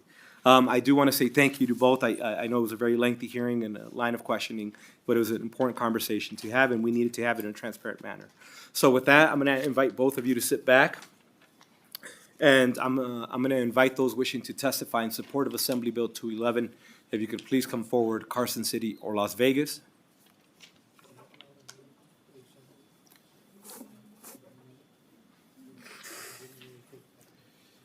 And we have none in Las Vegas, but here in Carson City, so please. Good evening, Chair Flores and members of the committee. For the record, Jennifer Berthium, Government Affairs Manager at the Nevada Association of Counties. AB 211 is a necessary and practical mechanism for local governments to ensure that residential properties meet basic standards of habitability and safety. It also strengthens the ability to intervene when serious violations occur. This bill balances due process with the need to protect tenants from hazardous housing while ensuring transparency and oversight. For these reasons, NACO is in support of AB 211. Thank you. And thank you for joining us. Welcome. Good evening, Chair Flores and members of the committee. For the record, Kelly McNeil, Executive Director of the Nevada League of Cities. AB 211 offers a balanced approach, granting local authorities the necessary tools to address egregious cases of neglect while safeguarding the rights of property owners through due process. For these reasons, the Nevada League of Cities supports AB 211. Thank you. Thank you. Welcome. Thank you, Chair, members of the committee. For the record, Kelly Crompton representing the City of Las Vegas. The City of Las Vegas is in support of AB 211. We believe it creates an additional tool to achieve the city's goals of public safety and neighborhood stability. For that reason, we are in support and ask you to pass this. Thank you. And thank you for joining us. Welcome. Chair Nicole Rourke representing the City of Henderson. I'd also been asked to add support on the record for the City of North Las Vegas, who had another commitment and that they had to go off on. This legislation prioritizes the well-being of residents by mandating prompt remediation of conditions that endanger public health and safety. Receivership is an additional tool that allows local governments to address violations before they escalate into serious hazards. This bill contributes to safer neighborhoods across the City of Henderson. And for those reasons, we're supportive of AB 211. Thank you. Thank you for hanging back for North Las Vegas. That means on Friday when we go really long again, they got to stay for you. Yeah, I'm putting that on the record. All right. If you're listening in North Las Vegas, you owe them one. Seeing nobody else in Carson City or Las Vegas, BPS, support for AB 211 over the phone.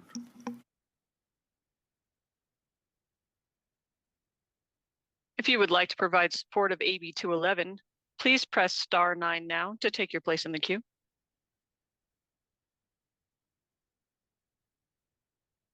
Chair, you have no callers in support at this time.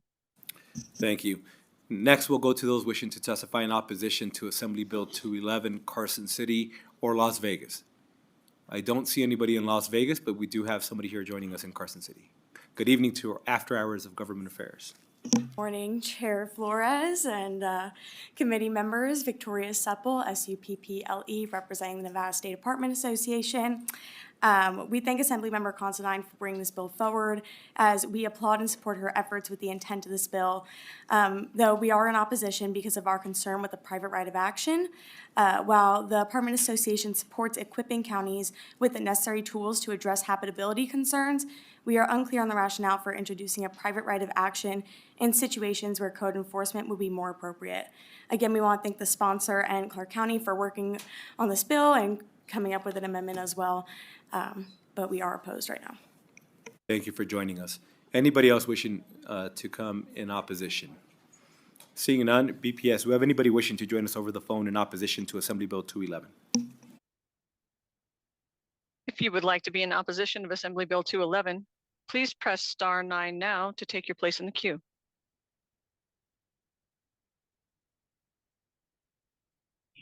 Hi, this is Katrina Ivanov, IVANO Frank, and I really applaud the intent of the bill. The intent is good. However, I do believe that is a not very well written bill, and it leaves a lot of doors open for bad actors. So I hope that you guys work on a bill that actually reflects the intent of this bill without leaving the loopholes. Like they had this Guatemalan guy that was telling people, oh, go in these houses that are not occupied and then you have a house. And I'm worried that some bad actors would use this law and start taking properties away from people because of the many loopholes that are left. And honestly, this is between 50 and 60 bills this session that I listened to, and I never heard so many questions asked and so many of the legislatures being as confused as they were on that bill. And I don't even know how many I did last year, but this is the first time I hear the legislature having so many questions, which I wish it don't ever be so many questions, because that clears the thing for us, the listeners. Thank you for the intent. I hope that you guys go back on the drawing board and actually present a bill that reflects the intent. I applaud the intent, but the way it's written, please pause. Thank you. Have a lovely evening. Thank you for joining us. Next caller in support, please. Excuse me, opposition. Yolanda Canuck, Yolanda, last name Knaak. I agree with Senator Krasner's comments and also Senator Skip Daly's comments. Another thing I should say that I do not have any rentals and I do not rent. And so one concern I have is that what if the renter damages the building, the apartment or the rental, just so that they can skip paying rent.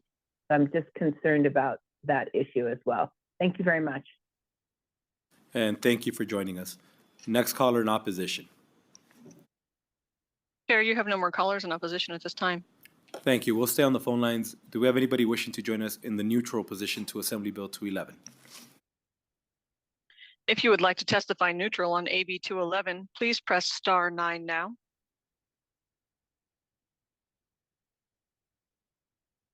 Chair, you have no callers neutral at this time. Do we have anybody wishing to join us in the neutral position, either in Carson City or Las Vegas?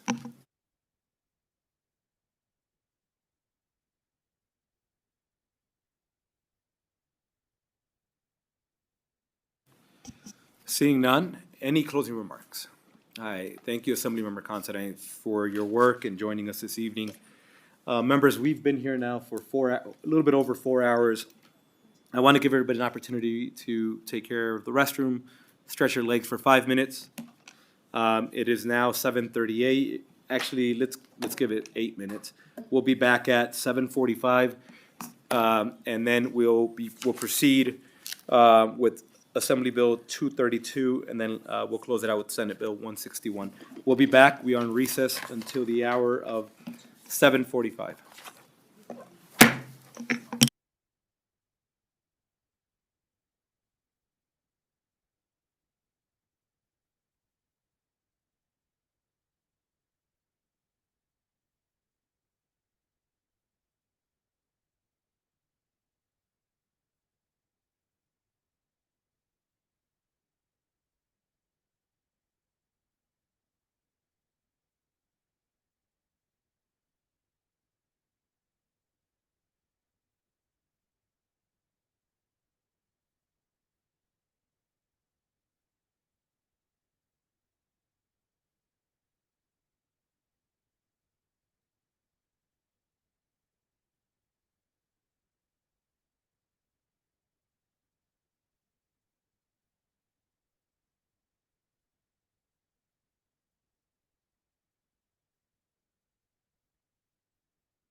even half of one?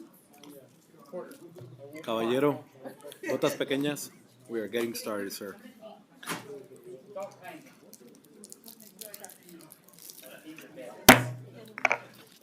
The Senate Committee of Government Affairs will come back to order. Assembly member, great to see you. At this time, we'll open up the hearing on Assembly Bill 232.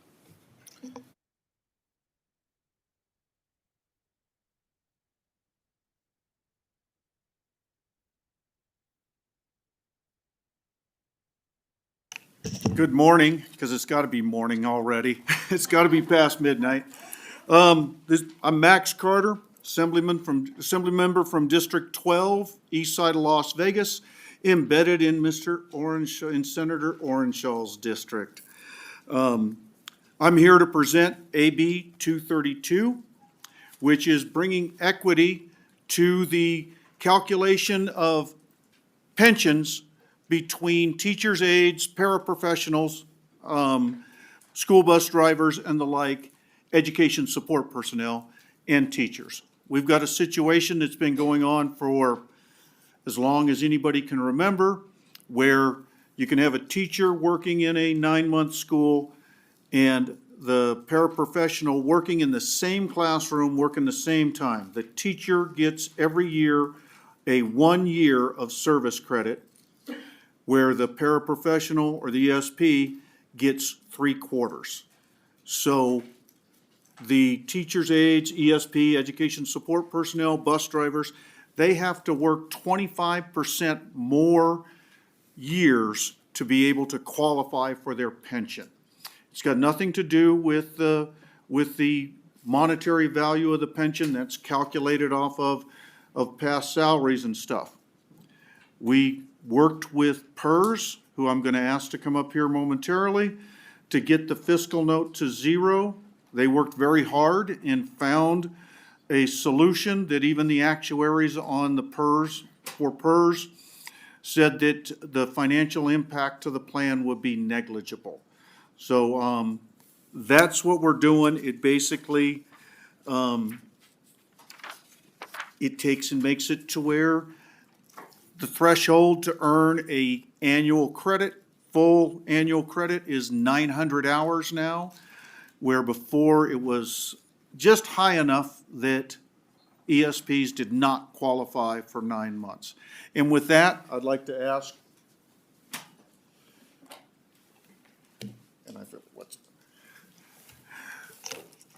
our expert, who I feel embarrassed because I can't remember her name right now, and I've worked a lot with her,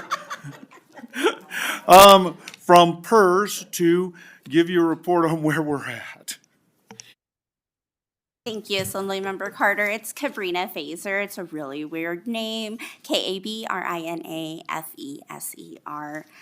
So yes, we have worked diligently with Assemblymember Carter as well as NSEA, and we are comfortable with the 900 hours.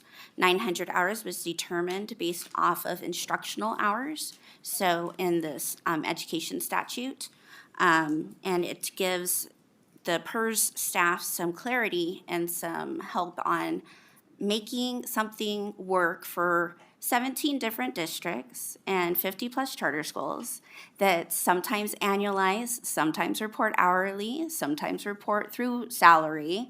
So it just helps us it gives us that basis in order to do those calculations, simplifies our current processes, which are extremely manual at this point in time, and also just helps with the discussion that Assemblymember Carter had. The teacher and the parapro, they're in the classroom the exact same hours, but one is getting a full year of service credit, where the other one is getting prorated service credit, and 1 and 1/3 days for each day worked, which sometimes does not equal the one. Thank you, Max Carter, for the record.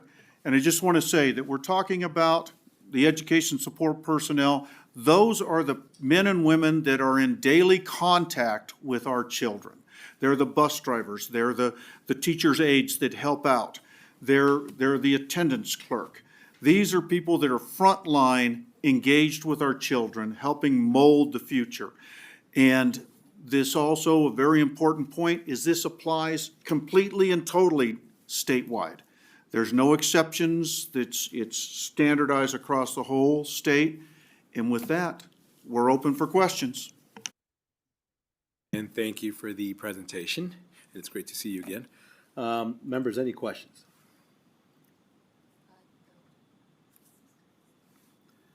I think all the questions were asked in every other bill we had today. Thank you. With that, I'd like to invite those wishing to testify in support of Assembly Bill 232 to please come forward.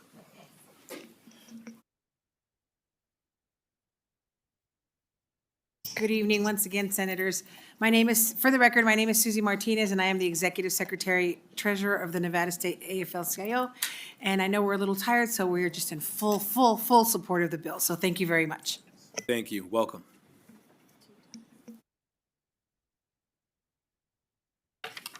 Good evening, Chair Flores and committee members.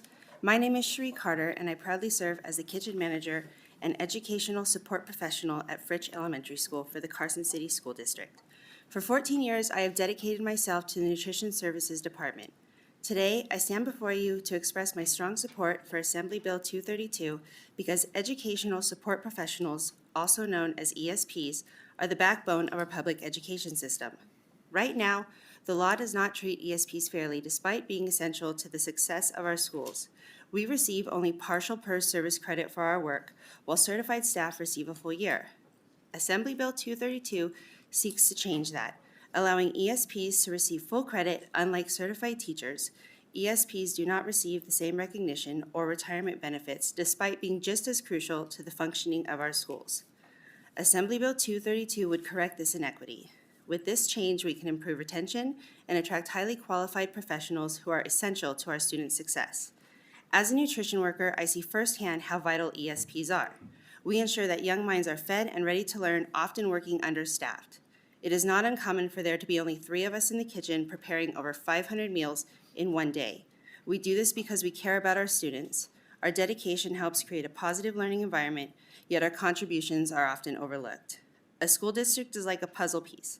Every piece is necessary to complete the picture. Each piece, each worker deserves to be recognized for their importance. Too often, ESPs are the quiet workers behind the scenes, making sure everything runs smoothly. It's time to acknowledge their value and give them the fairness they deserve. Thank you. And thank you for joining us. Welcome. Good evening, Chair Flores, members of the committee. My name is Paula Gacci, and I am a kindergarten paraprofessional at Fritch Elementary School and a member of the Carson Educational Support Association. I proudly worked in the Carson City School District since 1999. Paraprofessionals like myself play a critical role in the classroom every single day.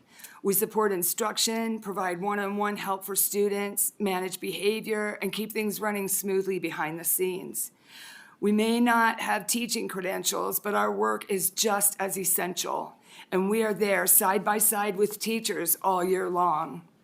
We are professionals, we are consistent, we are deeply committed to helping our students succeed. Many of us pursue further education and training because we care that much. But despite our dedication, paraprofessionals are not currently granted a full service year under PERS, even when we work over 900 hours. I've been committed to the Carson City School District for 26 years, yet I only have 19.2 years of service in PERS for my retirement. It is inconceivable to me that a classified paraprofessional is forced to continue working for 10 or more years longer than a teacher in order to receive the maximum PERS benefits. And please understand that our hourly rate of pay is much lower than a certified teacher's. So of course, our retirement benefits will be a fraction of a teacher's as well. Yet we have to work a decade longer to receive it. AB 232 would change that. It would bring fairness and recognition to the vital role education support professionals play. It will also help schools recruit and retain the committed staff our students depend on. By passing AB 232, you send a powerful message that paraprofessionals matter, our work matters, and we deserve the same respect and benefits as other school employees. Thank you for your time and for supporting education support professionals. And thank you for joining us. Welcome.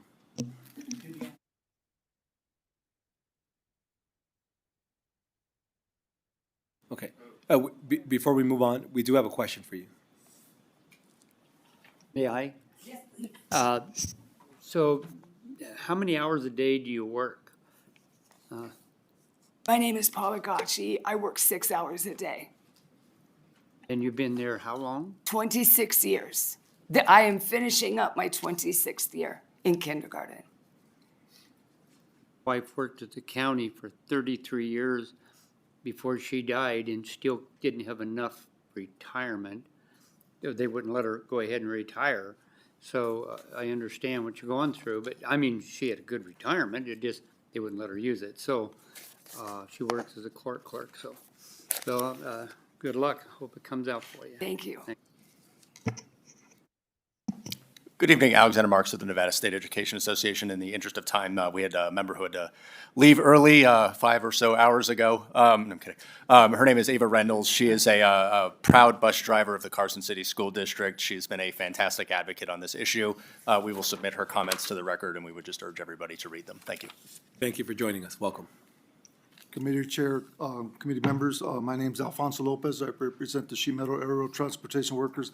I'm here in full support of this because my wife is in the same boat. She's been a librarian for nearly 2 decades now over at Quantum McCall Elementary, and she does not have the credits that we thought she had years back, but we found out later that it's not even close, you know, and they're there just as much time as the teachers, so I feel they should have equal compensation. Thank you. Thank you. Welcome.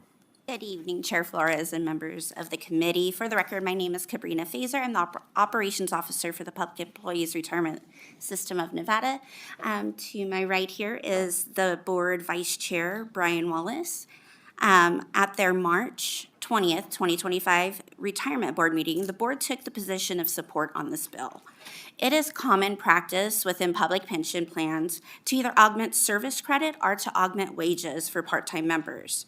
AB 232 would modify the current practice and provide school district employees who work 900 hours across at least 8 calendar months in a school year so that they receive 1 year of service credit.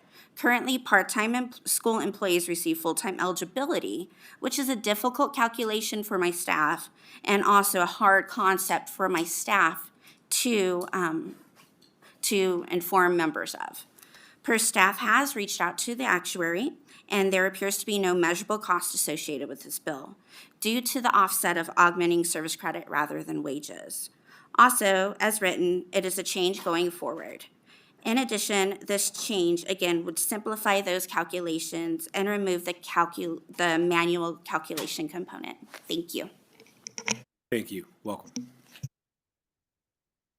Thank you, Chair. I am Brian Wallace, Vice Chair of the PERS Board and Vice President of the Nevada State Education Association, who has been the voice of Nevada educators and our support staff for 125 years in all 17 counties.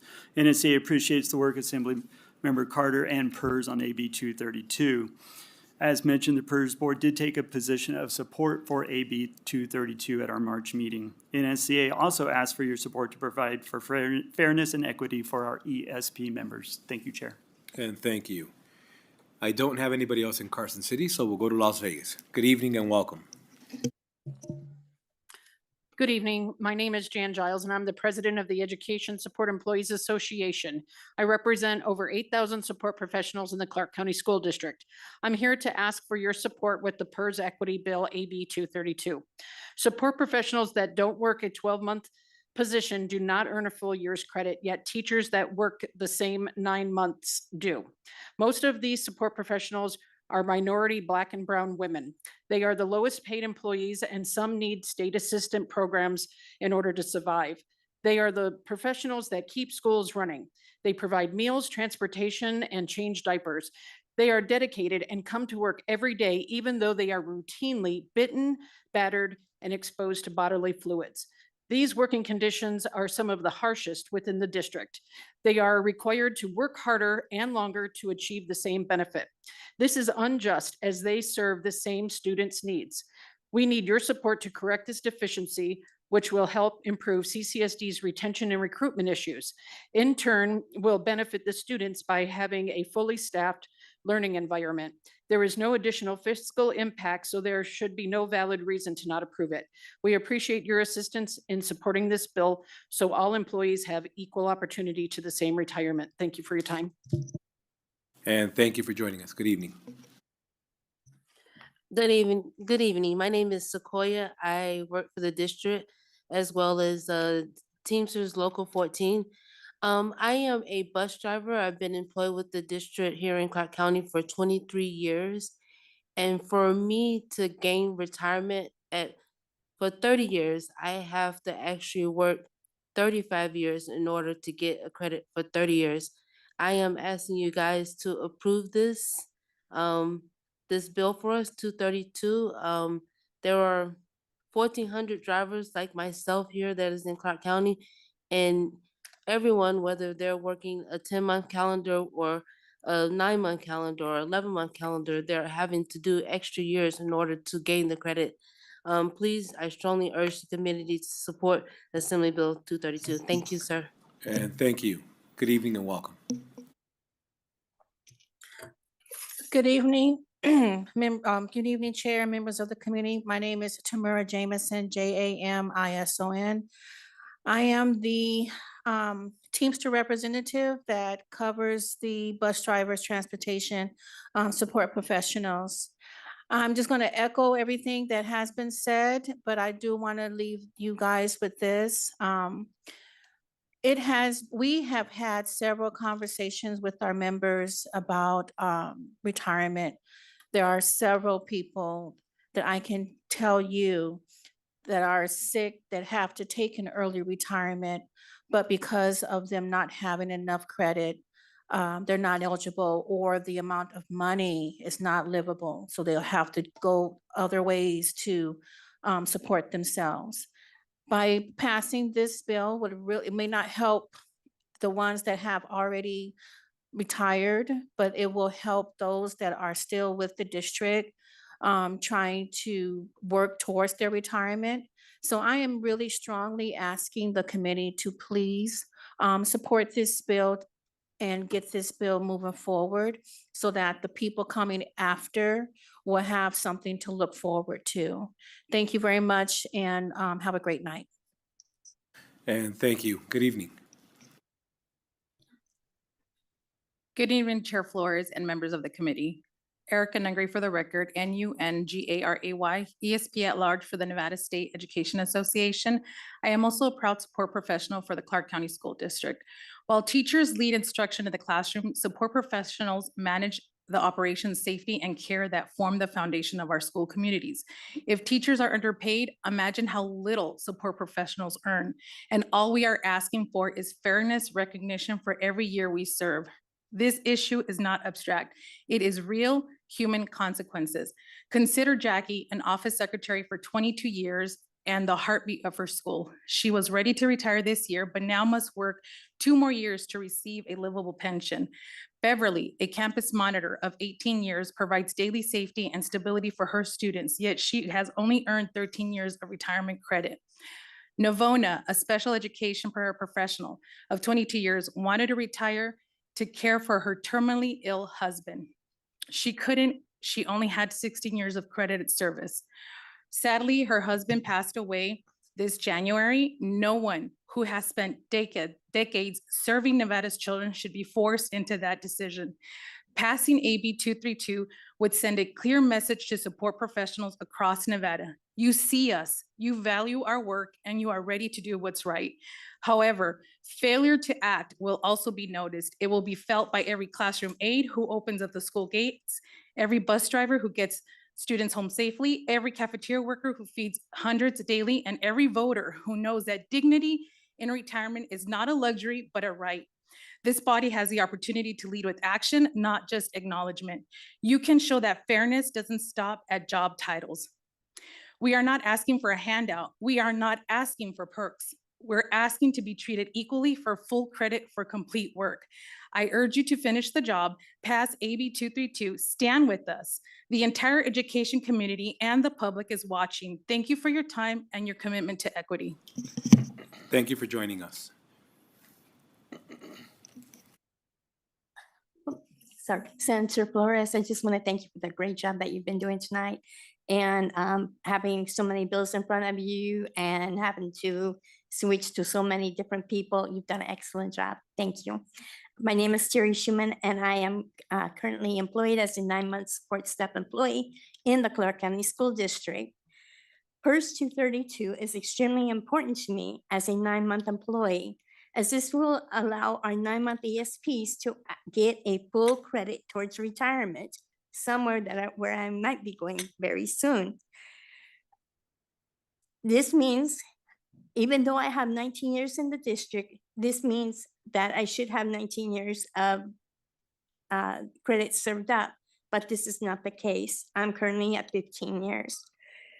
As a 9-month support employee, we are not treated the same as 11 and 12-month employees are. We are only allowed to work 180 hours per school year, where 11 and 12-month employees work almost year-round. Most 11 and 12-month employees also work 8 hours a day, where 9-month employees are only entitled to 7. The hardest part for me has been that when I came to the district, I came from being a substitute teacher in Mississippi. And when I got here, I was guaranteed a full-time position as a substitute teacher, but we still didn't get benefits for 2 years. In the 3rd year, a group of us was called together and we became permanent subs, where we were entitled to our benefits. So, but as the years went by, our permanent sub position was eliminated. They then told us, okay, you can go be an ELL tester. Well, after 3 years, that position was eliminated. And so every time that you're eliminated, usually because of the actions of the people up in Carson City not sending down enough money, we lost our 11 or 12-month position, and we were pushed down to a 9-month. This is no fault of our ESPs. We are surplus, and we don't have a say in what we do anywhere, anytime. So I'm asking you tonight to please pass PERS 232 so that I can get enough credits that when I retire, that they will be available to me, because as I just checked with PERS last week, they only gave me a total of $1,500. So, And ma'am, and I apologize to interrupt you, but you are past the 2-minute mark. If I could have you do your closing remarks. I'm done. Thank you. Thank you. And I only did that because you did a very nice compliment. I appreciate it. Thank you. Thank you so much. Thank you for staying with us this evening. Thank you. Good evening, Senator Flores. For the record, my name is Stephen Horner. That's Horner. I am the president of the Nevada State Education Association, retired. I am a resident of Assembly District 8 and Senate District 11. I am a retired special education teacher. I could not have done my job without the teachers' aides, cafeteria workers, bus drivers, office workers, and other support professionals that work directly or indirectly with my students. AB 232 will correct a long time inequity that support professionals have had to bear. This bill will not cost any more money, but will allow our ESPs to retire on time and with dignity. I echo the previous speakers and urge the passage of AB 232. Thank you for your time and for your support. And thank you for joining us. I don't see anybody else in Las Vegas or Carson City. VPS, do we have anybody wishing to join us over the phone in support? If you would like to testify in support of AB 232, please press *9 now to take your place in the queue.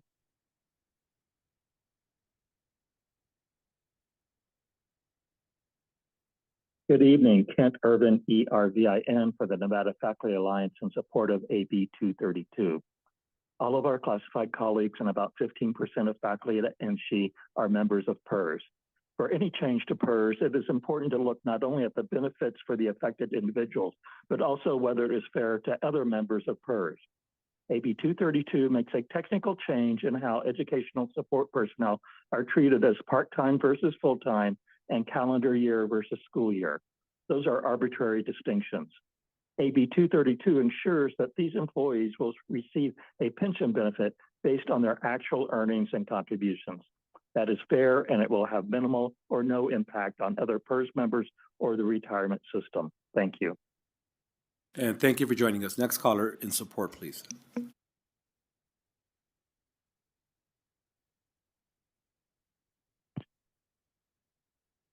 Good evening, Chair Flores, members of the committee. For the record, my name is Liz Sorensen. I'm the president of Nevada State AFL-CIO, and I am in full support of AB 232.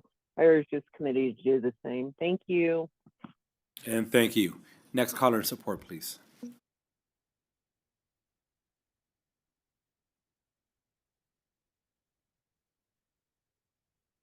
Caller with the last three digits of 495.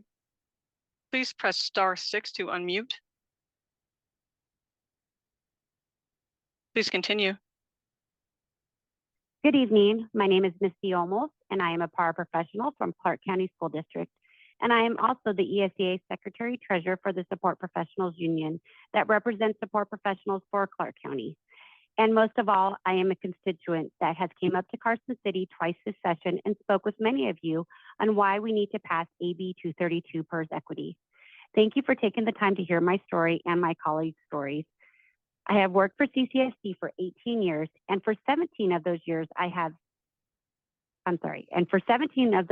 was a full-time employee, but I only worked 9 months.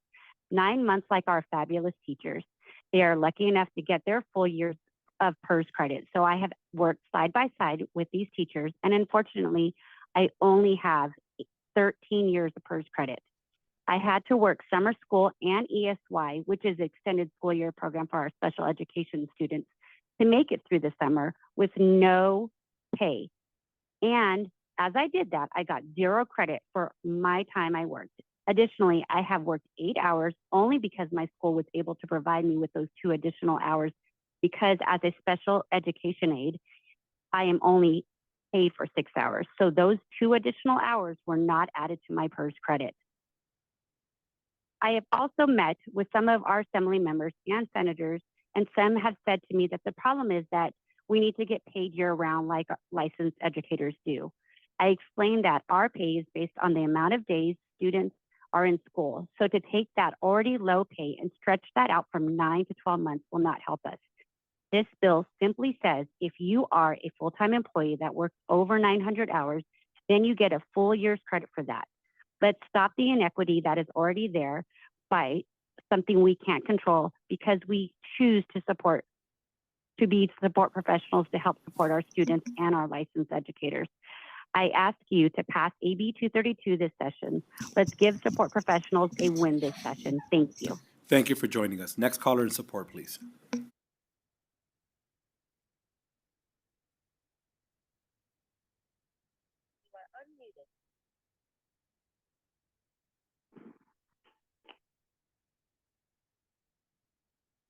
Caller with the last three digits of 214, you are unmuted. Please continue. Hello, good evening, everybody. I know it's been a long night for everybody. My name is April Wycliffe. For the record, that is Wickliffe.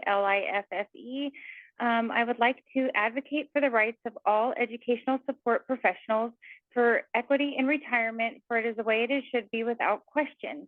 I am asking you to support and pass AB 232 as it is not only fair, but vital to the retention of all ESPs. On a yearly basis, the fight and focus has always surrounded teacher vacancies, including this year where our schools are suffering from an abundance of vacancies and retention within our sites of ESPs who make up a vast majority of staffing. Without support professionals, our schools would and could not function. As a member of support staff for 20 years, it is very disheartening to go through such hard work on a daily basis just to know how much it does not count towards my future. To only have it state that I am worth 15 years on paper, 5 years of difference, which is crazy to me. Although I have worked countless amounts of extra hours, whether it be extended school year throughout the summer, and yes, I am a 6-hour employee by contract, but I am bought out to 8 hours, and yet that still doesn't count on my PERS. Knowing none of these hours count towards my future in retirement is a blatant disregard for the daily hard work I put in. I see my coworkers dealing with the same issues. My job title specifically is an SPTA, which is a special education teacher's aide. On a daily basis, I guide them to class, supervise them to lunch, breakfast, and buses, along with changing diapers, feeding, and lifting children twice our size, while also helping and changing with sanitary needs. These are just the easy tasks. The parts that you don't understand and our daily battles myself and my coworkers go through are the behaviors. Some which include getting cursed at, hit, kicked, slapped, bitten, threatened, and spat on. I was bitten so hard it drew enough blood that I had to receive outside care. My clothing has been ripped and torn and shredded more times than I can count. A fellow coworker was hit so hard in the face with an electronic device that it knocked her glasses right off of her face. But yet on paper, we just don't count. This is shameful and unfair. On top of these duties, we are also maintaining the jobs of many ESPs. And ma'am, I apologize to interrupt you, but if I could just have you do your closing remark, we are past 2 minutes. My closing remark is I want to say thank you for your time, and we do please ask you for your help. And we want to let you know we do hustle for as much work as we can just to get the fairness of everybody else. Please help us pass AB 232. Thank you for joining us this evening. Next caller in support.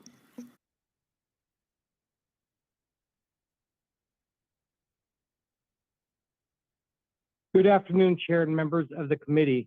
For the record, my name is Jay Randazzo, and I am a union member of Teamsters Local 14. I strongly urge the committee to support Assembly Bill 232. Thank you for your time. Thank you. Next caller in support.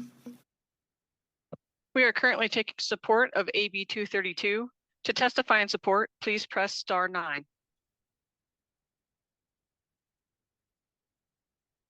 Chair, you have no more callers in support at this time. Thank you. Next, we would like to invite those wishing to testify in opposition to Assembly Bill 232, either in Carson City or Las Vegas. I think I see somebody joining us in Las Vegas. Nobody in Carson City. We'll start in Las Vegas. Good evening. Chair Flores, members of the Senate Committee on Government Affairs, thank you so much for your time tonight and for staying so long. And also thank you to all the education support personnel who came out and shared those stories. My name is Anahit Baghshetsan. For the record, that is ANAHITBAGHSHETSYN, and I'm a research assistant at Nevada Policy.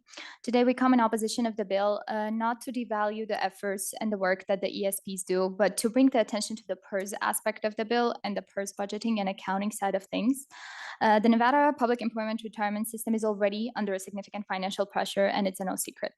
At the close of fiscal year 2021, PERS had $58.3 billion in assets, but $76.6 billion in liabilities, creating an unfunded liability of $18.3 billion and a funding ratio of 72%. However, this estimate is based on actuarial accounting and does not fully account for all the unfunded liability. The true value of systems unfunded liability for fiscal year 2010, for example, was 41 billion, but PERS reported 10 billion. So this reporting discrepancies cause concerns about any attempt to expand PERS because the extra cost will be passed on to employers and taxpayers. For these reasons, we unfortunately stand in opposition of the bill and encourage the committee to oppose it. Thank you so much.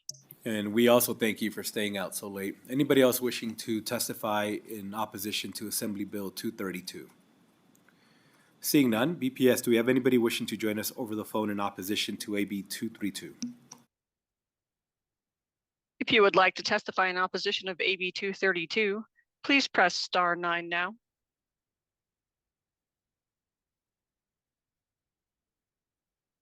Chair, you have no callers in opposition at this time.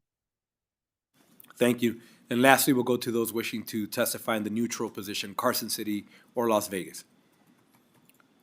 Seeing none approaching, BPS one more time. Somebody wishing to join us in the neutral position for AB 232. If you would like to testify neutral on AB 232, please press star 9 now.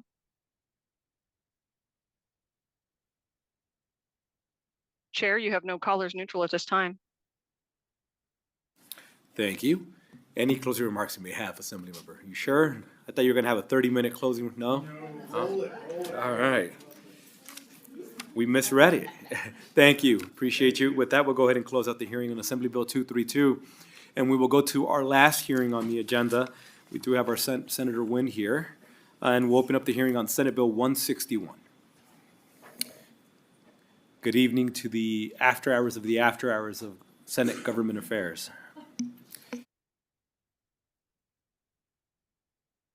Going to have to cross this out. It says, good afternoon, Chair and members of the committee. Good evening, Chair and members of the committee. My name is Rochelle Nguyen. I proudly represent Senate District 3. With me at the table today, I have Daniel Stewart, representing the Clark County Education Association, who will walk us through the bill after I give some brief remarks. Lastly, I also have Attorney Bradley Schrager from Bravo Schrager to potentially answer any questions, legal questions that you may have that come up over any questions of law. The law itself is pretty old, I believe outdated, and that's why I'm bringing Senate Bill 161. But I do know that Mr. Schrager is one of the few attorneys to litigate cases in this area of law. With your permission, I would like to begin some brief remarks. K through 12 funding education is a significant part of our budget. In fact, the K through 12 education budget is so important that we are constitutionally required to pass it first. Every session, the legislature passes the state budget and has tried to increase funding, increase teacher pay, student outcomes, increase accountability on school districts. Yet, unfortunately, the experiences that I have had in Clark County School District, we have seen time and time again that the Clark County School District attempts to skirt the laws we have passed, and the students and the teachers are the ones that pay the price for the school district's failures. Over the last several years, we have watched the Clark County School District play fast and loose with rules holding back teacher pay that was appropriated by law to them by this legislative body, holding back teacher pay that was appropriated for programming, shortcutting capital improvements on things like HVAC systems, and finding and losing tens of millions of dollars over and over and over again. Senate Bill 161 is a result of watching this same sad story play out at the end of each legislative session that I've had the privilege of serving in this body. This is especially meaningful to not only myself, because my two kids go to Clark County Public Schools, but I know that in Clark County, it is the similar experience that many of our constituents that serve in the southern region of our state are experiencing. In addition to the accountability that we pass in law, one of the best ways for us to bring balance and accountability to the school districts is to empower those at the front lines of our education system, our teachers. Over the last decade, the Clark County School District has refused to come to contract agreements with educator unions, and then binding arbitrations ensue. There have been 4 contract arbitrations in Clark County in the past decade alone, and CCSD lost all 4 of those arbitrations. The problem is the process is incredibly lengthy and protracted. A decision may take more than a year. And just to put that in perspective, we pass our budget when we leave here, and hopefully it goes into effect right there on as we are sine die, and those are usually the first budgets that have to be presented. They pass, they go into a law, and that is an entire school year where the school district is refusing to do the right thing. An entire school year where our students are getting the aren't getting the resources we allocated to them. An entire school year where the teachers aren't getting the pay we allocated to them. Outdated laws have unfortunately incentivized CCSD's methods, leaving students, parents, and teachers shouldering the downsides of that impasse. Again, SB 161 is an effort to bring back balance to the law and expedite the process and incentivize agreement. I'm not alone in thinking the system is currently broken. We saw that teachers in Clark County agree. After suffering through yet another long contract fight that we saw play out on the news in a very public fashion, and in our court systems, and through this long process that many of us on IFC saw repeated over and over and over again, we saw what that was. And Clark County teachers actually responded and qualified a ballot initiative that would give all teachers, but only teachers, the right to strike. And unless they choose to withdraw that petition, it will be on the ballot in 2026. No doubt giving teachers the right to strike would speed up the process, but the average educator strike in the country lasts only 3 to 5 days. As you can imagine, our teachers are shouldering the burdens of a lot of our societal issues, whether it's the lack of childcare, whether it's the lack of services, and in some cases, whether it's the lack of food. But the reason I wanted to bring Senate Bill 161 is when I see ballot initiatives, they tend to be blunt instruments. And for me, the right to strike is a more complicated subject. And if the initiative passed, future lawmakers could not amend the bill in any way for 2 consecutive sessions. So as you look at ballot initiatives that go onto the ballot, they potentially have the ability to become law, and they tie the hands of any legislative body for 2 legislative sessions. So that is 4 years where if a ballot initiative is waving that blunt instrument and creating like disruptions and changes to the way our teachers are able to strike and the way we're able to do that. We're limited by our inability to address any of the concerns and make any of those corrections. If we were to pass Senate Bill 161, on the other hand, if we were to find out that what we intended or what I intended and what the legislative body, if they were to pass Senate Bill 161, did not come into play, we would be able to come back in the next legislative session and we would be able to make those corrections in law. We would be able to respond. I know many of us see this as a very dynamic body. Even though we have an NRS set that I see in the back of your committee room, a lot of times they are now binders because we are able to remove those pages and replace them when we have to change those laws. So I see Senate Bill 161 as a more nuanced approach to the problem, and it provides that flexibility and protections while preserving the core of the current law that prohibits teachers from striking. In addition to creating this new, faster arbitration process, it also removes some of the misplaced incentives and powers that make impasse arbitration a preferred path for school districts.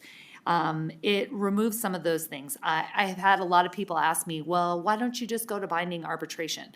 And I had these conversations with other industries, such as electricians or firefighters or other industries, and they have expedited arbitrations that they're able to go into. And sometimes they are as quick as 30 days and as long as 60 days. And when we're talking about teacher arbitrations, again, we are sometimes talking about 1 year, an entire school year of a calendar year, an entire year where a legislative budget that we approved, come sine die, has not taken effect, and those teachers have not received those raises that we, granted them when we passed our legislative budgets. Should SB 161 pass, educators and school districts will come to the table as equals, both sharing in the risks and rewards of equitable bargaining process. First, as mentioned, we allow the parties, if they mutually agree, to arbitrate the matter much quicker. And second, it gives the school districts a reason to reach agreement before the start of the school year. Again, a lot of times the lack of contract in place, educators will not be allowed to work or forced to be work beyond the contracted day of work. Third, it bars the district from using draconian threats while arbitration ensues. Under current law, a district can sue in court and allege an illegal strike anytime it thinks a disruption is occurring or might occur. A court may impose all sorts of penalties, including significant fines and criminal prosecution. A union could even be decertified. The individual uncoordinated actions of a few teachers who may not even be members of a particular union puts every teacher in the entire union and its leaders in real jeopardy, and the district stands ready to pounce. Complain at lunch about or protest on your free time, refuse to work beyond the hours you are paid, go to a school board meeting to express dissatisfaction, the district can currently argue that this is an illegal strike and threaten real punishment. The list of behaviors that the district may decide is unlawful is vague and it is endless. With substantial sanctions hanging in the balance, that is too much power to give a government entity to enact vengeance on teachers, especially as it crosses into First Amendment lines. Senate Bill 161 makes it clear that only district-wide coordinated conduct may constitute an illegal strike. And it clarifies some of this vague nature of our current law that potentially punishes free speech that's done on people's free time and not meant to be seen as a coordinated effort. Lastly, I want to discuss one possible pathway for a legal strike. Educators under this bill would have to petition a court to allow them to strike by making incredibly difficult showing. Teachers must show that the strike will be equally or less detrimental to the students than continuing school. This is a high bar, and that is the intention in place to give some more certainty and more clarity. Again, instead of using a sledgehammer, we're using something that is more like appropriate. What's more and what's different about this bill is essential services must remain in place even if the court allows a strike. Painful experiences during COVID taught us all that kids are more than just a place of learning. They unfortunately are a place, fortunately or unfortunately, a place where kids eat. It's where they receive childcare. It's where they receive special education. It's where they receive counseling. And those services must continue no matter what. In short, Senate Bill 161 amends state law to bring about a compromise. All the parties share in the risk of a protracted fight, and it no longer makes arbitration a more attractive option for school districts than bargaining with the teachers' unions. Finally, I do not want Senate Bill 161 to be seen as a criticism of the new Clark County School District Superintendent Ebert. We're all rooting for her success. I think anyone that has kids in the Clark County School Districts or has kids in our public schools here in the state of Nevada want to make sure that she has, and we're rooting for her success. And she has every chance to do extraordinary things. We desperately need that new direction for CCSD, and so I know I'm rooting for her to be successful and bring about that cultural change that I believe is necessary in that school district. And so why do I still bring Senate Bill 161, even though there have been changes at that school district? For me, it is about making those structural fixes that go beyond any one person, any one superintendent, any one union, or any one like catastrophic or pandemic type event, and hope that they will help amplify any future superintendent or the current superintendent's agenda to bring back competency to the Clark County School District. And with that, I will turn this over to Dan if you would like him to walk through this bill, or if you'd like to jump into questions, whatever this committee and the chair approves of.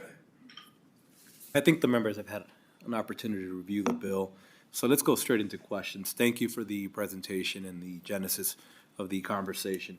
With that, we'll start off with Senator Neal. Thank you. So I have a question on, I believe it's section 5, page 7. I believe it's sub 13. So this is the decision of the arbitrator and what it must include in the statement.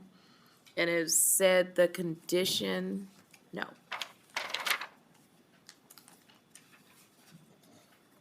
It's section 5.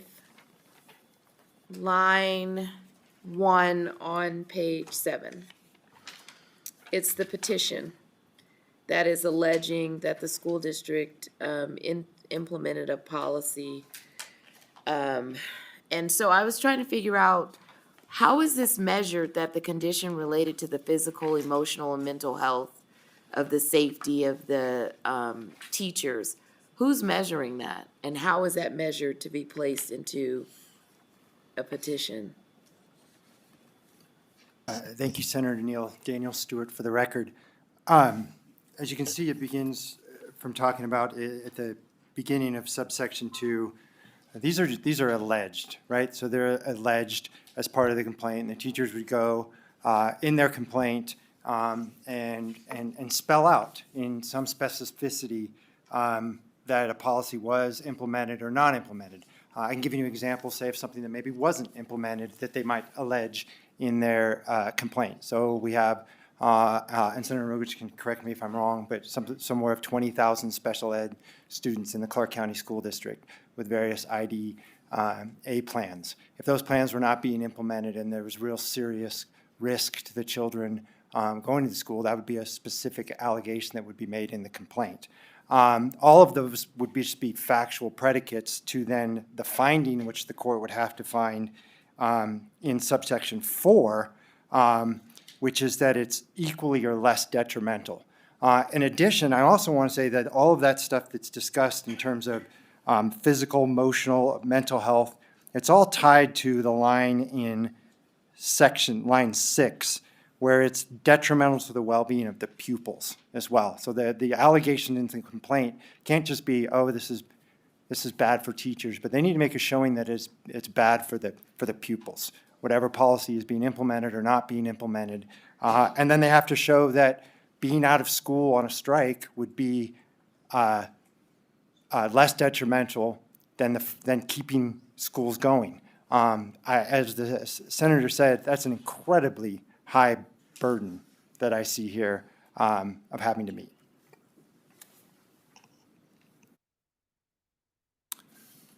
Senator, if I may add one thing to that, Bradley Schrager of Bravo Schrager for the record. You know, the sort of beauty of those sections is that it demonstrates that what's being put forward in this bill isn't a license to strike. It's a process by which you can ask a judge to consider allegations that some policy, some condition, something's going on in the schools that is so bad that the drastic step of a teacher strike is among the only options at that moment to address it. That's why this isn't a strike bill. This is a bill that puts the parties, the school districts, and the unions into a situation that would encourage better, quicker, more efficient deal making. The right to strike that's in here, as I said, is no license to strike. It's a process by which, in essence, the teachers might be striking on behalf of the safety and well-being of their students. And another reason why there is an elegance here is that, as you see, the court in section 3, just above there, would hold a hearing within 20 days and would reach a decision within 30 days. Now, if brought to the attention of a school district that there's a condition that bad, that it would take the drastic step of a teachers union asking for the right to go on strike, and there's a 30-day window to mitigate, address, and negotiate over that, I would think that that as well would push the parties toward addressing that particular situation. So there are, just like other aspects of this bill, there are windows and forces and incentives here to address either what's going on in the school or what's going on with the negotiation to push the parties toward resolution. None of this bill forces anybody to do anything, right? It doesn't force anyone to go on strike. It doesn't force anyone to take advantage of expedited arbitration. It puts people in position where the forces, hopefully public pressure and otherwise, will create better outcomes than what we saw not just last year or 2023, but for the last 10 years in which this has been an ongoing problem. Senator, follow-up? Yeah, but it's a different question. Fair enough. Thank you, Chair, for the second question. So I guess I'm working back to the beginning. So it's section 3, it's sub 7, well, it's actually 8A, where we're negotiating, looking at the determination of the financial ability of the school district and all existing available revenues as established, including without limitation the money appropriated by the state. And I know it has the provision of NRS 3546241, which actually includes that ending fund balance of that 16.67. But in NRS 35464, it also includes transfers of any other funds. And I guess, just for my recollection, I couldn't remember what does that include when we talk about the transfers of any other funds that are now going to be included in a financial ability of the school district. Daniel Stewart for the record. Thank you for the question. One thing I do want to emphasize about Section 3, about the arbitration process, and it looks like there's a lot that's being added, that an entirely new arbitration process is being created out of thin air. Actually, beginning in subsection 7, so on page 5, beginning on subsection 7, all the way through the end, this is literally just, other than some of the deadlines in there, copy and paste of the current arbitration language that exists in 288-177. So for instance, so the short answer to your question would be whatever is included in that discussion in the current arbitration process would be what would be included in this arbitration process that's created. The new parts of this arbitration are the subsections 1 through 6, which allows the party to begin creeping into or begin mutual agreement on arbitration early on, before the expiration of a contract, 75 days before school day starts. So it compresses the time frame when they can look at arbitration, but the structures of the arbitration, other than the deadlines, remain identical to current law. Rochelle Wynn for the record. We could probably find out the specific details of what is currently in the law and what the funds are to be included or could be added to that ending fund balance.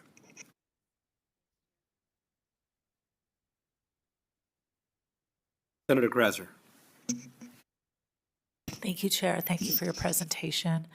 My question is that currently in the United States, 37 states, including Nevada, do not allow teachers K through 12 to strike.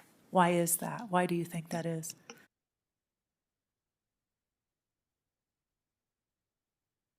Senator Bradley Schrager, for the record, from Bravo Schrager once again. You know, there's a number of reasons for that. I can speak to Nevada's, which is for over 50 years, there has been a blanket prohibition against public employees generally going on strike. That doesn't strike me as terribly considered in the fact that there are many different types of public employees. And you know, the distinctions among their duties or their emergency services, what I'm saying is there's a difference between a police officer being able to go on strike or a fire brigade being able to go on strike, and, for example, a lifeguard or a librarian, each of whom are public employees. I think that in looking at teachers' exact duties and the situations in which they find themselves, and obviously the financial and political situation of every 2 years having a contract negotiation with their school district, I think argues for this body to consider the specific situation of various types of public employees, in this instance, public school teachers.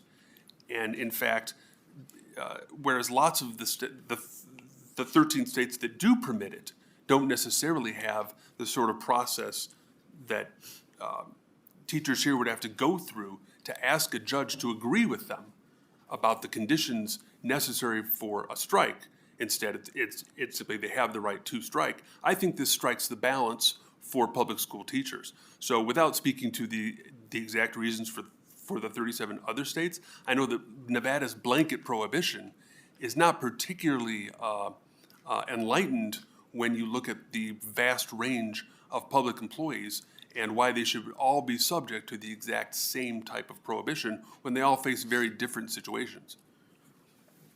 Daniel Stewart for the record, just to follow up on that, I did want to echo the fact that of the, like Mr. Schrager said, of the 13 states that do allow it, none that I'm aware of require somebody to go to a court and get a court to allow it and make a showing that you would like to have to make a showing as this bill does, nor these states, as I know, would require the court to then, if they authorize the strike, to then also require that, as you can see in the essential services in Section 6, that are required to continue, even if the court allows a strike. Special education must continue.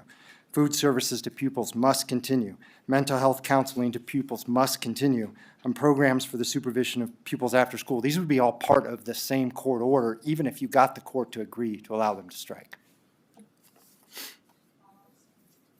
Please continue. Thank you, Chair. I understand what you're saying. You didn't actually answer my question. I'm guessing that it's a public policy consideration that we as a state feel it's important for our children K through 12 to have an education. And we don't want to disrupt that. I'm guessing that's the public policy in 37 states in the United States. Would you agree with that?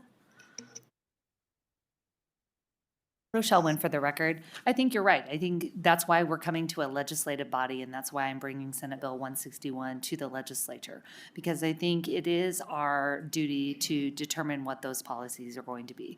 Our teachers did have the right to strike, I think, until sometime in the 1960, I think 1965, 1967 legislative session, and it was after a strike took place.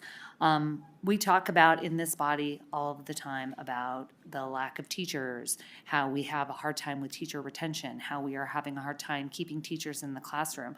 We are making significant investments to try to keep teachers in the classroom, trying to increase that pipeline from like high school on to college, and then trying to encourage people to come back into the classroom and teach. And when they get out of all of their training and all of their educating and they want to get into the classroom and teach, they find that sometimes they are up to 18 months without a contract. We are granting them raises that they are not seeing because they are in prolonged contract negotiations. So I think this, again, this measured approach is the right tactic and is the right policy for our state to maintain that balance, to protect our kids, to take into consideration some of the realities that unfortunately are in our society. Our teachers are the first line responders, not only for identifying child abuse or malnutrition or poverty or any of our homelessness. They are there for our kids, and this like gives that balance, but also protects the teachers and our workforce that we are losing because they are in situations that are unattainable. So if they are not allowed to contract, they are not allowed to be in safe working environments, we're going to continue to lose teachers and we're going to continue to lose these professionals. So I would say, yes, you're right. It is a policy decision, and I think this is the right policy decision for our state. Senator, with your permission, if I can add one thing. Bradley Schrager again for the record. I don't disagree with your view on what the public policy is. Wouldn't even disagree with the public policy. If the public policy is that the important thing is that children should have their education, teachers don't want to be on strike. They want to be in the classroom. I think we can all agree on that.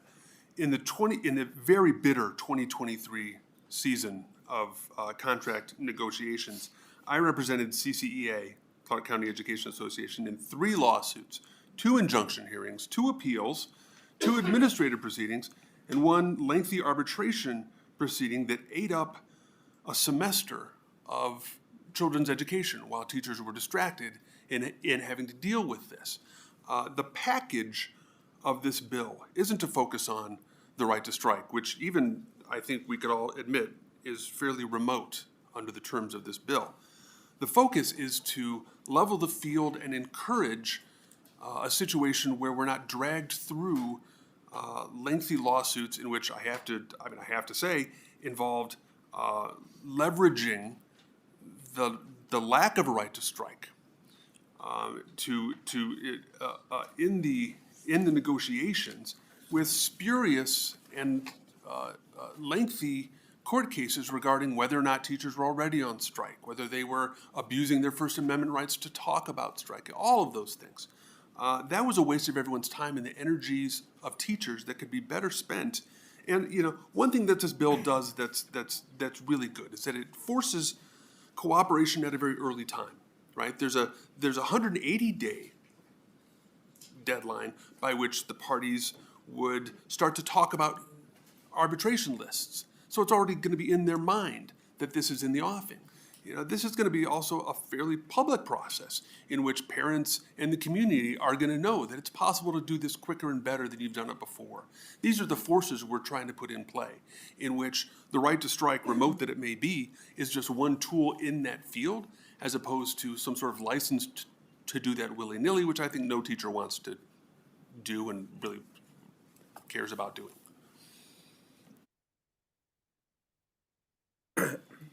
Members, additional question. We'll go to Senator Rogich, and then we'll go to Senator Daly. Chair. So would a strike impact any of the federal funding that's allocated for school districts? Funding often comes with compliance requirements, including maintaining continuous education services, so. Daniel Stewart for the record. We're unaware of any federal funding that would be in jeopardy if a court allowed the strike to occur.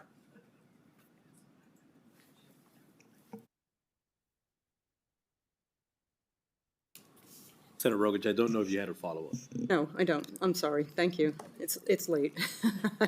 I just kind of faded off there. One more thing, Daniel Stewart for the record. As part of those essential services the court would order, if it did authorize the strike, I'm assuming any of those things could be part of what the court could consider. And again, I would assume that if that federal funding were to be in jeopardy in some way or another, then in no way could a teachers union show to a court that somehow going on a strike would be better than continuing on with school. In fact, I think that fact alone might be completely dispositive of the argument they would make in court. Next, we'll go to Senator Daly, please. Thank you, Mr. Chair. So just one quick question, just a writing style, I guess. So when we define teacher, why don't we just say teacher means an employee licensed in this state who's represented by a collective bargaining agreement? Why reduce it just to the school district? And you don't have to answer that because it would eliminate anybody working at a charter school or anything else. Not that they may be covered by a collective bargaining agreement, but that language would eliminate them. I don't care. Daniel Stewart for the record. It's actually a pretty simple answer, and I'm glad you asked that. So currently under 288, 277, the arbitration process, they use that same definition of teacher. Since we're in the 288 section, we're only talking about teachers that are part of the collective bargaining process. So what Senate Bill 161 does is because it's creating a separate arbitration process, it moves the definition of teacher up to the front because, for instance, now the teachers can take part of either arbitration. They can either do the expedited, but if the parties don't mutually agree, then they're back in the same 277 process that currently exists, and the definition of teacher would then be the same for both that we pulled from current law. Understood, and that's fine. So when you get to section 3, and you said sections 1 through 6 are the new provisions in this, and then you start up with 7. So how do they select the arbitrator now? Is that back in the 277 you were just talking about? Daniel Stewart for the record. Yes, and one of the biggest hurdles with selecting the arbitrator, anybody that's been involved in arbitration knows that can be a process, but one of the biggest problems is just finding arbitrators with availability. And so that's why in the new sections 1 through 6, as part of deciding on those new names, you have to talk to the arbitrators ahead of time and just say, will you be available for an expedited hearing?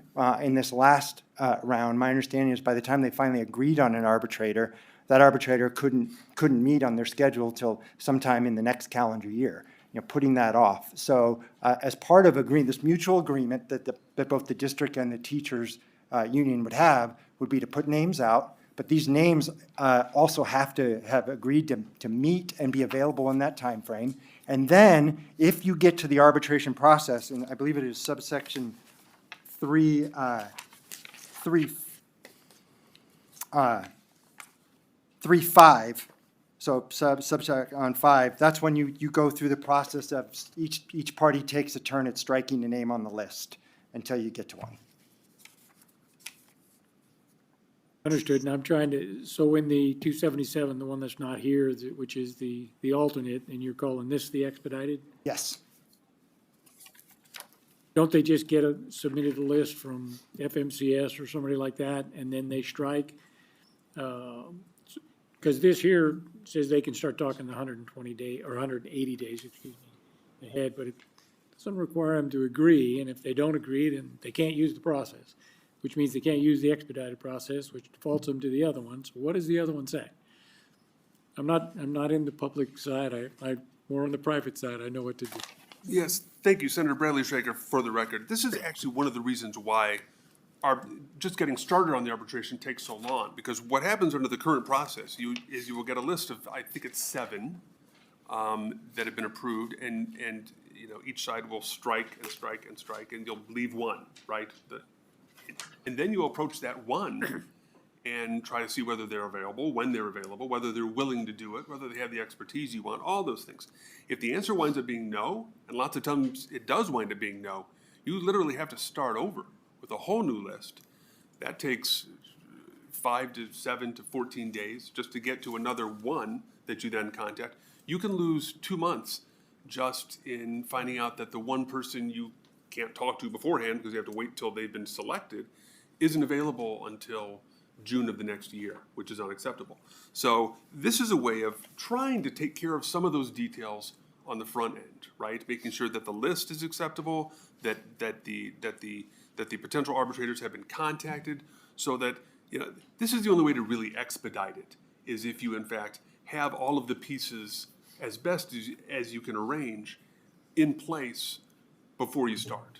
Right? So this is a way to try and speak to that. It's not perfect, and yes, someone who is intransigent and unwilling to deal is always going to be able to throw a wrench into the works and not be able to use the expedited process. What the hope is that the existence of an expedited process that could happen over the summer before school starts again will be the kind of thing that people will demand, parents will demand, the parties will demand over time. Because if you do it once and it works, why would you go back to any other way of doing things? It's once the sort of easy, more collaborative deal-making process gets going, we're hoping it will become the norm. Understood, and that's where I was just trying to get to figured out and the difference between the three, because I'm not familiar with the public employee process for the striking, we're not abandoning the old way. We're just trying to overlay this with the new direction, and hopefully they will. And yes, you're right. If someone's not going to agree, they're not going to agree. It doesn't matter when you start, and unless it's a requirement to do that. I know we had that in one situation where arbitration and various things, and we had that where we wanted to make an expedited deal, and that was changed. Saying what we did was we said, fine, we'll get our 7, that's what FMCS sends us. We'll strike until we get down to 3, flip the coin on who went first till we got down to 3. And then once we got to those 3, we'd call them, we'd say, whoever could give us the first date is the one that we're gonna get from those 3. Worked pretty well if we ever had to do it, but that would change a different statute. I think that was all I had. I just wanted to understand that if somebody doesn't want to do this, they're not going to, and nothing's making them, we have to go back to the old way.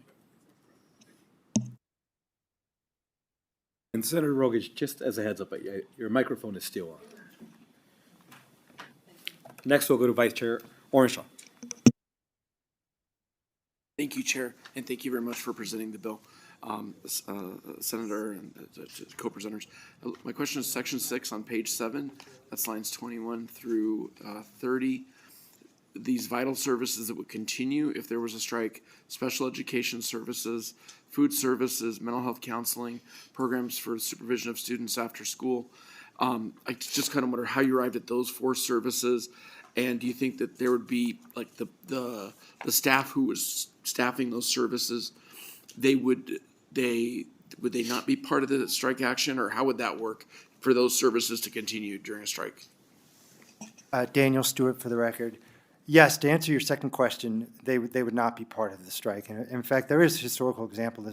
If you look at, say, healthcare industry in states where healthcare individuals are allowed to strike, there's still a requirement that ERs stay open, surgeons still be available, potentially elective, and those things may get stopped. But yes, they have to continue operating that even if a strike is going on. I mean, and this would be under the authority of a court. To violate that at that point, you risk contempt and everything else.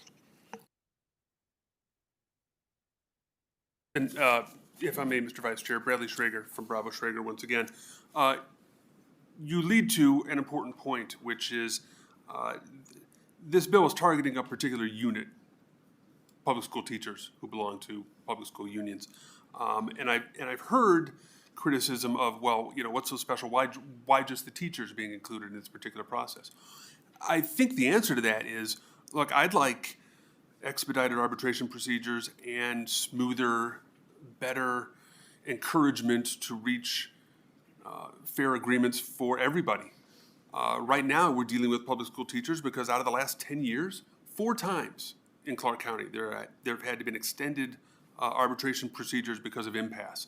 Now, that's, you know, I say 4 out of 10 years, there's only 5 2-year cycles in 10 years. The reason why we're dealing with public school teachers here is because public school teachers are the ones that have been experiencing this. If others have good ideas in the future, if this sort of program works, it's the kind of thing that other units can take advantage of to produce good results, I think we and you would be all for it. But that's really why we're focusing on public school teachers here today. Thank you. I appreciate it. Thank you very much. Thank you. Thank you. Members, any additional questions? And I think you've already said it on the record in addressing the Vice Chair's concern, or question, better said, not concern. I do appreciate Section 6, making it abundantly clear. I think of like IEPs and the importance of that.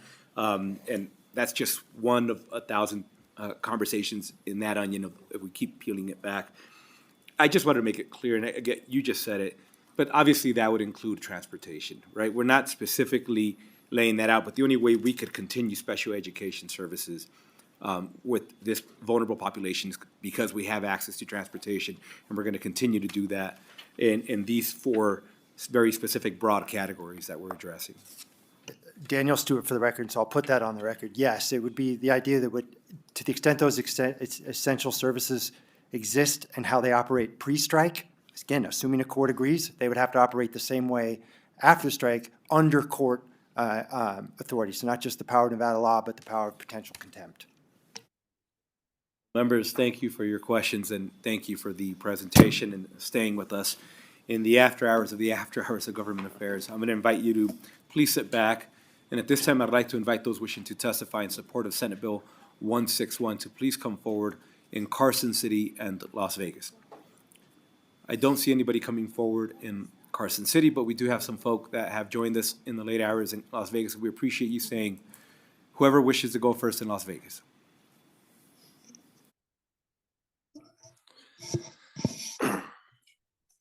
Thank you, Chair Flores, distinguished members of the committee. For the record, my name is Jim Frazee.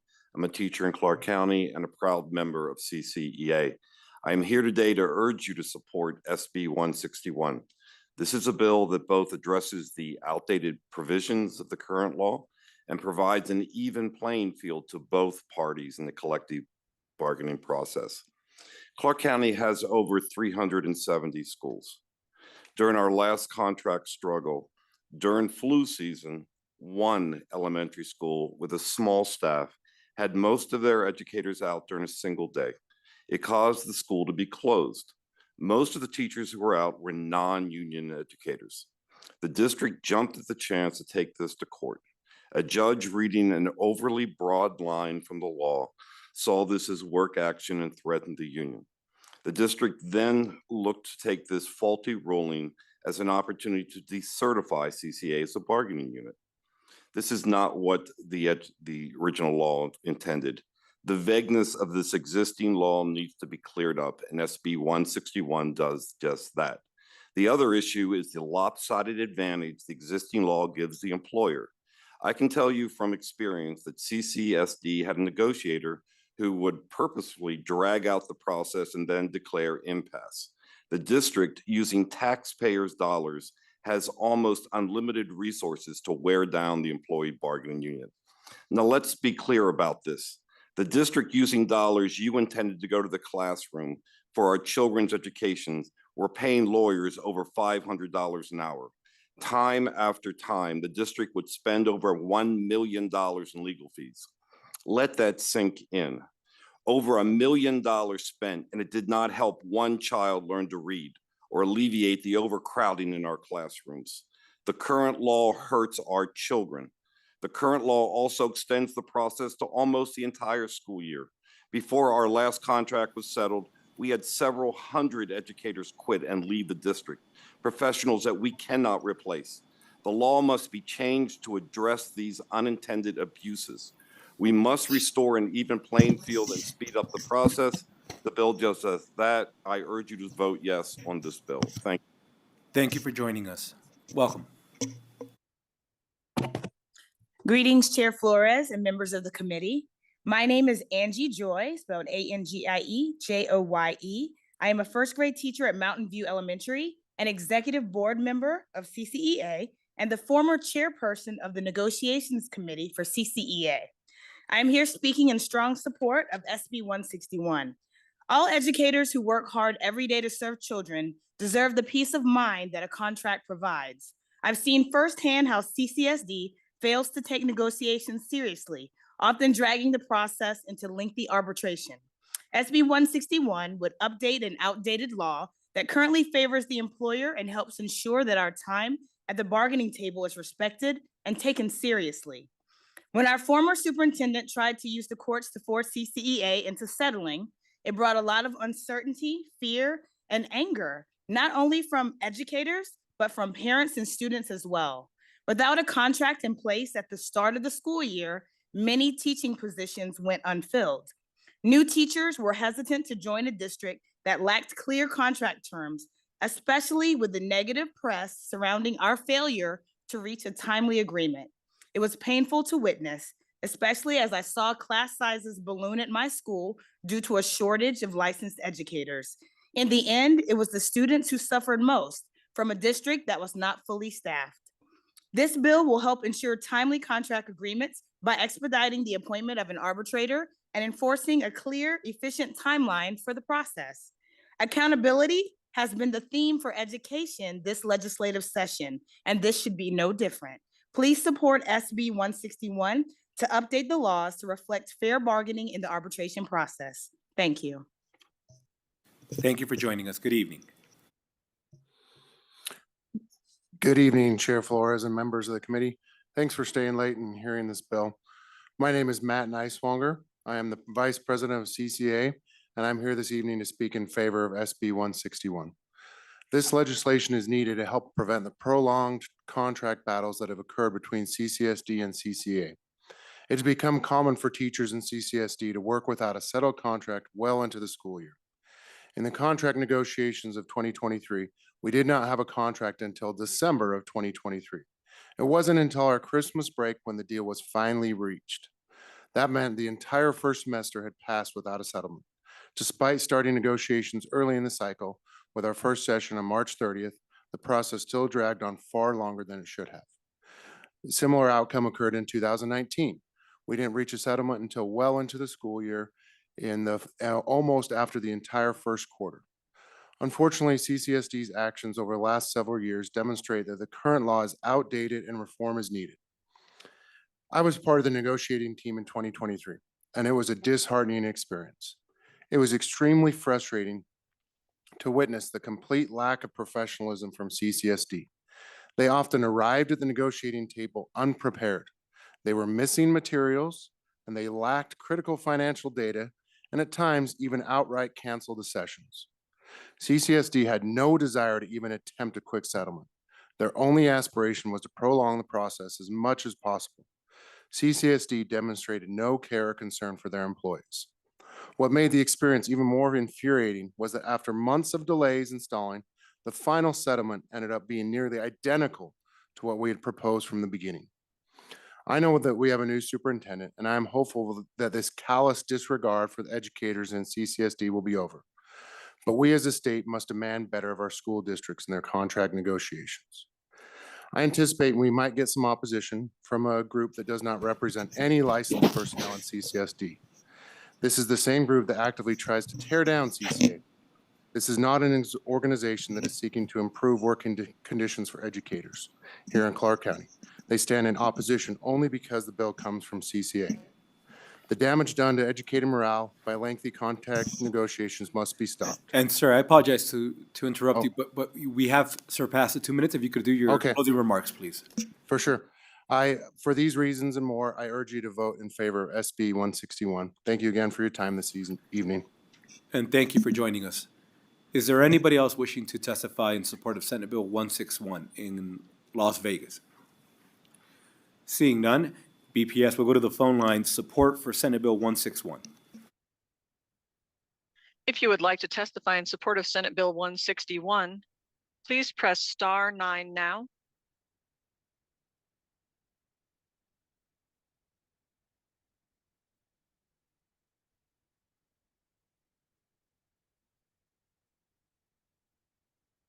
Caller with the last three digits of 191, you are unmuted. Please continue.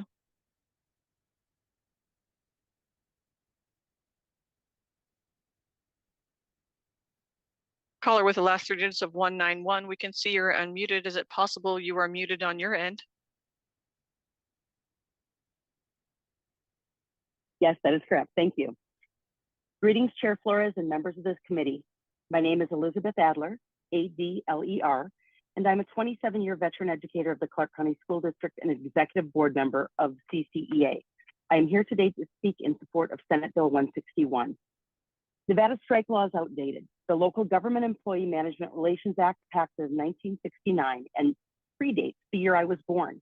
Yet all the government employees, including educators who I've worked with for over a quarter of a century, live under the shadow of this antiquated law that impacts our collective bargaining process. In addition, Nevada's arbitration law is broken. It favors the employer and is not the bargaining unit that represents almost 18,000 licensed educators in Clark County. Since 2011, CCEA is the only teacher bargaining unit in the country that has gone through the arbitration process 4 times in a 10-year process. I've been in CCSD each of those times. SB 161 seeks to clarify much of the language in the current statute that ensures education continues in a safe and productive manner for children, while promoting guardrails to ensure educators and their employer can negotiate a contract without an interruption to the children they educate. This is our responsibility as public sector workers, and we want to protect our students and their safety and ongoing education at all costs. Public school employees deserve to have a reasonable and expedient contract negotiation process that ensures there is no disruption to the education of the 300,000 students in Clark County. It behooves all parties involved to ensure our children have an effective and protected learning environment without potential and historical interruptions every 2 years when a new contract is negotiated. It has been 56 years since the passage of the arbitration laws, and in that time, CCSD has more than quadrupled in size and scope, becoming the 5th largest in the nation. It is well overdue that this law is updated, and we cannot wait any longer to protect and grow our education system. SB 161 will continue the progress in that direction that is best for our educators who have made a commitment to the excellence and education of our students. I encourage you to vote in favor of this bill to revise and update the language to ensure that we protect and retain educators. Thank you. Thank you. Excuse me. Thank you for joining us. Next caller in support.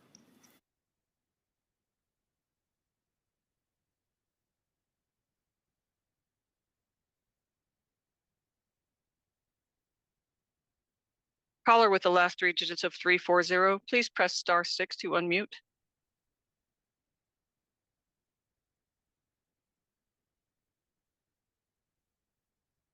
Again, caller with the last three digits of 340, please press *6 to unmute. Thank you. Please continue. Greetings, Chair Flores and members of the committee. My name is Monica Bryant, Bryant for the record. Thank you for the opportunity to speak today. I'm here to express support for SB 161, which makes necessary and overdue changes to Nevada's collective bargaining and strike laws for educators. We know firsthand that Nevada's current law is outdated and has been misused to undermine collective bargaining rights. During our last contract negotiations with Clark County School District, Superintendent Jara attempted to use the courts to accuse our union, CCEA, of violating the strike law, despite no actual strike occurring. This coercive tactic was designed to pressure us into settling rather than allowing good faith negotiations to play out. SB 161 modernizes the law by introducing clear pathways for court-authorized strikes when student well-being is at stake, while also prohibiting interference with vital student services during any work stoppage. Equally important, SB 161 addresses longstanding flaws in Nevada's arbitration process. As the only teacher union in the country that has been forced to use arbitration 4 times, We know how deeply broken this system is. The existing structure favors employers and creates unnecessary delays and imbalance. SB 161 brings this process into the present, establishing defined timelines, mutual arbitrator selection, and a fair framework for resolving disputes, especially when contracts expire during the school year. These changes are not just about fairness for educators, they are about ensuring stability, equity, and transparency in public education. SB 161 is a vital step forward in creating a system that respects educators' rights while maintaining a focus on student well-being. We urge you to support SB 161 and move it forward. Thank you so much. And thank you for joining us. Next caller. Chair, you have no more callers in support at this time. Thank you. At this time, I'd like to invite those wishing to testify in opposition to Senate Bill 161 in Carson City and Las Vegas to please come forward. I think we only have one in Las Vegas, so we'll start in Las Vegas and then we'll make our way back to Carson City. Good evening and welcome back. Thank you so much, Chair Flores and members of the Senate Committee on Government Affairs. Once again, my name is Anahit Bakhshetyan. For the record, that is ANAHITBAGHSHGTSYN, and I'm a research assistant at Nevada Policy. Today, we come in strong opposition of Senate Bill 161. Nevada's teachers already enjoy a very broad collective bargaining power and rights, with binding arbitration ensuring that they can bargain on important topics such as pay, hours, conditions, and these topics and this binding arbitrations are resolved without any classroom disruptions.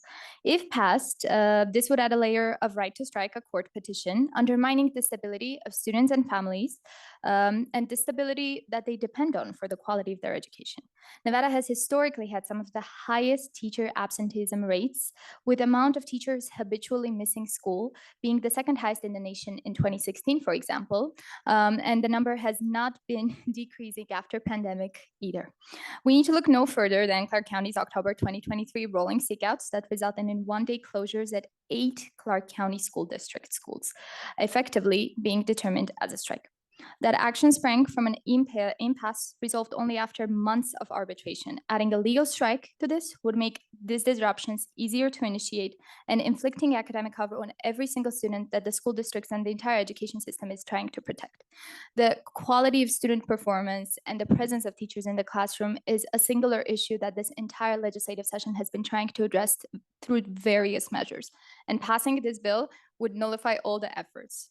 The change risks putting school districts into last-minute concessions, frequent work disruptions, and adding extra layer of costs to already costly arbitration process that we heard about. Finally, granting strike privileges to an already powerful public sector will simply shift the balance too far towards labor unions and once again create a power disbalance that would disadvantage students, parents, and families. So for those reasons, we urge your strong opposition on this measure. Thank you so much for your time this night. And thank you for joining us. We'll come back to Carson City. Whoever wishes to go first.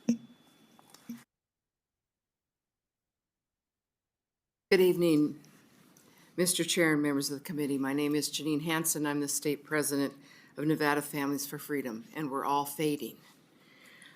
In the Local Government Employee Management Relations Act, Nevada made it illegal for public employees to strike against the government because ultimately strikes are against the people and the public employees are essential to the functioning of the government. They did provide, however, for union representation, collective bargaining, and arbitration. And I think the discussion we've heard about expediting arbitration is probably a very good idea. In 2023, the Clark County Teachers Union went to the court asking the court to overturn Nevada's current law. We can anticipate that the teachers union is planning to strike. This opens the door for all government employees to strike as well if we change this law. With Nevada's education ranked 48th in the nation, this bill will do nothing to improve the education of our children or help them learn. Thank you. Thank you. Good evening. Welcome. Good evening, and thank you, Chair Flores and members of the Committee on Government Affairs. My name is Joshua Skaggs, and I'm the Legislative Affairs Director for the Nevada Republican Party, here today in opposition to SB 161. NRS 288.700 was passed in 1969 and finds as facts, and I quote, A, that the services provided by the state and local government employers are of such nature that they are not and cannot be duplicated from other sources and are essential to the health, safety, and welfare of the people of the state of Nevada. B, that the continuity of such services is likewise essential and their disruption incompatible with the responsibility of the state to its people. And C, that every person who enters or remains in the employment of the state or a local government employer accepts the fact stated in paragraphs A and B as an essential condition of the person's employment. 2, the legislature therefore declares it to be the public policy of the state of Nevada that strikes against the state or any local government employer are illegal, end quote. We agree with the legislature's longstanding findings and specifically object to Section 5 and 13 of this bill, which would authorize a strike pursuant to the order if a court found that the strike was less detrimental than unspecified conditions or policies at a school district. While we agree that most teachers prioritize the best interests of their students and would prefer to be in the classroom as opposed to on strike, we don't believe that this legislation provides sufficient safeguards against a strike because teachers' unions could exploit the vague language of the bill to make a case in court that might end up prioritizing the union's needs over the well-being of the students, despite the legislative intent. In this era of politicized judiciary, it's not hard to imagine that union bosses could find a judge willing to authorize a strike that complies with the letter, although not the intent of SB 161. We believe that the only way to protect Nevada students is to leave in place the provisions of existing law that makes teacher strikes illegal, and we urge a no vote on SB 161. And thank you very much. And thank you for joining us. Good evening. Thank you, Mr. Chairman, members of the committee. My name is Tom Clark. That's T-O-M-C-L-A-R-K. I'm here on behalf of the Reno Sparks Chamber of Commerce and more importantly on behalf of the Nevada Association of School Boards in opposition to Senate Bill 161. I want you to just consider for a second what a strike would look like in Clark County or Washoe County. The havoc that it would wreak on our communities, the national news that it would make, the pain and suffering that it would cause so many families in those communities, because what subsection 6 doesn't provide for is childcare for tens of thousands of children because their schools would be closed due to a strike. Now, I say all of that to paint the picture because that's the leverage that the strike gives to one side of the equation. So when you're in a negotiation and the person that you're trying to negotiate with has that kind of leverage to say, if you don't do these things, this is going to be the outcome, and it's going to be your fault for doing so. That's what this bill does. It gives you a pathway to strike and a right to strike. That imbalance in the leverage does nothing for the negotiations, does nothing for the benefits of the students, the teachers, the families, the people in our communities that so rely on the vital public service that our teachers and our schools provide. So for those reasons, Mr. Chairman, we stand opposed. Thank you. Thank you for joining us. Good evening. Good evening, Mr. Chair and members of the committee. For the record, my name is Mary Brzezinski here. I'm representing the Nevada Association of School Superintendents.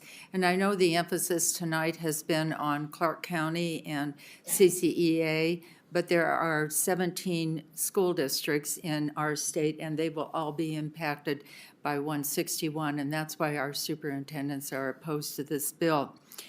SB 161 represents a dramatic departure from Nevada's longstanding no strike law for teachers. And as Senator Krasner pointed out tonight, many states have outlawed teachers striking, and they've done it for very good reasons because it's such a horrible impact on our young people and our families. Let's keep in mind that 3 groups get impacted when you have a strike. The students, how long's the strike going to be? 3 days, 3 months? You don't know. It's just like we were with COVID. You don't know when you're going back into school. It's a terrible disruption. How about you're a senior trying to get ready for the ACT and you're on strike? You're getting no help from your teachers. I mean, it's a very bad situation. So the students are hurt, no question about that. For families, it's total chaos. Do I need a babysitter? What do I do with my students when I have to go to work? So it's chaotic for families, and frankly, it's not good for teachers either. They have no pay, their PERS gets hurt in Nevada, and the public perception is very difficult. That's why a lot of states don't allow teachers to strike. And arbitration, it may be difficult, it may be long drawn out. The kids are in school when they're going through arbitration. Arbitration that leads to strike, kids are at home, and we've got chaos in Nevada. So we oppose 161. Thank you. Thank you for joining us. Good evening. Good evening, Alexander Marks of the Nevada State Education Association, the voice of Nevada educators for over 125 years in all 17 counties. NSEA opposes SB 161 to change the procedures for binding arbitration for teachers' collective bargaining units and allowing those units to petition for a court. We share many of the opinions of that have been said so far, but we have a little bit of a different perspective on some of the things. Active employees who are members of the NSEA include teachers and other licensed education professionals and education support professionals, as well as administrators throughout Nevada. NSA believes in fairness for all of our member types, especially in the collective bargaining process. So while we would support changes in the law to allow all educators to strike, changes that advantage only one type of education unit in the collective bargaining process disadvantages other units. This goes for allowing a group of educators the ability to threaten to strike, as well as moving up the timelines for binding arbitration.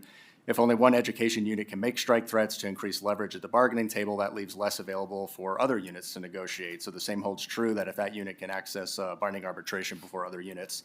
Lastly, we're concerned about the mechanism that allows employee organizations representing teachers to petition a court.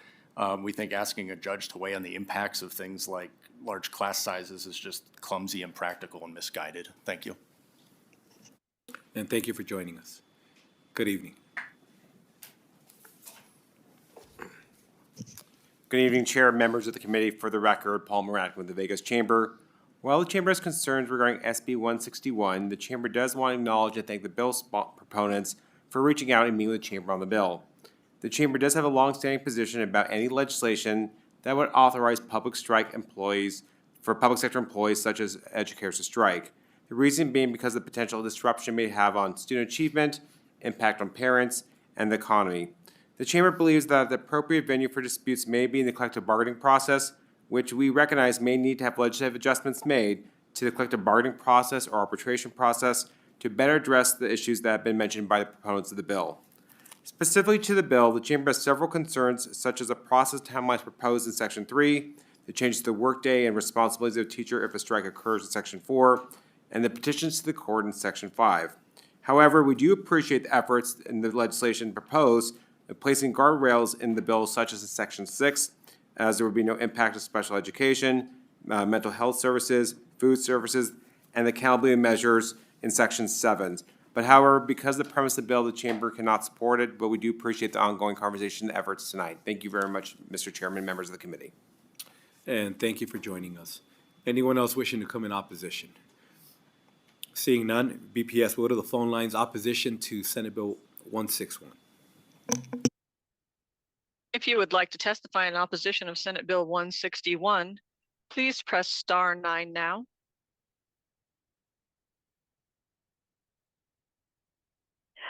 Good late night. This is Lynn Chapman, LYNNCHAPMAN, and I'm the state treasurer of the Independent American Party. The Brown Center on Education Policy wrote an article in 2024 about teacher strikes from 2007 to 2023. There were 772 U.S. teacher strikes, and the impact of those actions have been substantial, affecting roughly 11.5 million students and leading to the cancellation of 3,403 school days, or 48 million student days, over 16 years. Nationally, the median number of strikes per year is 12.5, resulting in an average of 89 days of canceled school annually. The Education Reporter wrote an article, and it was mainly about teacher strikes around the U.S.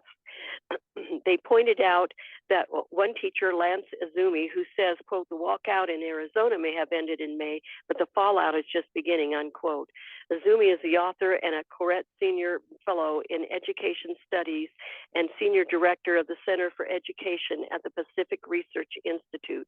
Azumi takes a look at some reports on ways the strikes impacted families and in some cases caused changes in how they view their local schools and the teachers who work there.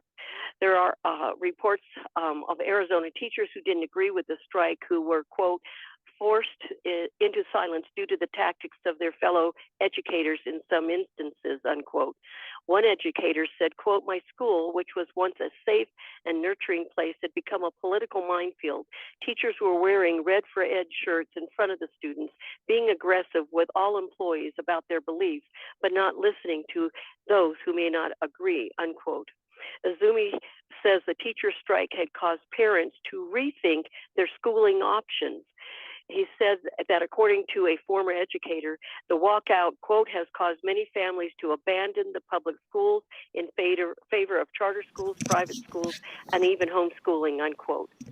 While the strike is settled and students and teachers have returned to classrooms, there are those in Arizona and other states who have different opinions of their neighborhood schools and the school system as a whole than they did before so many teachers chose to strike. So in Nevada, let's think about what we're doing. Let's think about the divisions that could cause families to leave the public school system and go to something else. Let's not have that happen. Let's vote no on SB 161. Thank you. And thank you for joining us. Next caller in opposition, please. Yolanda Kanaak, YOLANDA KNAAK. I'm calling on behalf of myself and all mothers across the state. Please vote no on SB 161. Please expedite negotiations, but please no striking. Teachers are essential workers. Thank you. Thank you for joining us. Next caller in opposition, please. Cyrus Hojjati, Hojjaty. I'm opposed to this bill. I will ditto the previous commentators, and we do have to certainly raise teacher salary, but this is obviously not the way to do it. Thank you. Thank you for joining us. Next caller in opposition, please.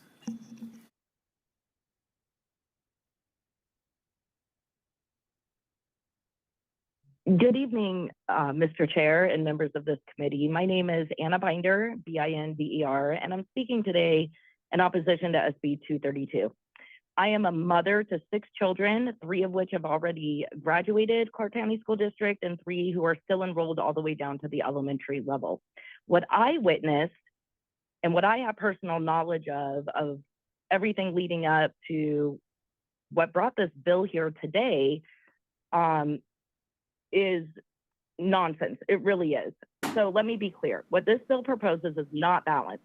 It's retaliation. It escalates penalties for collective action by educators, but ignores the root causes of why these actions happen in the first place. We're talking about underpaid, overworked staff in schools with overcrowded classrooms, broken HVAC systems, and unsafe working conditions who are simply trying to raise the alarm. And when they do, the bill doesn't listen. It punishes. It cracks down on what are labeled wildcat strikes, which is exactly what happened in 2022, 3, 4, 23. Sorry, the years are getting away from me. But the same district leaders who presided over that dysfunction, I believe, are still out there playing golf, and somebody should probably look into that. There's no accountability, no consequences, and the contrast is insulting. Working educators are threatened with fines and discipline, while those who ran the district into chaos walk away comfortably. If this bill passes, it won't create stability. It will inflame distrust. It tells every education support professional, every teacher, every aide, your voice doesn't matter unless it's quiet and convenient.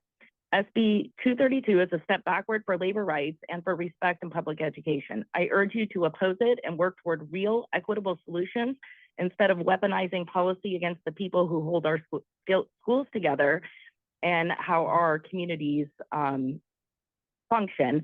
And I am the wife of a public servant who is a part of one of our labor unions, and they absolutely do not support this either, but that's individually. Thank you. And thank you for joining us. Next caller in opposition.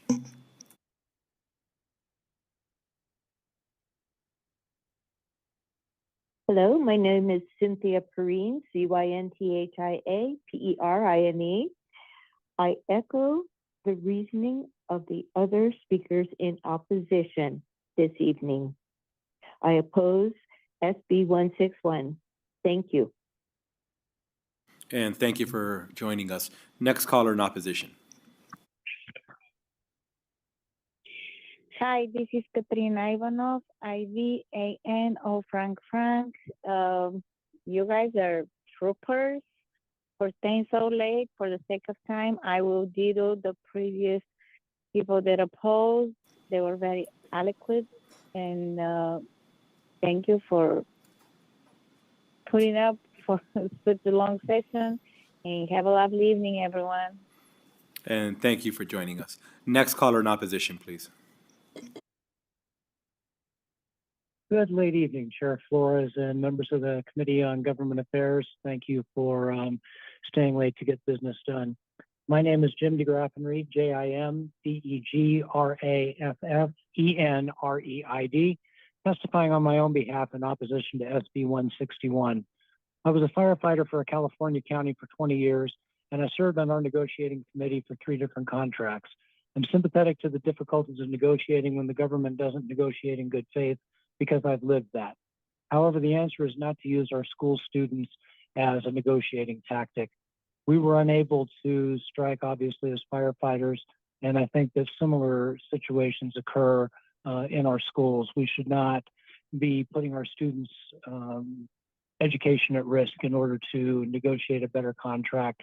I think that the law that currently makes these strikes illegal is appropriate, and I would urge a no vote on SB 161. Thank you. And thank you. And next caller in opposition, please. Chair, you have no more callers in opposition at this time. Thank you. We'll move to those wishing to testify in the neutral position to Carson City or Las Vegas. Seeing no one moving forward, BPS, do we have anybody wishing to join us in the neutral position? Chair, your public line is open and working. You have no additional callers at this time. I don't think that'd be neutral for this conversation. With that, Senator, any closing remarks? I just want to make it clear, Rochelle Wynn for the record, I appreciate this committee's time. I know you've had a very long night and you've had very thoughtful questions, and I appreciate the time and consideration that you've given to this bill. I just want to reiterate this again, because I think a lot of times it gets lost in this, that first and foremost, this is a bill. Teachers don't want to have to go out and strike. They don't even want to have to go into expedited arbitration. They want to stay in the classrooms and they want to continue to teach our students. I will say, ballot initiatives, again, are blunt instruments. And just to make this clear, again, if the ballot initiative that is currently qualified, that will be on the 2026 ballot, it will authorize, that is a right to strike ballot initiative, and that will be on the ballot. And if it passes in 2026, it is not a situation where it has to go on the ballot again in 2028. It will become part of the statutory like construction of our laws, and there will be no ability to amend that law. There will be no ability to change that law that went on the ballot and was passed by the people on the ballot. So this is Senate Bill 160, which is a more nuanced, compromised approach to a problem that really exists, and it still allows for that flexibility and those protections while preserving the core intent of the current law that currently prohibits teachers from striking. So with that, thank you again for your time, and I'd urge your support of Senate Bill 161. And thank you, Senator, and thank you, everybody who joined us. I know it's an important conversation, and I do appreciate everybody staying with us this late in the hours. It just shows the importance of this conversation, so I do appreciate you. At this time, we're going to go to our last item. We do have public comment. Anybody wishing to join us for public comment?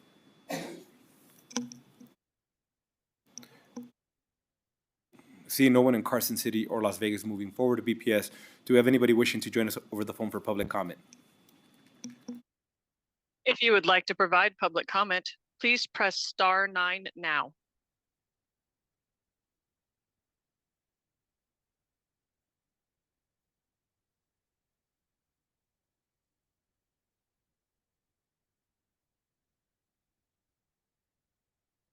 Caller with the last 3 digits of, oh, please continue. You're unmuted. Hi, Katrina Ivanov, IVANOFF. I just wanted to mention that I was very impressed I forgot the number of the bill because you guys listened to too many bills and I don't have my notes with me right now. But I really like that bill where it was for the protection of people information when they donate and how all people stuck behind this bill. And thank you so much for staying so late. And have a lovely evening, everyone. Drive safe. And thank you for joining us. Do we have anybody else wishing to join us for public comment? Chair, you have no additional callers to speak at this time. Thank you. Members, before we go, two things that I wanted to put on everybody's radar. On Friday, we're going to be meeting at the call of the chair, which is upon adjournment of Senate Judiciary. And Senate Judiciary will be meeting upon adjournment of Commerce and Labor. So we anticipate Judiciary starting earlier, and as soon as they finish, we'll be starting on Friday. Friday will also be a lengthy evening, or better said, afternoon for us, but hopefully not as late as today. So in the interest of time, we'll be doing that. Also, at the request of some members of the committee, we have heard several measures, specifically on Senate Bill 161. There is a request for it to be considered for work session tonight.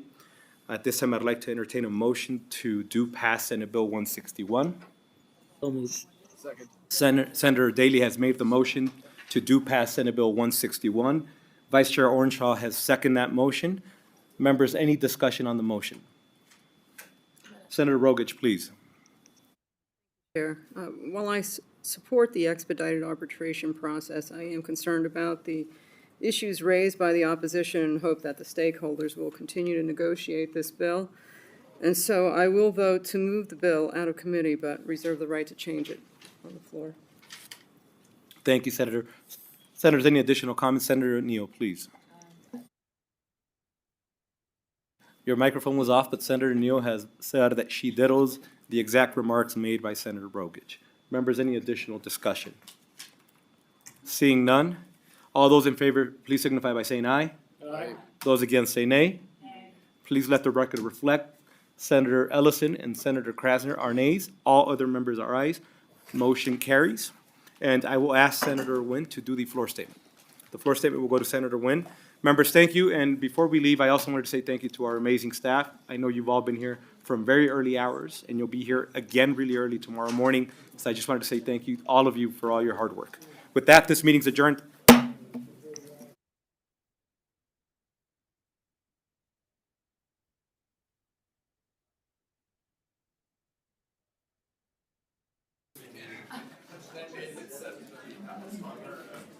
Thank you, guys.